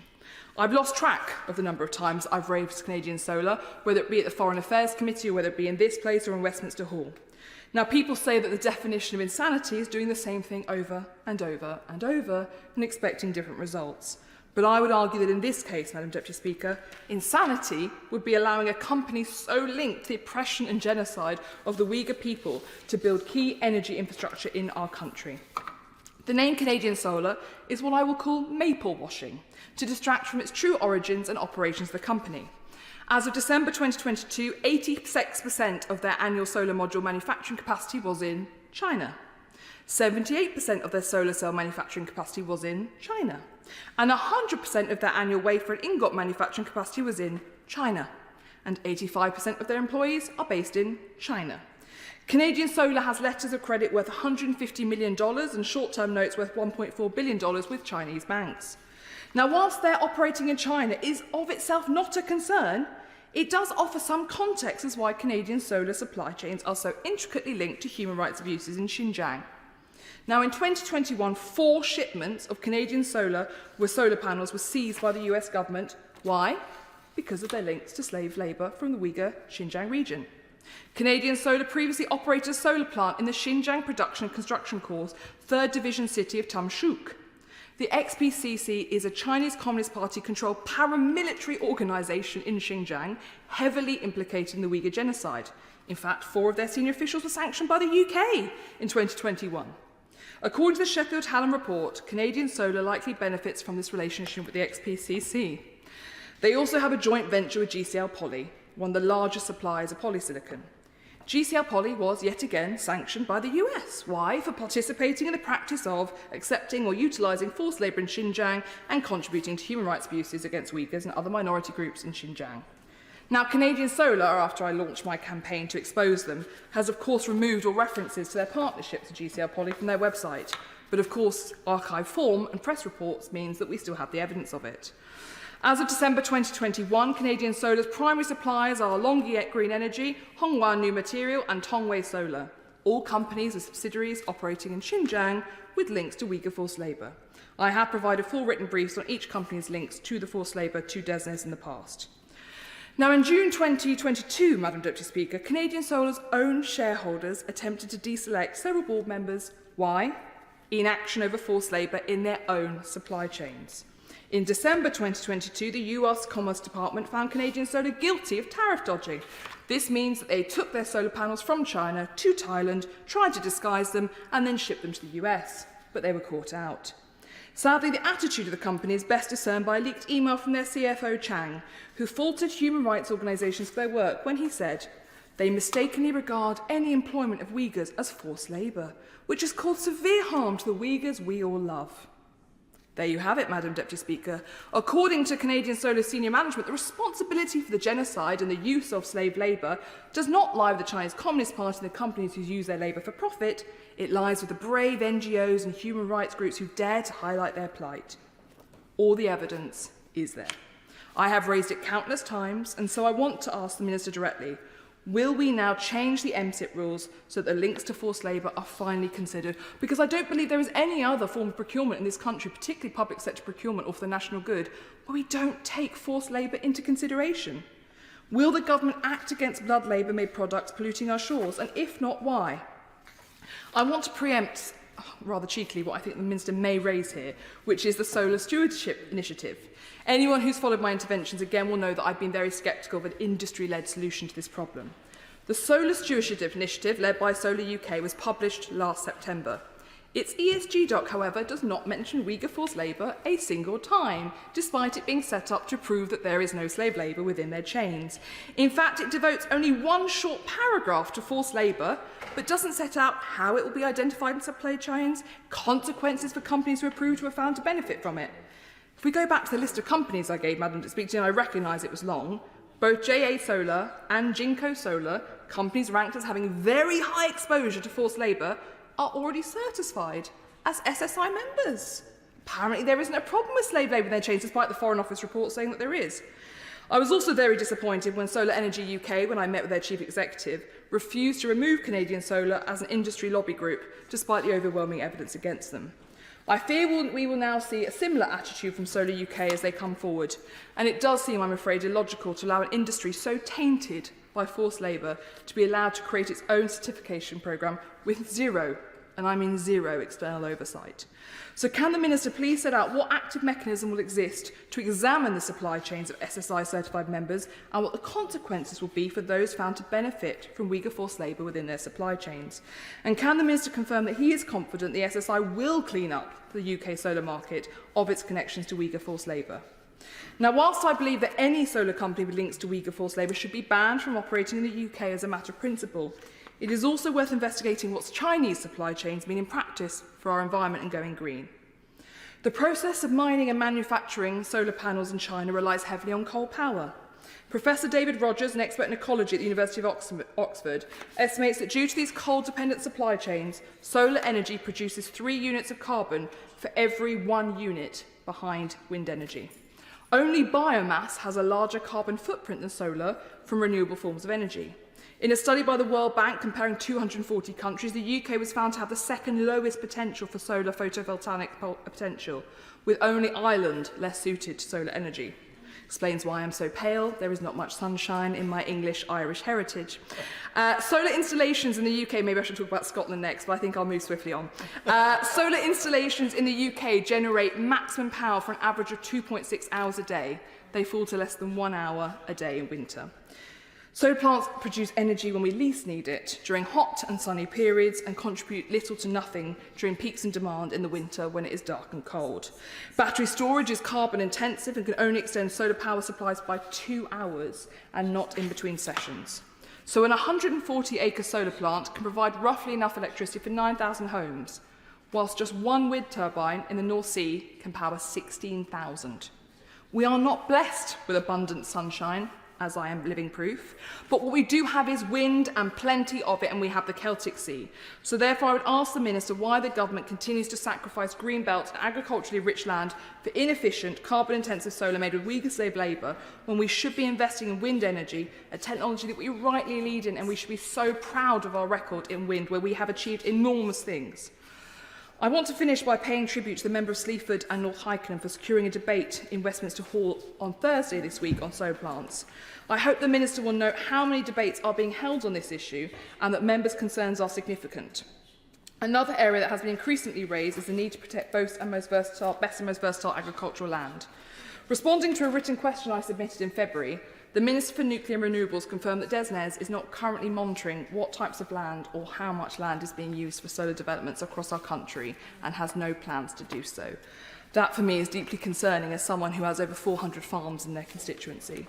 How is the Department able to answer members' questions about how much BNB land is being lost if the government themselves are not recording it? Although I have had a conversation this week with the Secretary of State for Farming, and he does give me hope that DEFRA may be recording this information. The Mallow Pass solar plant alone would see 1,000 acres of grade 1, not grade 2, not grade 3, grade 1 BNV land lost, and yet maybe this would not even be recorded by the government. And whilst the total amount of UK land used for solar might be small, the type of land being lost is key. Crops and solar like the same thing, flat, sunny landscapes, and so it's no surprise that over 50% of all solar applications in this country are in Rutland and Lincolnshire. 2 counties that are the breadbasket of the UK are now being concreted over with solar panels. So at a time of global food insecurity, when 46% of our food is currently imported, does the Minister agree with me that food security should be a government priority? And will he instruct his officials to begin monitoring how much, what type and in what areas solar is being built? And I'm very relieved that the Farming Secretary will be bringing forward a national land strategy, again something I've been campaigning for, and I hope this will better protect BNB land. Finally, Madam Deputy Speaker, I met with the Government previously to discuss compensation schemes for solar. So could the Minister please provide an update as to when we will expect a new industry standard for solar compensation? It is absolutely right that the wind energy industry came together. They put forward a proposal and it's now standard across the country. And yet, for example, in Rutland, we were offered something like, I think it was £100,000, £400,000 to compensate for the next 40 years of losing 2,100 acres of good quality arable land, with one of our villages, Essendine, 96% surrounded by solar. In conclusion, Madam Deputy Speaker, the evidence of Uyghur forced labour in the solar industry supply chain is abundant. It is laid out in Foreign Office funded reports, in the evidence collected by the Foreign Affairs Committee, in sanctions imposed by the US government, and in the documents of the offending companies themselves. Over the last 4 years, I have done all I can to shine a light on this evidence, and now with the support of 42 members of this House and 32 human rights organisations, I have asked for 3 simple policies to bring the UK in line with our international partners so we don't become a dumping ground and we can finally clear up the solar industry. 1, introduce import controls. 2, sanction the worst companies, and 3, enact complementary measures to diversify, because solar should be part of our final makeup of our energy platform. But it must be on buildings, it must be on brownfields, and it must be on grade 4, and that is where it should be. I also asked the Minister to commit to reaching out to his counterparts in the US and EU to discuss their Uyghur forced labour import controls and how we can learn from them. Our transition to net zero is gathering pace, and we must not let up. I am so proud that we have decarbonised faster than any other major government. It is an incredible achievement what we have done. But we cannot go green off the back of slavery and genocide and blood labour. Our green and pleasant land is being tainted by solar plants produced with this Uyghur blood labour, and it is the responsibility of all of us and the government to prevent this. I see it as a new form of great injustice that we will be going green off the backs of dirty made solar panels in China because we don't see how they're made, not least the dirt and how they're made for the environment where they harm it, but also the slave labour that we then benefit from in our country. I think there is a really concerning historical parallel there. We have the information, we have the solution, and now all we need is some action. Work with our allies, fall in line with international standards and do what we all know is the right thing and refuse to allow the Uyghur genocide to continue and yet somehow play a role in it. I know the Minister deeply cares about slave labour. I know the Minister, when he was a backbencher, spoke out frequently on these issues. I also know that he is very aware of the threats from the Chinese Communist parties and the way in which they treat Uyghur activists and all those living in Xinjiang. So I would like to thank him for the fact that his door is always open to me, the fact that he always takes the time to discuss these issues with me. But we do need to take action and we need to do so now. Thank you, Madam Deputy Speaker. Minister Andrew Bowie. Thank you very much, Madam Deputy Speaker. Now, let me begin by thanking the Honourable Lady, my honourable friend, she's a friend, for securing what is an incredibly important debate. I absolutely recognise her dedication and eagerness to tackle the serious issue, noting her recent joint letter to the Secretary of State for Energy Security and Net Zero, alongside the Foreign Secretary and the Secretary of State for Business and Trade. So let me be very clear and get right to the issue. UK businesses and solar developers should not countenance receiving solar panels from companies that may be linked to forced labour. This government has been very clear on its position regarding the abhorrent practice of forced labour and our expectations on companies to do everything in their power to remove any instances of forced labour from their supply chains. That's why it was this Conservative government which introduced new guidance on the risks of doing business in Xinjiang, enhanced export controls and announced the introduction of the financial penalties for those who failed to report as required under the Modern Slavery Act. It was this government which led the charge and announced in September 2020 a requirement of large businesses and public bodies to report on specific areas within their modern slavery statements, including their due diligence processes in relation to modern slavery. And additionally, it was this government which recently passed the Procurement Act to enable public sector contracting authorities to reject bids and terminate contracts with suppliers which are known to use forced labour themselves or anywhere in their supply chain. But this remains a complex issue, Madam Deputy Speaker. And my honourable friend is absolutely right. We must continue to review how we can best tackle forced labour in supply chains. I can promise her that we have not ruled out taking further measures and additional measures in the future. Across every part of government, and not just in the Department for Energy Security and Net Zero, we are continuing to engage and work with our international partners to understand the impact of measures to combat forced labour around the world. The United Kingdom of Great Britain and Northern Ireland has a strong record at holding countries to account for instances of forced labour. The government has led international efforts to make China accountable for its human rights violations in Xinjiang. We were the first country to lead in a joint statement on China's human rights record in Xinjiang at the UN. And our leadership has sustained pressure on China to change its behaviour. Madam Deputy Speaker, in October 2023, the UK led another joint statement on Xinjiang at the UN, and at China's Universal Periodic Review in January, the UK urged China to cease the persecution of Uyghurs, allowing them genuine freedom of religion or belief and cultural expression without fear of surveillance, torture, forced labour or sexual violence. We have also imposed sanctions and consistently raised China's human rights violations with the Chinese authorities at the highest level. The Foreign Secretary last did so with China's Foreign Minister in February. Turning to the issue of the solar sector in general and the presence of forced labour in solar supply chains. First, I should probably set out the importance of solar energy as a key part of the government strategy for net zero, energy independence and growth. We are aiming, as the Honourable Lady said, for 70 gigawatts of solar capacity by 2035. The UK does have huge potential for solar power. It's a cheap, versatile and effective technology that is a key part of the government strategy for net zero, energy independence and clean growth. As a part of a wider energy mix, and the Honourable Lady was absolutely right to reference our strong leadership in offshore wind. We have the first to fifth largest offshore wind farms in the world. We're investing in new technologies and indeed in our new nuclear capacity. So it is a part of a wider mix to get to our net zero future. On solar, however, I recently co-chaired the final meeting of the Solar Task Force alongside Solar Energy UK at 10 Downing Street. In fact, within the Solar Task Force, and with thanks to the pressure from my honourable friend here, we established a specific subgroup within that task force to consider the wide-ranging actions needed to develop solar supply chains that are resilient, sustainable, innovative and free from forced labour. This work will inform the government's solar roadmap, due to be published in the next few months, which will set out the trajectory and actions needed to deploy up to 70 gigawatts of 2035. One of the main topics of discussion at the Solar Task Force was the Solar Stewardship Initiative, referenced by the Honourable Lady already this evening, which is a solar supply chain assurance scheme developed, piloted, audited and launched by the UK's main trade association, Solar Energy UK, working alongside its European counterpart, Solar Power Europe. In fact, the UK government co-sponsored the development and publication of Actions to Sustainability's Addressing Modern Slavery and Labour Exploitation in Solar PV Supply Chains Procurement Guidance to provide further tools to industry to ensure the responsible sourcing of solar panels. Madam Deputy Speaker, I have been largely pleased, actually, to see the response from industry following our work on this, and I'm delighted to highlight that on the 28th of March, 55 companies and organisations across the solar sector signed a supply chain statement highlighting their commitment to ensuring the solar sector is free from any human rights abuses, including forced labour, anywhere in the global supply chain. Resilient, sustainable and innovative supply chains are essential to support the significant increases in solar deployment needed to deliver the UK's ambition for 70 gigawatts of solar capacity by 20. I'd be delighted to give way to the... I thank my honourable friend for giving way on this point. I met with the Chief Executive of Solar UK, and when I said to him, what happens if one of the companies who signs up to your solar stewardship scheme isn't keeping itself free of slave labour, what will you do? And he didn't have an answer for me. And I said, well, will you kick them out? Will you exclude them?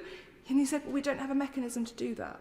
So have things changed where there is now a mechanism to exclude?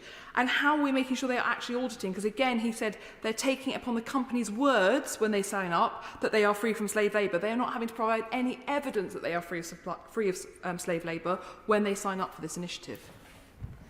I thank the Honourable Lady for the question. On her latter point, there will be more detail on exactly how the auditing process will proceed when we publish the solar roadmap in the next few months. On her former point, I must be absolutely clear from this dispatch box that if a company is engaging in buying pieces for their equipment that they knowingly know have been developed using slave labour in Xinjiang or indeed anywhere else in the world, they should be held to account, and they absolutely should not be allowed to remain as a part of the initiative. That is absolutely the view of the Department, this government, and indeed the wider industry itself. The government already encourages developers to grow sustainable supply chains through the supply chain plan process, included in the Contracts for Difference scheme, for a project over 300 megawatts. And yes, my honourable friend. Quickly, Minister, I understand time's limited. I think the Minister referred to 55 companies, I think it was. I just want to ask, those 55 companies, I'm presuming that within those companies there are companies from Northern Ireland as well. It's important that we have a policy that affects all of the United Kingdom, Great Britain and Northern Ireland, so that they're all accountable. I thank the honourable gentleman for the question, and yes, I can assure him that if this covers what we are speaking about this evening, and the industry initiatives that I am laying out this evening covers every part of our United Kingdom of Great Britain and Northern Ireland. And if any companies are involved within Northern Ireland, then of course they will be covered by these schemes, these initiatives, and indeed by the legislation that we have passed to ensure that we do get to the root cause, which is to remove slave labour from the supply chain. The UK has scope to grow industries producing innovative solar technology, whilst also crystallising our position as world leaders in cutting-edge solar research and development. In doing so, we can create new green jobs, providing levelling up and significant export opportunities, while building up UK capability and resilience and increasing energy security by reducing our reliance on imports. Meanwhile, we support the efforts of our allies to increase and accelerate the diversification of solar supply chains by reshoring manufacturing. We continue to work with countries like the US, Canada and Germany to ensure access to these solar supply chains remains resilient. The Honourable Lady also referred to the situation of solar on agricultural land. And the government recognises that in some instances solar projects can affect the local environment. It is important the government can strike the right balance between these considerations and securing a clean, green energy system for the future. That is why the planning system is designed to take account of these issues. However, I am aware of the number of issues arising from these deployments, these planned applications, and I am engaging and discussing with many colleagues and indeed their communities on this, and seeing what we can do to ensure that those communities' concerns are indeed listened to. So I'd like to close by again thanking my honourable friend for bringing forward this important debate. I look forward to continuing to engage with her on this vitally important issue.